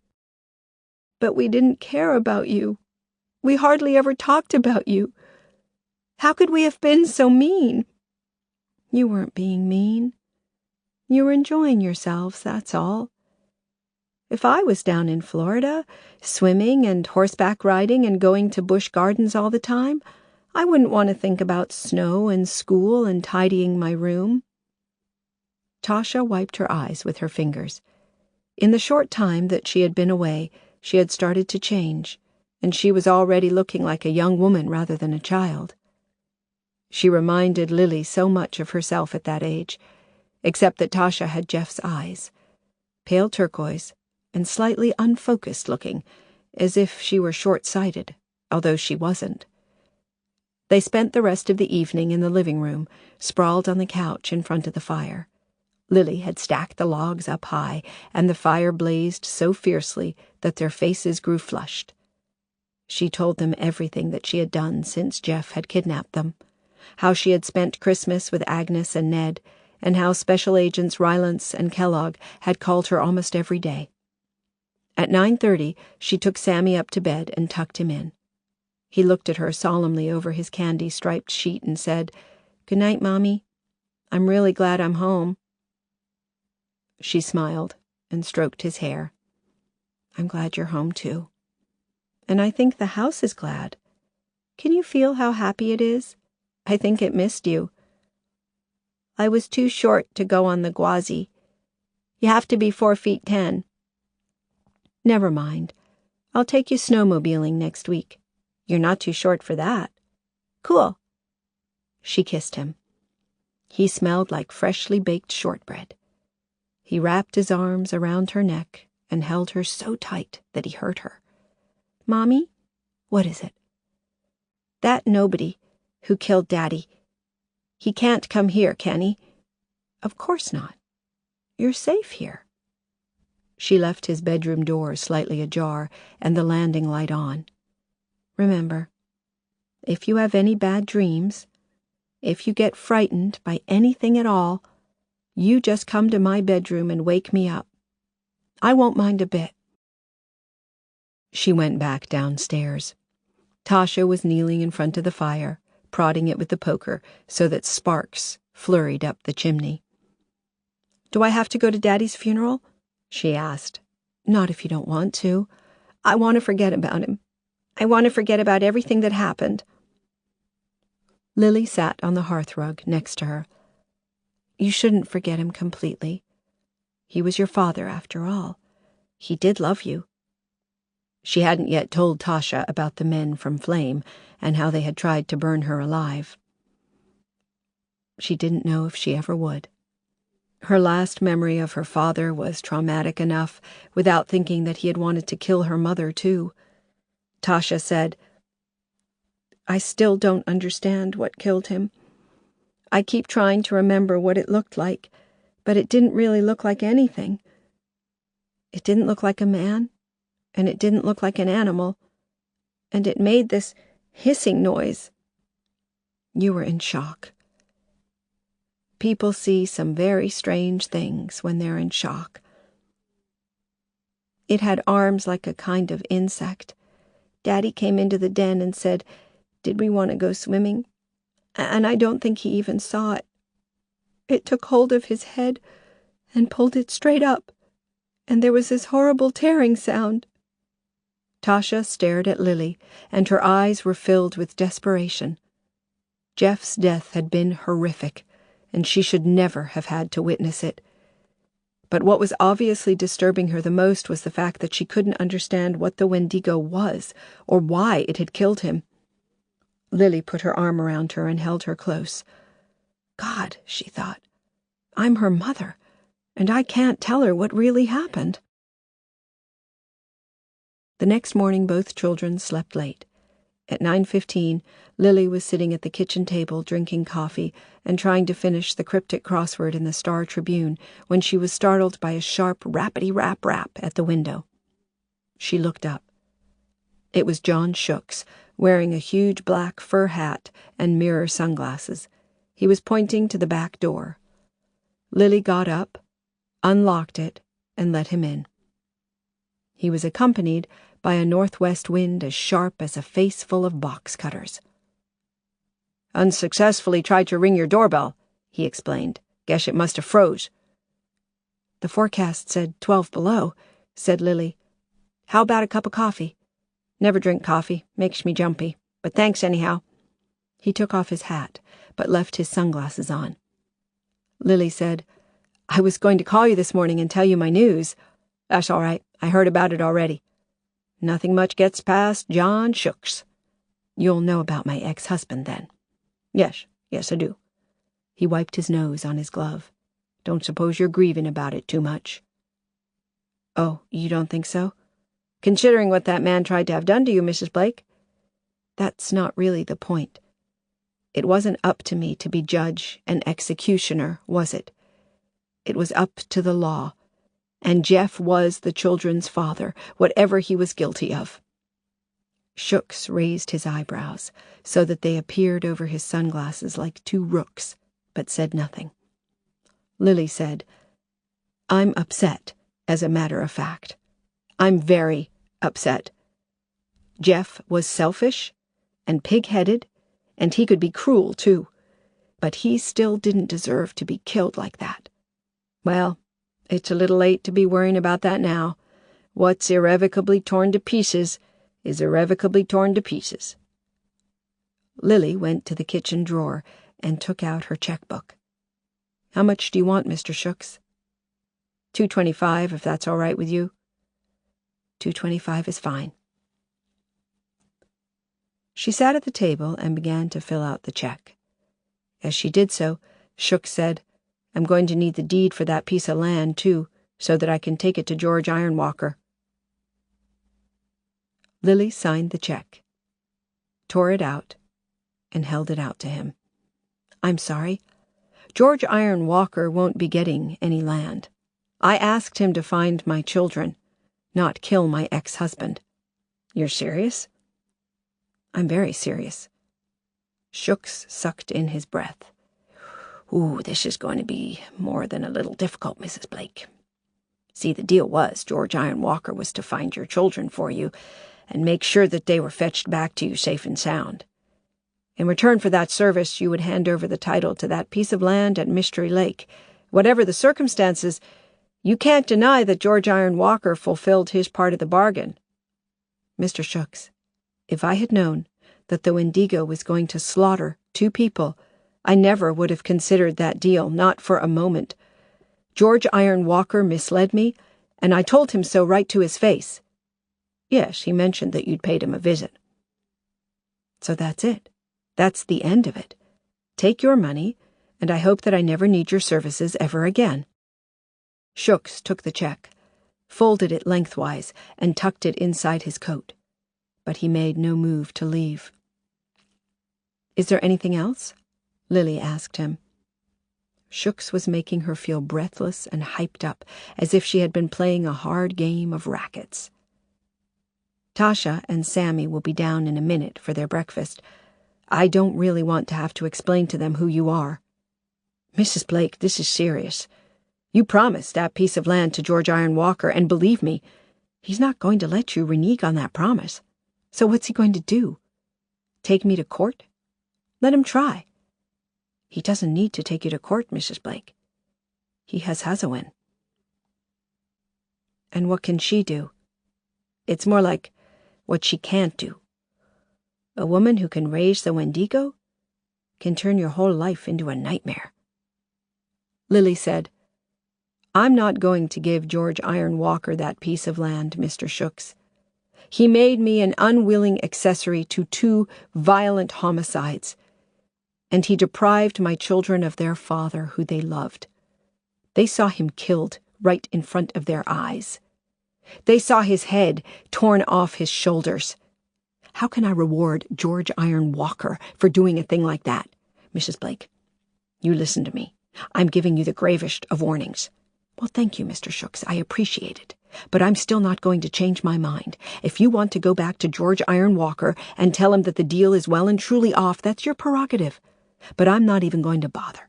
As far as I'm concerned, he deceived me, and I don't think I'm obliged to honor any kind of agreement with a liar. From the upstairs landing, Sammy called out, Mom, where did you put my Viking sweatshirt? Just a minute, Lily called back. She turned to Sioux and said, I think you'd better leave now. Sioux looked at Lily for a very long time. She could see herself in duplicate reflected in his sunglasses. Okay, he said at last, but I have to tell you this. I'm walking away from here with a heavy heart. Don't worry, Mr. Sioux. I think I'm quite capable of taking care of myself. John Sioux put on his hat and opened the back door. The wind blew in, and Lily's newspaper flew up off the table like a seagull or a pelican. After breakfast, Lily drove them over to Wayzata to see Agnes and Ned. Petra and Jamie were at school, but little William was at home, and Tasha and Sammy took him out into the yard to build a snow house. They laughed and screamed and threw snowballs as if nothing had happened to them. We'll still be seeing snow in May, Ned predicted, watching the children through the living room window. Oh, God, I hope not, said Lily. You only have to look at this season's statistics. Those green people keep yattering on about global warming, but they're talking through their knitted hats. It's all a conspiracy to get government funding. Ned's convinced that we're in for a second ice age, Agnes put in. They sat down and Agnes passed around coffee and Toll House cookies. Are the kids okay? Asked Ned. I think so. They slept all night last night, but of course they were both exhausted. It's the weeks to come that I'm worried about. Are you going to take them to a therapist? They'll probably need it. At the moment they seem so calm about it, you know, so matter of fact. But seeing Jeff killed like that, I am sure that it must have caused them some psychological trauma. Ned brushed cookie crumbs out of his mustache. Any more news on who might have done it? Nothing. Apart from Tasha and Sammy, nobody saw anything. Well, you know that I never liked Jeff much, said Agnes. He was always too darn sorry for himself. But I can't imagine why anybody would have wanted to kill him. I mean, to rip somebody apart like that? You would really have to hate them, wouldn't you? Nothing was stolen? Asked Ned. Lily shook her head. Maybe it was something to do with those flame people he was mixed up with. One of them was torn apart too, wasn't he? Maybe Jeff was threatening to blow the whistle on them, about burning those women. I really don't know, said Lily. Ned took a bite of cookie. The only other person I can think of who would have had a motive for killing Jeff is you. Lily managed a tight smile, but Agnes said, Ned, not funny, Ned. Not funny at all. As she drove home, her cell phone warbled. It was Benny. Lily, Fiona told me that you got Tasha and Sammy back. Terrific news. Well, it wasn't exactly a picnic. But yes, they're home and they're both okay. So who found them? Don't tell me your Native American tracker lucked out. It's kind of complicated. I don't know whether you heard, but Jeff's dead. Dead? Are you serious? What happened? Lily glanced at Tasha, who was sitting next to her. I'll explain it to you later. I'm driving right now. Well, call me later. I can come around to see you if you like. Maybe we can take a rain check for a couple of days, Benny. Tasha and Sammy need a little time to settle. Sure, whatever you say. So it wasn't your Native American tracker who found them? Like I say, it's complicated. But we don't have to give him that spit of land at Mystery Lake. We don't? You really mean that? Oh, that's going to make life a whole lot easier. Listen, I'll call you again this evening if that's okay. Lily drew up at the intersection of France and Lake. The sky was a strange purplish color, like a widening bruise. How about pizza tonight? She asked Tasha and Sammy. Tasha said, No thanks. Daddy was always bringing home pizza. With pineapple on, Sammy put in. I hate pineapple. At 1:15 in the morning, Lily heard a piercing scream, and then another. She threw herself out of bed and was halfway across the landing before she was properly awake. Sammy? It's okay, honey. Mommy's coming. She collided with Tasha, who was just coming out of her room, white-faced. They hurried together into Sammy's room. Sammy was standing on his bed, with both hands covering his face. He was juddering and sweating, and he had soaked his pajama pants. Sammy, it's Mommy. Everything's okay. You had a nasty dream, that's all. Sammy took his hands away from his face and stared at her. He looked almost mad. Lily took him tightly in her arms and shushed him. You had a nasty dream, baby, that's all. It wasn't real. It was nobody, Sammy quaked. He came through the door, but he wasn't. Come on, baby. Everything's going to be fine. Why don't we get you out of these pajamas and change your bed for you? He came through the door, and he's here. He's not here, Sammy, I promise you. Tasha came up to him, too, and brushed back his wet, tousled hair. He's not here, Sammy. He doesn't know where we live, and he's never going to find out. But Sammy turned to her wide-eyed and screamed, He's here! I know he is! He's come after us! He's here! Lily picked Sammy up and helped him into a sitting position on the side of the bed. He had stopped screaming now, but he was moaning and muttering, and his eyes kept rolling up into his head so that Lily could only see the whites. Tasha, I think you'd better call 911. He's having a fit. Tasha had only just reached the door, however, when Sammy dropped sideways onto his pillow. Lily said, Sammy? Sammy? Can you hear me? Sammy? She pulled back one of his eyelids, and his eye was staring back at her, fluttering slightly. She leaned over him.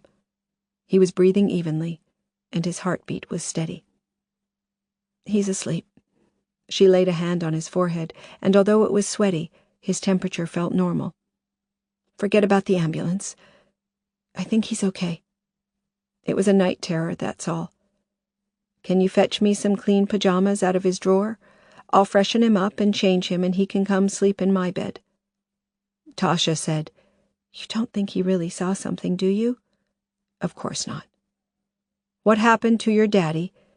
That was all the way down in Florida, and whoever killed him, they're not going to come looking for you. Besides, he said it was nobody. And how can anybody see nobody?" "I guess," said Tasha. She gave Lily a kiss on the cheek and went back to her bedroom. But when Lily woke up at 7:20 the following morning, she found Sammy sprawled on one side of her with his mouth open, and Tasha on the other side, buried deep in the comforter so that only a few wisps of brunette hair peeped out. After breakfast, they drove down to the Mall of America in Bloomington so that Lily could buy them both the new coats and sweaters that she had promised them in October before they were kidnapped. She let Sammy ride on the indoor roller coaster at Camp Snoopy, and she took Tasha into Bloomingdale's and bought her a new pink corduroy skirt and some jingly silver bracelets. Afterward, they had lunch at Ruby Tuesday's. Tasha said that she had decided to become a vegetarian, so she asked for the salad plate. Lily didn't argue. Sammy wanted the ultimate colossal burger, but Lily vetoed that. "You're going to eat a whole pound of beef with 2 kinds of cheese? I don't think so." In the end, he chose the hickory chicken breast, and Lily ordered crab cakes. They were still eating when Lily glanced across the restaurant and saw George Iron Walker standing by the door, wearing a short black leather coat and a black wide-brimmed hat with a braided leather band around it. He was staring at her, stone-faced, his hands forced deep into his pockets. Several people jostled past him, including 2 of the waitresses, but he didn't move out of the way. He simply stood there staring. Lily slowly lowered the forkful of crab cake that she was just about to put in her mouth. Tasha frowned at her and said, "Mommy, what is it?" Lily didn't know if she ought to get up and talk to George Iron Walker or whether she ought to ignore him. "Mommy, are you okay? I was telling you about the time we went to Key West." "What? You haven't been listening, have you?" "Yes, sweetheart, of course I've been listening. You went on a boat and saw dolphins." She put down her fork. She stared back at George Iron Walker, challenging him to come over and talk to her. "If you have something to say to me, then say it." George Iron Walker stayed where he was for another 10 seconds or so, and then turned around and walked out of the restaurant. Lily thought she glimpsed Hazawin, too, in her ankle-length sheepskin coat with the beads and the embroidery, but the mall was very crowded and she couldn't be sure. "Are you all right, Mommy?" asked Sammy. "Don't you like your crab cakes?" "No, sweetheart, they're terrific. I suddenly remembered something I forgot to do, that's all. Come on, eat up. That chicken looks great." After lunch, they went to Sears so that Lily could buy some new table napkins, and then, as it grew dark and the temperature began to plummet, they drove home. Sammy fell asleep in the back seat so that when they arrived outside the house, Lily had to reach around and shake him. "Come on, Rip Van Winkle. Time to wake up." As they climbed out of the Rainier, Tasha said, "What's that smell?" Lily sniffed and sniffed again, and then looked up. Acrid brown smoke was pouring from the chimney and swirling around the side of the house. It smelled like burning hair. "Oh, God," she thought, "I hope a spark hasn't jumped out of the fire and set the couch alight." "Just wait up," she told Tasha and Sammy. "I have to check this out first." She pushed her way through the snow-covered privet hedge in front of the living room window and peered inside. 2 of the table lamps were lit because she kept them connected to a timer, and she could see that the room was hazy with smoke. But she couldn't see any flames, and the fire guard was still in place. Maybe a crow had flown down the chimney and blocked up the flue. It had happened before, only a few days after they had first moved in, and it had cost them nearly $400 to have it cleared. She unlocked the front door very cautiously. If there was a fire burning in the living room, she didn't want to feed it with a sudden draft. She slipped through the narrowest gap she could manage and immediately closed the door behind her. The smell in the hallway was appalling, and she retched.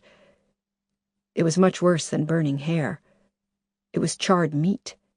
Lily coughed and pulled out her handkerchief to cover her nose and mouth. With her eyes watering, she punched out the alarm code on the panel beside the door, and then she crossed the hallway and hurried into the living room. She looked around. None of the furniture was smoldering, nor was the hearthrug, nor any of the drapes.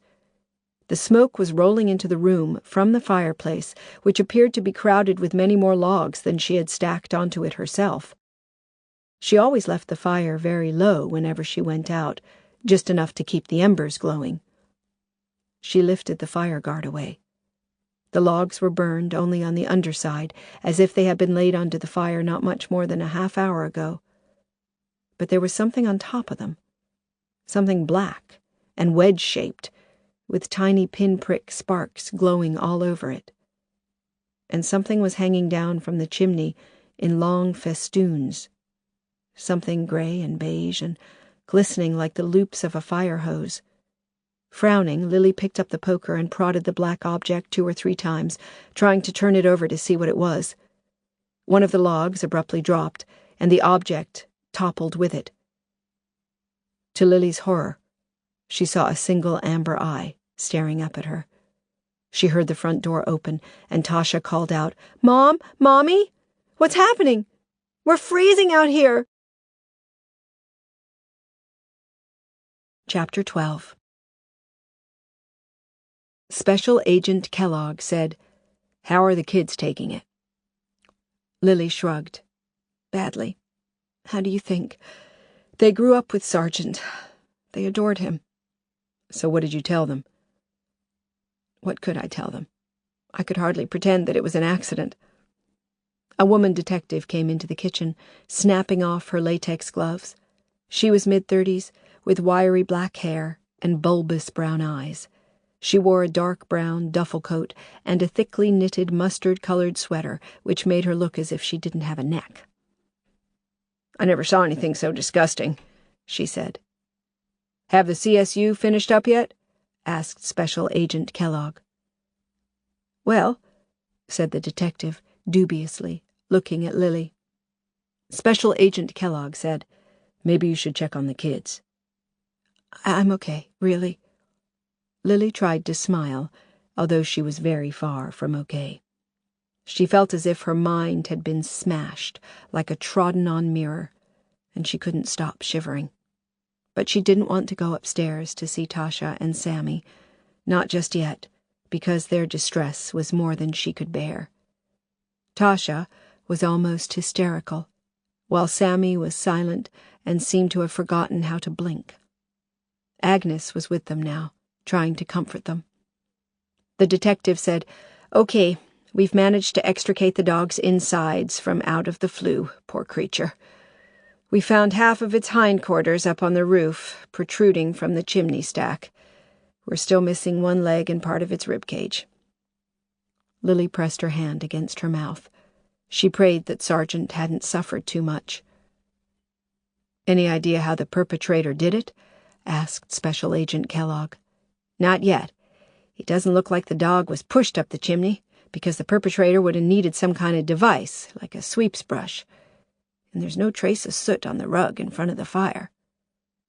So maybe it was pulled up the chimney? With a rope? That's a more practical explanation. But the trouble with that scenario is that there are 3 inches of snow on the roof, and no trace of anybody having climbed up there. No ladder marks, no footprints. So where does that leave us? I honestly can't tell you. Right now, we don't have a suspect. We don't have a logical motive, and we don't have any meaningful forensic evidence whatsoever. One of our guys even suggested that the perpetrator might have been a giant ape, like the murders in the Rue Morgue. You know that Edgar Allan Poe story where the girl's body gets shoved up the chimney? Whoever it was, how the hell did they get in here? There's no sign of forced entry, and every door and window is locked and alarmed. Every alarm has a code, Agent Kellogg. Maybe the perpetrator was somebody connected with the security company, or somebody who visited the house recently, a cleaner, or a decorator. Can you think of anybody like that, Mrs. Blake?" Lily whispered, "No." "Well, maybe you could put your mind to it. Meanwhile, is there any place else that you can stay tonight? We'll arrange a motel for you and your children if you need it." Lily said, "You don't have to worry about that. We can go to my sister's in Wayzata." "Okay, then. We'll make sure that an officer keeps a watch on you. Until we know why this freak wanted to kill your dog and how he managed to do it, I'm going to make sure that you get round-the-clock protection." "I wish you could protect us," thought Lily. "But there's only one way to stop the Wendigo coming after us, and that's to give George Ironwalker what he wants." By the time they reached Agnes and Ned's house, just after 10:30 p.m., Tasha and Sammy were much calmer. Sammy's eyelids kept drooping, and so Lily carried him upstairs to the playroom and tucked him into one of the bunk beds. When she came back down again, Tasha was sitting by the fire with a mug of warm milk, with Red the Cocker Spaniel lying close beside her. "Mommy," said Tasha, "everything's going to be all right, isn't it? I mean, nothing bad is going to happen to us, is it?" "No, sweetheart, I promise." She had already called Benny 3 times since they had arrived here, and John Shooks twice. Neither of them had picked up. As she went into the kitchen to talk to Agnes, however, her cell warbled, and it was Shooks answering her call. "Mrs. Blake?" Lily went back to the hallway, where Agnes wouldn't be able to overhear her. "Mr. Shooks, do you know what's happened tonight? I know that George Ironwalker isn't at all happy with you, Mrs. Blake. He sent that thing to kill my dog. Yes, Mrs. Blake, you can't say that I didn't warn you. Well, tell George Ironwalker from me that I will never forgive him. Ever. But he can have his piece of land. I have to get hold of the land title, but as soon as I do, I'll call you, and we can arrange to meet." John Shooks cleared his throat with a sharp rattle. "I think you're taking the most sensible course of action, Mrs. Blake. I wouldn't like to see you or your family caused any further distress." "Don't threaten me, Mr. Shooks." "Oh, I'm not. If anything, I'm on your side. I'm only an 1/8 Native American, remember? The rest of me is pure paleface." Lily ended the call and tried Benny again. A few minutes before midnight, when Lily had almost given up trying, Benny at last picked up. "Lil, hi. I got all of your messages, but I've been running here, there, and every darn where. Is anything wrong?" "I can't tell you the full story, Benny. Not yet, anyhow. But this is urgent. I need the title to that piece of land at Mystery Lake, and I need it first thing tomorrow morning." "Uh-huh," said Benny. "I can come round to the office and pick it up if you like." Benny didn't reply. Behind him, Lily could hear people laughing and chattering, and piano music. It sounded as if he were in a bar someplace. "Benny? Did you hear what I said?" "Sure, Lil, I heard you, but I didn't think you needed it anymore." "I know, but the situation's changed. The tracker wants the land, and he's not going to give me any peace until he gets it." "I'm sorry, Lil. I don't think it's going to be possible." "But, hold on a minute. You said that it was all arranged. You said that Philip Krausman was happy to donate it." "It wasn't as simple as that." "What do you mean? I thought he was going to use it to show people what a great local hero he is." "That was the idea, Lil. But to be honest with you, there were complications." A woman's voice screamed out, "Benny! Benny! Come over here and show Lizzie your deputy dog impression." "What complications, Benny?" Lily asked him tersely. "Well, the truth is, Lil, when you told me that you'd hired yourself a Native American tracker—" "What are you trying to say to me? You didn't believe me?" "Of course I believed you, but I didn't believe that this tracker of yours could actually find Jeff for you." "But he did, Benny. And now he wants what I promised him. He wants that piece of land, and if I don't give it to him, I don't know what he's going to do. He's killed my dog, Benny. He's killed Sargent. He's torn him to pieces and burned him on the fire." "What? He's done what? You need to call the cops, Lil. You need to have him arrested. I have called them, but they'll never be able to find him. Listen to me, Benny. I need that land title as soon as you can get it for me. I'm afraid he's going to come after Tasha and Sammy next. Lil, all I can advise you to do is call the cops. They'll find the son of a bitch. Like, how many Native American trackers can there be in the Twin Cities area? I have to have that land title, Benny. That's the only way I can ever be sure. Benny! Screamed the woman. Benny, come over here, will you? Benny said, I'm sorry, Lil. You know how much you mean to me. I'm so fond of you, I really am. I guess I just wanted to impress you. How else can a guy like me hope to get close to a woman like you? You're beautiful, Lil. I'd do anything. Lily turned around. Agnes was standing in the kitchen doorway with a questioning look on her face. She came and stood a little way away, waiting for Lily to finish on the phone. Lily said, There is no land title, is there, Benny? Not exactly. Did you even raise the subject with Philip Crossman? Did you even ask him? Not exactly, no. You know what Philip Crossman's like. He wouldn't donate a bottle of sour milk to a starving baby. Lily was so angry that she couldn't speak. She had to breathe deeply to keep herself under control. Lil? Asked Benny. Lil? Are you still there, Lil? Let me tell you something, Benny. If anything happens to Tasha and Sammy, or to me, then you'll know that it's your fault. Lil, I can get on to Philip Crossman first thing tomorrow morning. I can try to swing it. Oh, you think? Jesus, Benny. How could I have been so gullible? Lil, listen to me, please. It's too late, Benny. I'm too upset. Lily switched him off. Agnes came up to her and took hold of both of her hands. What's happened, Lily? I can't tell you. But I know who killed Sargent, and I know why he killed him. You know who it was? My God, you need to tell the police. I can't tell them either. They just won't believe me. Lily, this is crazy. I know it is. But I've gotten myself involved in something I shouldn't have even thought about. Lily, please, tell me. I will, Agnes. I promise. But I have to get Tasha and Sammy away from here. Tomorrow morning, as early as possible. What? Where are you going to go? Any place at all. Some place where this person can't find us. Europe. Europe? What are you thinking about?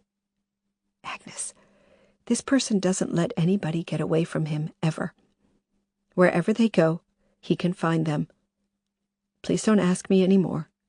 Lily, this is madness. You're shocked, you're upset, that's all. Yes, I am. But I know that we have to get as far away from here as we possibly can. Can I use your computer? I need to book a flight. The alarm buzzed at 7 a.m. Lily opened her eyes. At first, she couldn't remember where she was. But then, next to the alarm clock, she saw the familiar silver-framed photograph of herself and Agnes when they were at school. She switched on the bedside lamp. In the photograph, Agnes was dressed as Father Louis Hennepin, the Franciscan adventurer, who had been the first European to set foot in Minneapolis. Lily wore a blanket and a beaded headband to play the part of Father Hennepin's Dakota guide.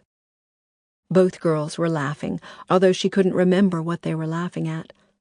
In the background stood the huge oak tree that they used to climb up so that they could sit astride one of the branches and read Archie comics. She looked more closely. She had never noticed before that there was a figure standing beside the oak tree, partly sunlit and partly in shadow. It looked like a tall, thin man, yet its face was unusually long, almost like a dog or a deer, and its arms were bent.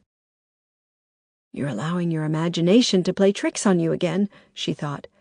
And when she looked again, she saw that the figure was nothing more than another tree and a section of fence and a bend in the sunlit path. She climbed out of bed and took down the floral print bathrobe that was hanging on the back of the bedroom door. Downstairs, Tasha and Sammy were already sitting around the kitchen table, eating Cheerios, while little William was making a happy mess with a bowl of apricot puree. Agnes said, "Hi, Lily. Sleep well?" "Yes, surprisingly. Like a log." "How about you kids?" "I had a dream about Sargent," said Sammy, "but it was a nice dream. He was running and fetching sticks." "Coffee?" asked Agnes. "How about some eggs?" "No eggs, thanks. Maybe some toast." "Ned had to go into the office, but he'll be back before 9. That's unless you've changed your mind." "Changed your mind about what, Mommy?" asked Tasha. Lily sat down, and Agnes gave her a large cup of black coffee. "I was thinking that we ought to take a vacation," she said. "We deserve one after all the horrible things that have happened." "But I want to go back to school," said Tasha. "I want to see all my friends again." "I don't want to go back to school," Sammy put in. "I don't want to go back to school ever." Lily held Tasha's hand. "You will go back to school, Tasha, I promise. But we need to go away for a while. What happened to Daddy? What happened to Sargent? I can't explain it yet. But they're kind of connected. Somebody wants to hurt us, and we have to make sure that they don't know where we are." "Somebody wants to hurt us? Who?" "It's really better that you don't know." "Why would anybody want to hurt us?" asked Sammy. "We haven't done anything." "Well, you remember the poem about the Pied Piper? How he got rid of all the rats, but once they were gone, the people in Hamlin wouldn't pay him?" "I don't understand," said Tasha. "This is the same, in a way. I said that I would pay somebody for something that they did for me, but I can't. So that's why he wants to hurt us." "Can't you borrow the money?" "It's not money he wants," said Lily. "Please, don't ask me any more, sweetheart, not at the moment. I'm going to try to find a way to pay him, but I need some time." American Airlines Flight 1437 was scheduled to leave Minneapolis at 12:35 that afternoon, heading for Paris, France, with a stopover in Chicago. "What are we going to do about clothes?" asked Tasha. "We only have this one overnight bag." "I'll buy you more clothes when we get to Paris. New jeans, new sweaters, everything." "Really?" Tasha was beginning to look more cheerful now. "Where's Paris?" Sammy wanted to know. Tasha said, "It's the capital of France, stupid." "Where's France?" "It's a country where they speak French all the time and eat very long bread and snails." "Ugh, snails are even worse than pineapple. I don't want to go there." Ned arrived. He bustled into the house in his padded windbreaker, chafing his hands together. "Think we're in for another snowstorm. Sooner we get you to MNP, the better. We can swing by your place and collect your passports on the way." They left the house. While Agnes and Ned helped the children into their Explorer, Lily crossed over the road and went up to the 2 police officers sitting in a radio car. They were drinking coffee, and they had the engine running to keep themselves warm. The driver put down his window and said, "Everything okay, ma'am? You going out for a while?" We're going to do some shopping at Calhoun Square if you want to take some time out. We'll be back around 4 o'clock this afternoon. You want us to come with you?" "I don't think that's going to be necessary. Thanks. We'll be walking around the mall the whole time." "All the same, I'd better check." The officer called headquarters and then said, "Okay, that's fine. But call us immediately if there's any sign of trouble, or you notice anybody acting suspicious. See you back here at 4. Lily came back and climbed into the back seat of Agnes and Ned's Explorer. "I hope the police don't give you a hard time when you come back without us." "I doubt it. If we tell them that you've flown to France, it'll save them from sitting out in the cold all night, freezing their butts off." They drove to Lily's house first. Lily peeled the bright yellow crime scene tape away from the front door and opened it up. Quickly she crossed into the living room and took their passports out of her bureau. The house was chilly and dark, and there was still a lingering stench of burned dog hair. She wondered if they would ever be able to come back to live here again. As they drove south on I-35W toward the airport, the sun disappeared behind a dark bank of orange-tinted snow cloud, and the day began to grow gloomier and gloomier. "You'll call us when you get to Chicago?" asked Agnes. "Of course, and when we get to Paris." "I can't believe we're really going to France," said Tasha. "It's like a dream." "I'm still not going to eat snails," said Sammy emphatically. Little William, sitting in his car seat between Sammy and Tasha, said, "Nails! Nails!" As they neared the intersection with I-62, a fierce snow shower blew across the highway, and Ned had to switch on his windshield wipers. "What did I tell you? I sure hope your flight isn't delayed." The snow began to fall even more thickly, and Lily could hear the wind gusting underneath the Explorer.